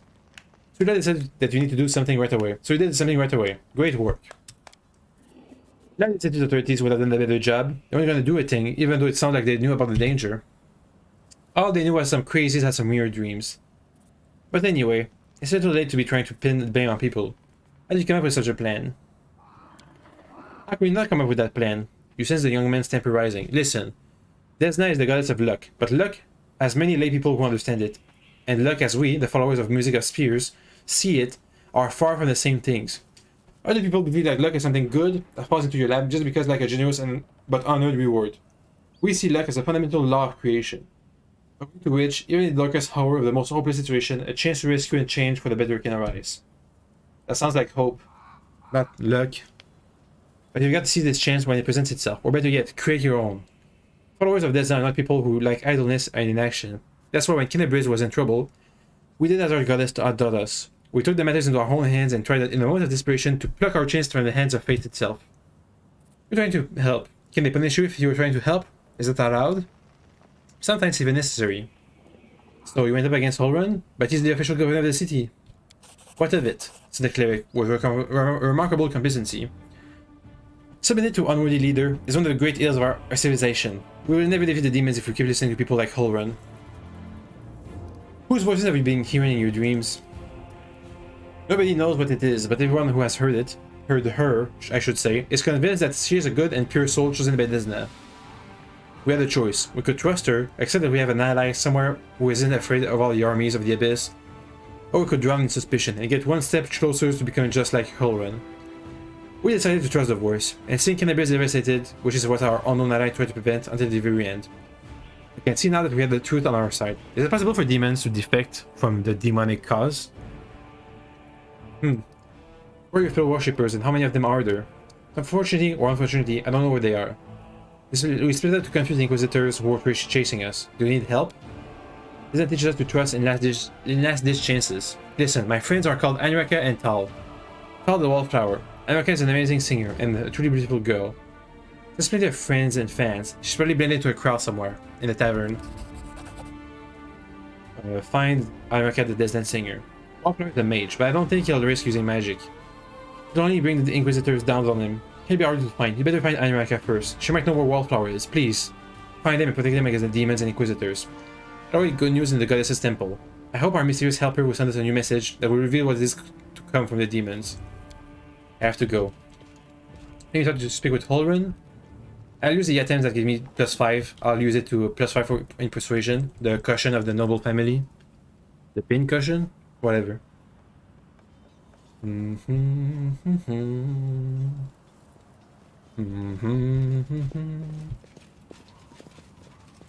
Everybody's all bloodied up.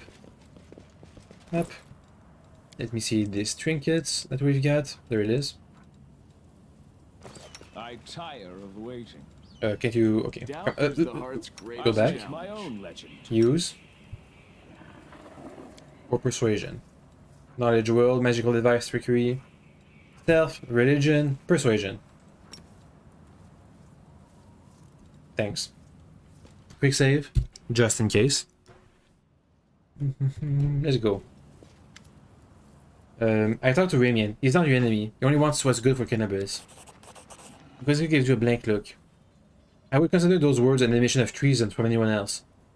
I always draw my weapon against he who was given heaven's gift. And I won't, as long as you don't do anything worse than conniving with that rebel riser Ramian. I won't ask you again to kill the rebel riser. As soon as we liberate the city from demons, my faithful will hunt him down. Understood. Tell Ramian about Holrun's decision. He's gonna hunt him once we're done with the city. He's kind of hopeful. He thought that we would survive the city's siege. That's a good sign, maybe? Right? Time to speak. Ramian, what's up? I managed to calm Holrun down a little, but he's still hell-bent on driving you out of the city once demon attack has been repelled.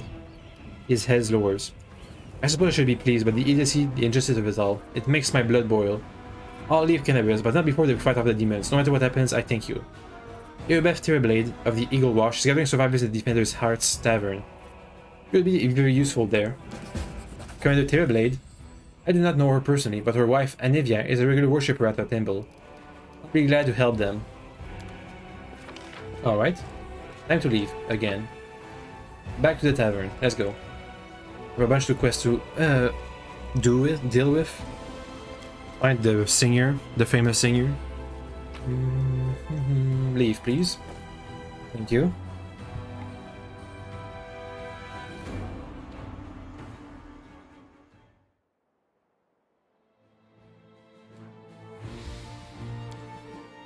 Wait, we don't see the quest for finding the girl, the singer, back at the Defender's heart. Oh well. I'm away. Someone on the road. Get ready.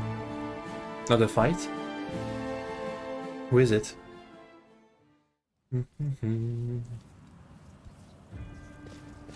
Nenyo. Hello. Wearing a robe? Check. Baphomet symbol around the neck? Check. Crazy eyes? Check. Note to self. Bring a mirror next time to be able to adjust the optimal level of eye craziness. Everything is ready for the experiment. An audience. Problematic, but not critical. You there, boy. Stay out of this. It is counterproductive to stand in the way of scientific progress. Who are you? Oh. Well, a cultist, right?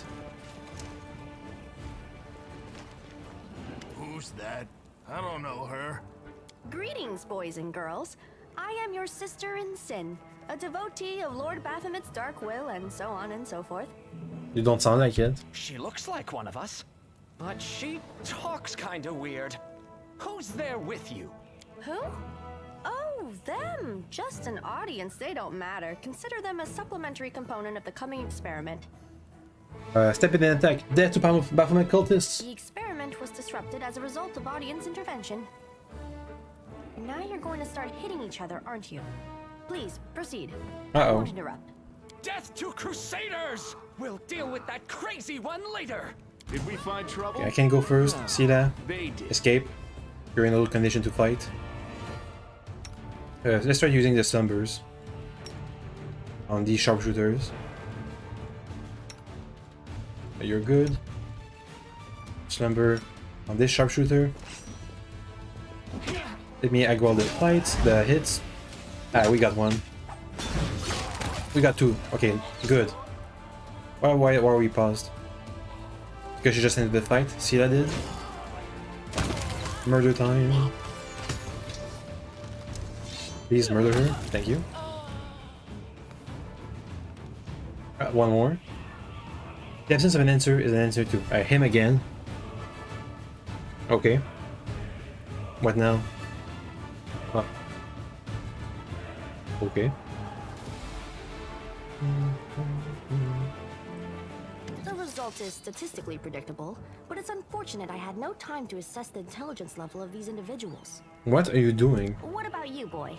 Are you ready to answer some questions for the good of science? Let's proceed with the experiment. My first question is simple. Which colors does the goddess Iomade prefer? Shouldn't you ask her? Let's be convinced that the correct answer is red and white. Red and white. This answer is correct. It is comforting to meet at least one educated person in the melting pot of ignorance that is Kenabres today. Okay. Let's proceed. Did Aradin take part in any crusade before he died? Nazlanti. An immortal Nazlanti. I guess not. You know for sure that Aradin died not long before the world wound opened and the first crusade began. He died not long before. And those are religion checks, not knowledge world.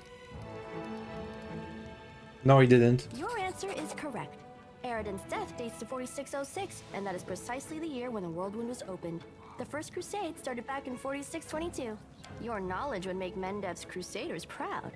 My final question is, what is the title that Arilu Vorlesh bears? Is she the architect of the world wound, the lord of the labyrinth, or the border acquisitor of the shapeless abyss? The architect. Knowledge world. You're positive that yeah. Architect of the world wound. That's correct. Most excellent. You successfully answered all of my questions. Splendid.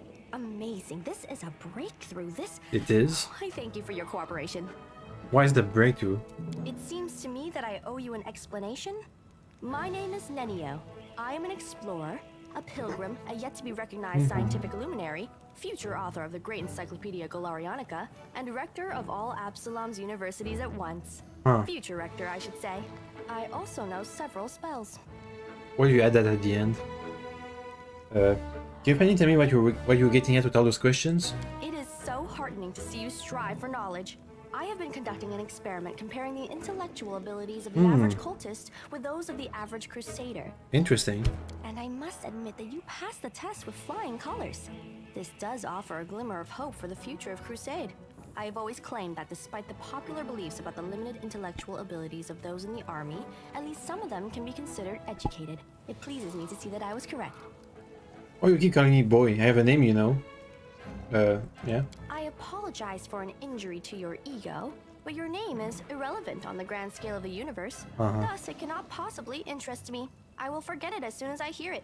To avoid unnecessary confusion, I'd prefer to not know it at all. You're trying to say that I'm mediocre? Yes. Ah. Kenabres isn't safe right now. Shall we join forces? Do you wish to become my follower?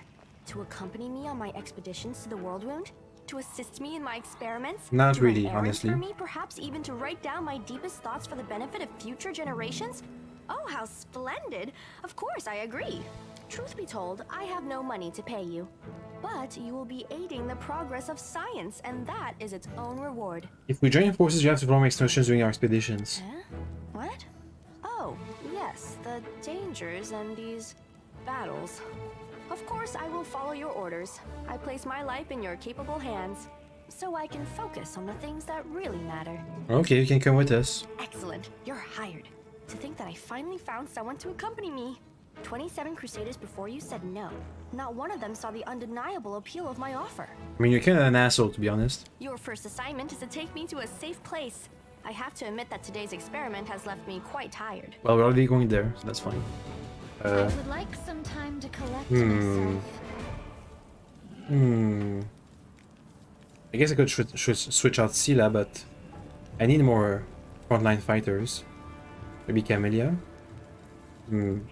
I'll check what their class is. Then we'll see who's gets switched out. Up. Let's go back on the road.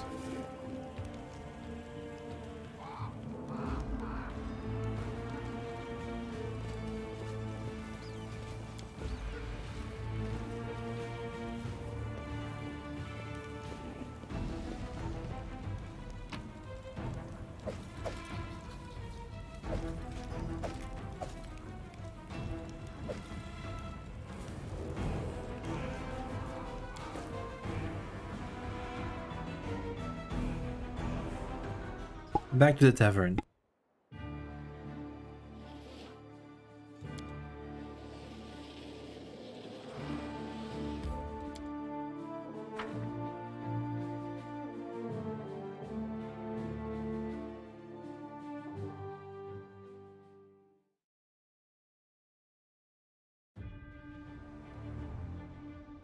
Let's rest, then we'll examine the situation.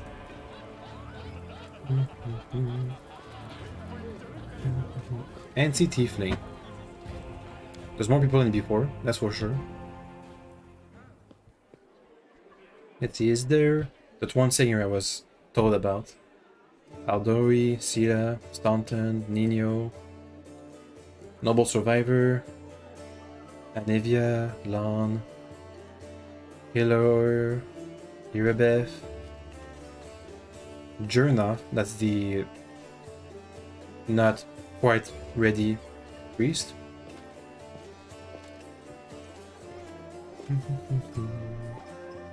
Why do you have a sword on my hilt? The Midwest hearts greets you with unexpected liveliness. Beyond the walls of the tavern, the once bustling and festive city lies in ruins, but somehow none of that can be felt within the walls. People in the room are talking, laughing, raising toasts, even softly singing. It doesn't look like a typical tavern revelry, but nor is it the grim vigilance of the recent days. Scylla waves at you. She's sitting at the table with the trios you met previously. The knight, the half-elf, and the red-headed halfling. Arthur, come. Let me properly introduce you to Elan, Jenna, and Curl, the fearless warriors of the League of the Inspiring Card. He pushes a mug of beer towards me and speaks softly. Was me convince Irabeth to use what Jenna, Curl, and Elan found for a little party. If you look out the window, you might think the end times of Come and the Abyss has devoured us all. I thought some simple pleasures, good food, good company, could help keep the gloom at bay. What if the demons attack while everyone is drunk? Don't worry about that. The cart my friends found barely had enough for a couple of monks for everyone. Besides, Irabeth will split them into two groups. Half celebrating today, the other half tomorrow. So we'll be at half strength. Okay. Hey, we're just going to sit here with grim faces. I say we get to know each other a little better, so we have better reasons to toast. Tell me about you in your order, Elon. As stories go, it's not very entertaining. I was born far to the south of in Idawan. I lost my parents early, led the life of a simple mercenary. But I often questioned the path I had chosen. I am proud of my sword skills, I enjoy training in drills. And I'm not afraid of battle. But risking my life for coin? It takes a special mindset to choose that lot with no regret. You have to want to risk your blood. I saw too many of my friends die. I wonder if it was worth it. So in the end, I decided to choose another path. I'm gonna close the door. Okay, because the dog was opening it. He can't make up his mind if he wants to sleep here or outside. Let's see. I'm going to lay down my life. At least it'll be for a good cause. That's how I ended up in Mendev and became a squire for the Hound Hearts.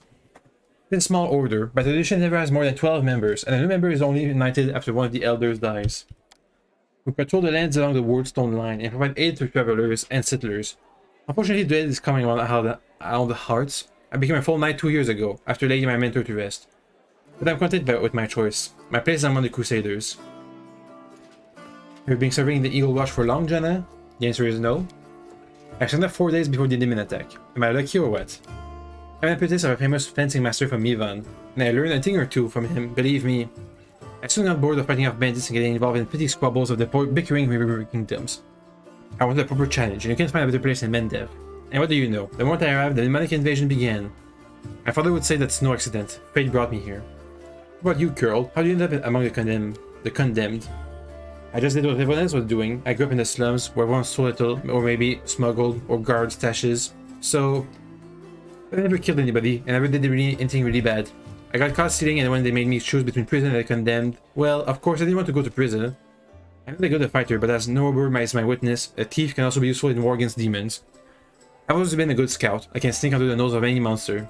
I don't know where my friends are now. We got separated when the demons rampaged through the city. Chin up, friend. Whoever you were in the past, you are our friend now, and a crusader. Your skills will be useful to us, you'll see. How do you all know Sira? I met my noble sister on the road to Kenabres. I was returning to the south for my fiancé and was happy to be in the company of a paladin of Imode. We said our farewells in the city of gates and went north, along the road to Dresden, to my order's camp. Ilan's face grew thin at the mention of the camp. The demons attacked us there at the same time they struck Kenabres, but we managed to fight them off. We hurried to the city's aid and joined forces with the Eagle Watch. All my fellow Hound Hearts were wounded during the battle on the streets. And the last night of my order, we can still fight. It's so good to see Scylla again. Every loyal heart counts these days. I met Scylla at the tavern in Kenabres, before the attack of course. She was one of the few who would still sit at the table with the condemned knights. Usually they don't even look at us, but Scylla is different. I knew it from the moment I saw her. That made me notice Scylla too. So I sat down to talk to her. I never understood why everyone treated the condemned so horribly, and I still don't. Arkur is a great lad. So after that night, Scylla and I went to round the taverns together every day. Mendev is an amazing place. People from all over the world come here, for glory, redemption, or to help those in trouble. They always find each other. This might be the best place in the world to find like-minded people and friends. That was a toast in case you didn't notice. So did you call me over just because, or is something the matter? I didn't just want to talk to you about today's celebration, you see. You see, Elon's in trouble. I want to help him, and I don't know how anyone in the city I can turn to. His fellow knights were all wounded in battle. Bad idea, sister, I told you. I don't want to bond to anyone else with my problems. I need to handle them on my own. Come on. Hiding your sadness from your friends is nowhere to live. Carol is right. Archer helped me find you. Without his help, I'd still be looking for you all over Kenabres. Ellen, come on. Stop being so stubborn. Tell me more. In all truth, I do not wish to impose. My problems are just minor. A paladin of Imode and our friends certainly have more important things to do. Especially now that Kenabres have been overrun with demons. If I have anything in life, there's nothing minor about good and evil. Take the three of you, for example. It seemed like all you did was save one card from some lesser demon, but look how many people are happy now. That feat will never be sung up in song, but who knows, maybe thanks to this one joyous hour of peace and rest, the defenders of Kenabres will find the strength to protect the city. I talk too much, don't I? Well, Sir Elan, I want to help you, and my reputation as a holy warrior of Imode won't suffer if it's more of a minor adventure than a glorious feat. He sighs and seems a little embarrassed. Alright, I'll explain. The life of a crusader has given me more than just a purpose, and a chance to serve a righteous cause. When I abandoned the life of a mercenary and came to Mendev, I gained something else I never expected. It's here that I met, and may all the ladies here forgive me, the finest girl in all the world. It's a miracle she found any love on her own heart for a bungler like me. But I'm not about to let this miracle go. Not even the Demon Lord discarding all his demon army can stand in my way. Luckily, my beloved is now safely away from Kenabres. For half a year, I have been getting up my courage to propose to her. I even ordered a ring from Derek Sonamer, the best jeweler in Mendev. Independent nightly orders live mostly out of donations, and I'm not what you could call rich. But I so want to make Kiana happy.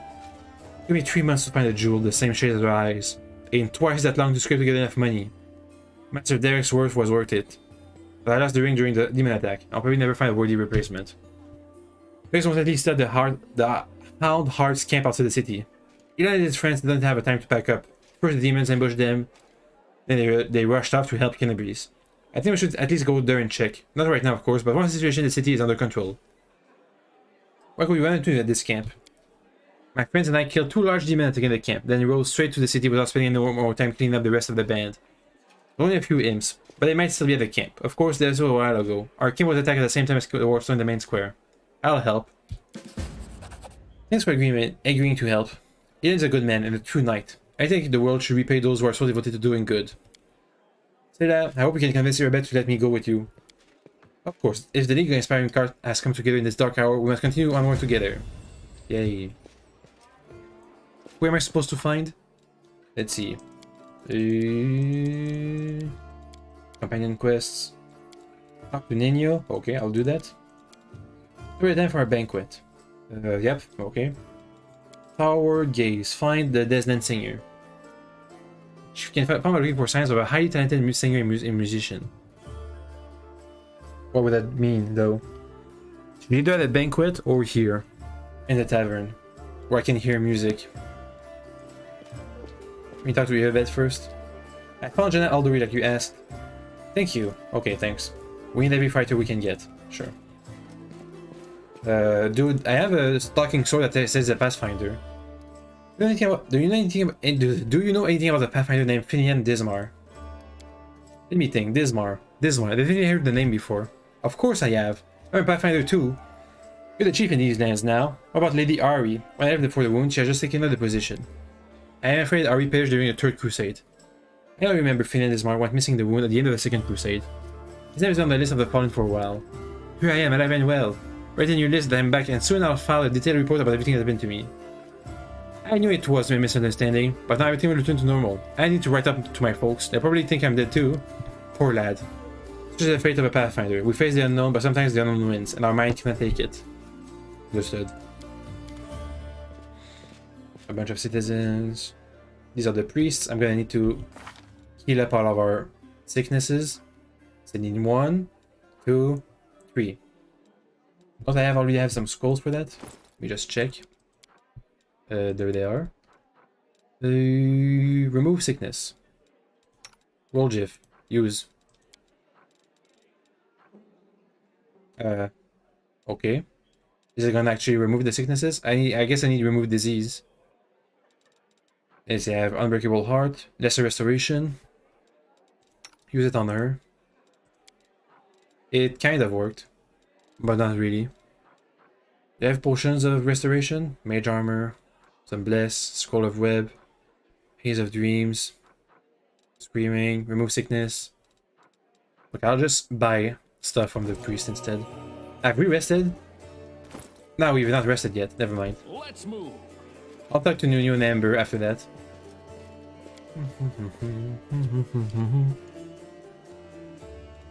Yeah, just rest. I used to think that being weird like you meant being alone, but lots of folk like you here. Let's be weird together, and then you'll never be alone. Huh. Logic. Okay, that's it. So, are the sicknesses gone? Yes. Yes, they are. Yay. Let's see, you're a scroll savant. A scroll specialist? How does that work? Wizard proficiencies. Netis. Netis? Okay, that's a god. Arcane. Cantrips. Illusion, Skull. Scroll focus. A scroll savant has half his class level as a bonus on use magic device checks. He will always take 10 on use magic device checks. Okay. Arcane Bond. Scribe Scrolls. I guess that's good. Scroll Specialization. Whenever the scroll someone uses a scroll, carries the DC for any spell connected using its intelligence modifier instead of the minimum modifier. Okay. Okay. Next. Intelligence makes sense. Skill point in the knowledges. And the use magic device, sure. Acid arrow, mirror image, create pit. All good. Good. So she's a wizard. Kind of. How many spells does she know? Nuno. Spellbook. A couple. Not a lot, actually. Use an enlarged person, please. Okay, never mind. Banish, color spray. Summon monster. Snowball. We already have some snowballs. Enlarged person, that's good. Up. Acid arrow. And acid arrow. Then you manage everybody's spell books. That's fine. Your create bit and resist energy. That could save us.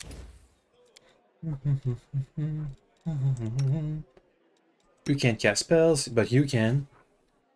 How about another enlarged person or summons nature's ally? Doom, Entangle, Unbreakable Heart, Cause Fear, Blessed. Well, we have Blessed, Bane instead. Next level 2. Bow Strength, Scare. Summon, Restoration Lesser, that could be good. Eagle Splendor, that's good. Wait, no, I can cast them as a paladin. Cure Moderate Wounds, sure. Until we have a real healer on our side. Get yourself a Challenge Evil. I'll take protection, some stuff, and Divine Favor.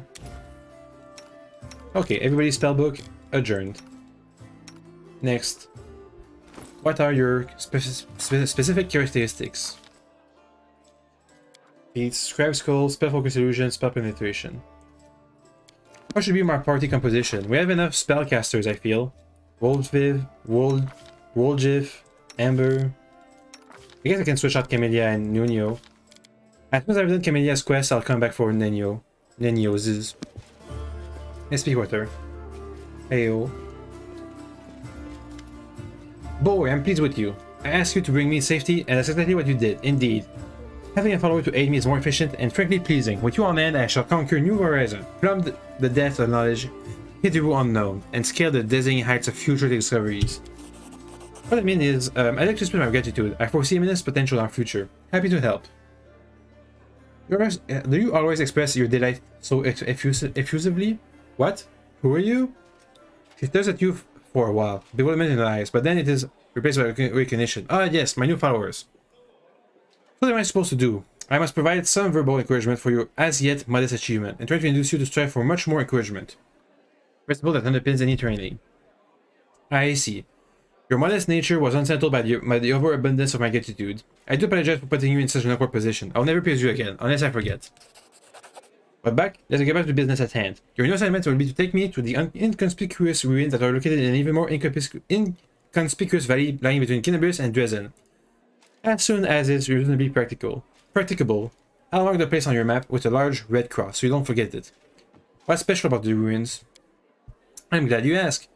It's my great hypothesis, my secret project, and I won't pass up the opportunity to share it with you, because you are my most loyal follower, and you're worthy of possessing some knowledge. Also because you're the first person to ever ask me about it. Some time ago, I was walking around the border of the world wound, and I met a strange person. He was wearing a frayed grey robe, and his face was hidden behind another white mask. Is that the guy that says the lack of an answer is whatever? Of course, I didn't miss the opportunity to ask him about the reason for his absurd appearance. And do you know what he said to me? He said, I am the answer, but what is the question? Then he walked off in the direction of the world wound. The next day, after I had already forgotten about the first encounter, I had another similar encounter. This time I met an elven woman, judging by the pointy ears sticking out from behind the mask. I had the answer, but what is the question, she said, before taking off towards the world wound, and then I realized, everything became clear to me. I never miss me when I see one, consider this one of my myriad talents. After all these geysers weren't simply on their way to a costume party, were they? After examining several maps, I decided that they were all heading in one direction. They were a place not far from Kenabres. A place which is marked as nameless ruins even on ancient Sarkorian maps. That's where I need to go. Unraveling the secrets of that place will be my greatest discovery. It will ensure my place in history. How do you know where we have to go? Do you know how to find a beehive in the forest? You catch 2 bees, set them free in 2 different locations in the forest, and remember the direction they fly in. Then you take a map and draw lines showing the bee's route. The place where the lines intersect will mark the location of the beehive. Fascinating, yes? By the way, forest bees do not make any honey. I used the beehive principle here too. For a couple of months, I tracked the strange people in masks and observed the direction in which they were traveling. I collected the coordinates, mapped their estimated routes, and made a discovery. All the routes intersected at the nearest ruins not far from Kenabres. What do you expect to find there? I haven't decided yet. If I knew what was hidden there, I would be so eager to go. These routes are very far from Kenabres. You could easily go there by yourself. Where do you need me? Her eye seems ready to pop out of the socket in surprise. Don't you see? This is a dangerous secret place. Who knows what may happen to me after I lift the veil and uncover the working of the universe. My mortal body may be unable to contain all the knowledge, or perhaps it will ascend and become equal to the gods themselves. I need you to write down everything that happened and report my fate to the interested party in Absalom. And don't forget to praise me as I deserve while you're there. You know, these ruins of yours may just turn out to be just that, ruins. In that case, we'll write the experiment off as a failure and start another one. I don't know which experiments I'll try next. Understood. Well, now you know, so off we go. Let's just make a rhyme. Press a discovered poetic talent. Let's conduct an experiment. Quickly, say any word and I'll try to find a rhyme right away. Science.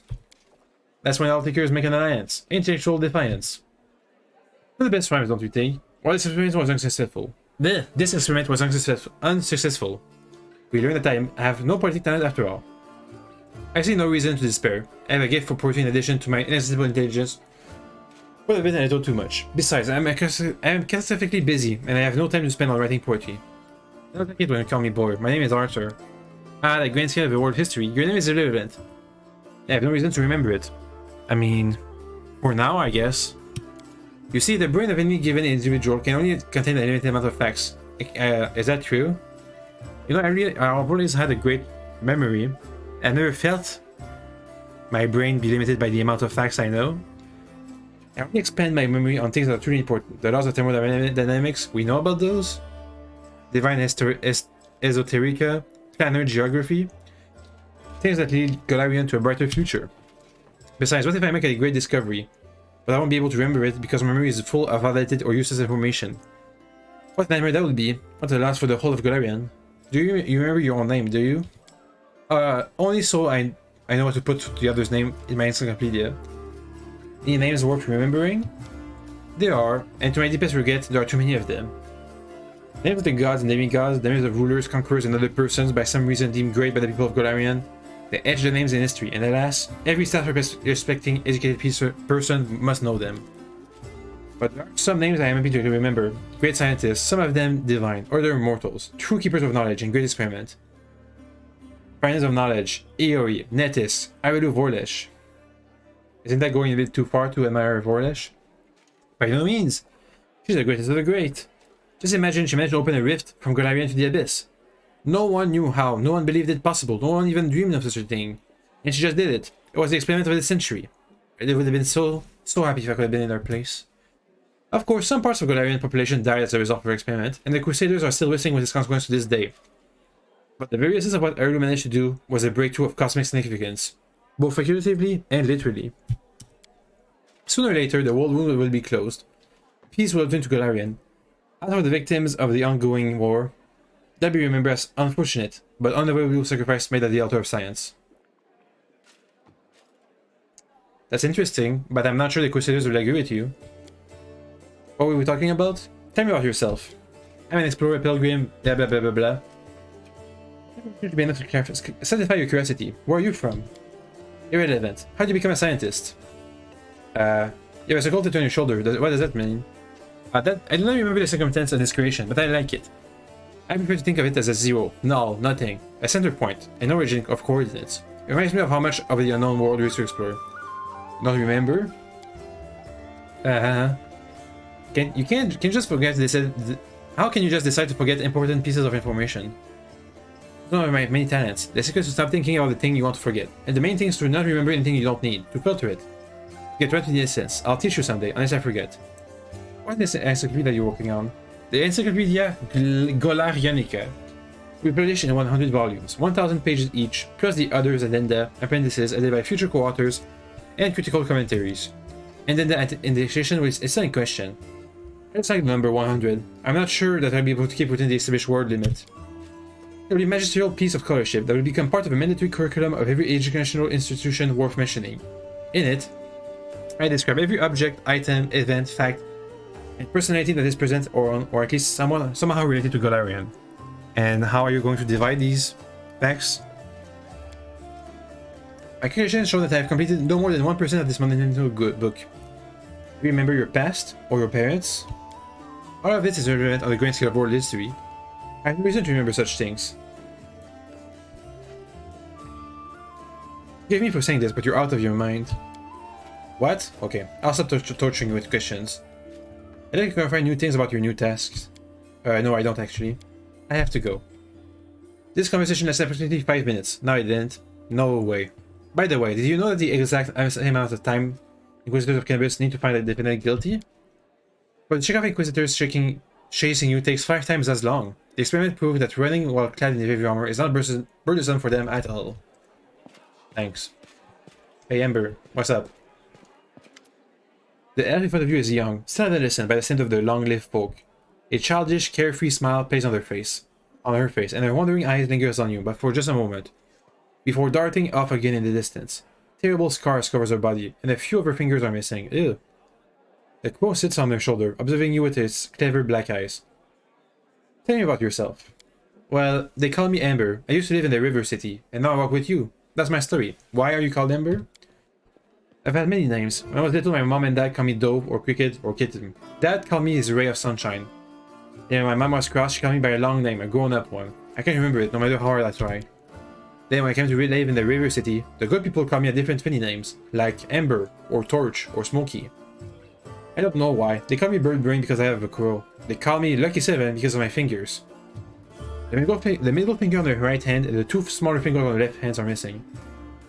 It sounded like coming to grill me, they said I was stupid. But I didn't feel hurt. I mean, they're right. I really am silly. They didn't mean to hurt me. I like Ember. It's a good word. Embers are like people. On the outside they're grey and cold like stones, but they're warm inside. You can blow on them and they'll start by fire to help you survive a cold night. Where are you from? Far away, from Flower Country.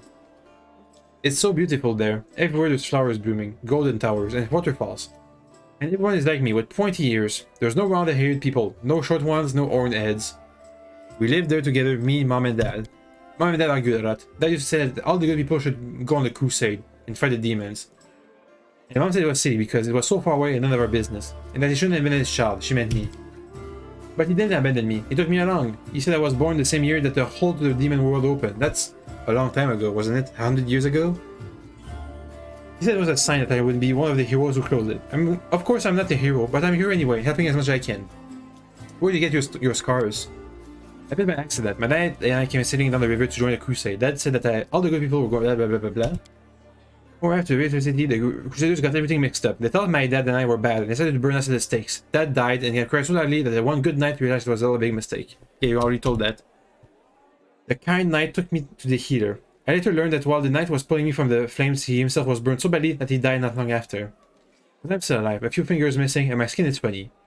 I've lived in the River City ever since. I've never had my own house, but I have many friends. Lawful. In that rich mouth called instant crusaders? For shame. People always come to some pretty words, as if calling oneself a paladin or a commander is enough to stop you from being a poor frightened sailor. But there was one true knight there, and the others came to their senses at last. Do you worship any deity? She shakes her head. Dad taught me to pray to Imode. He said she was a kind goddess, and she called people to crusade against evil. The knights who burned my dad and me worshipped her too. They even lit the fire with a prayer to her, and she did nothing to help us. But then one kind knight alone, without any gods, changed his mind and saved me. I think the gods are the same as us. They don't understand anything, and they're scared of everything. So they hurt themselves and the rest of us. People worship the gods only because they're afraid of being irresponsible themselves. And the gods listen to the praise, and they become smug and arrogant, and begin to believe that they're better than us. But they're no better. They're silly sinners just like the rest of us. As I pray to the gods, different ones, the good ones, the bad ones, I ask them to stop fighting and hurting each other. I don't know if they ever hear me, but if they do, I mean, Leto wanted to Bernie. He was able to change his mind and do a good deed. If he can change, maybe Baphomet can too. How do you survive on the streets? There are many good people in the River City. When I sing for them in the street, they often give me coins or bread, or sometimes even clothes. I did everything with the other homeless, and they showed me where it's safe to keep sleep, where I could get out the rain and cold, where I could find discarded things.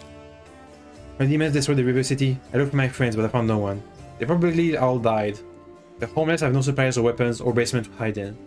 And the knights won't protect them either. Knights are like gods, so self-important. We're saving the world after all. Why do they care about the homeless? Where do your magical powers come from? These tricks? I have them from my grandma. She used to be my father's grandma, even before that's his father's. I've never seen her myself. But she's very clever and kind. When I live on the streets, sometimes she left food for me, or a blanket in the winter. Sometimes I feel her stroking my hair as I fall asleep. But if I open my eyes, there's no one near. Doesn't any soot. She scratches the crow's beak, and the bird grumbles happily in response. She tells Soot how to do different tricks, and Soot teaches me. Low religion. It appears Amber doesn't know who exactly gives her power. We can guess from her horse that her patron is Andaletta, a powerful Archon, one of the Imperial Lords, also known as the Grandmother Crow. Thank you. You're always so cheerful. How do you manage to remain so hopeful when you're surrounded by such horrors? Hope? Nah. Hope is a lie. What should we hope for? This world is in the hands of demons. The gods can't help, or they don't want to, or they forgot about us altogether. People know they're about to be eaten by demons, but they still quarrel with each other and fight and steal. There's no hope, only us. We'll have to win without hope. It'll be hard. The entire abyss is against us. We can only win by some miracle, which means we'll have to make one happen. What other choices do we have? We'll work a miracle and win, because we have to. Sounds like hope. I'll go. Thank you. We have somebody else to talk to. Quest thingy majig. MacGuffin. Doohickey. Talk to Thorn. Okay. Yeah, the guy that sent me to kill Kalisa.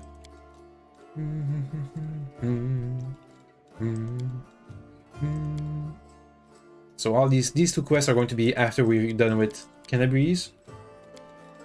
I have to go to the banquet. Find the Descent Singer. Talk to Thorn. Find the storyteller. And the mansion with Camellia. Maybe learn more about her. She hasn't said much, except that she's kind of selfish. I don't actually know her alignment, but I can guess. Some kind of evil, probably. Neutral good. And she doesn't mind using innocence for her own profit. Lawful neutral, chaotic neutral. Lawful neutral? I would call him good, at least. Anyway, Thorn. I met Kalisa. Under what circumstances I would see the opportunity to kill her? Are you certain of your allegations?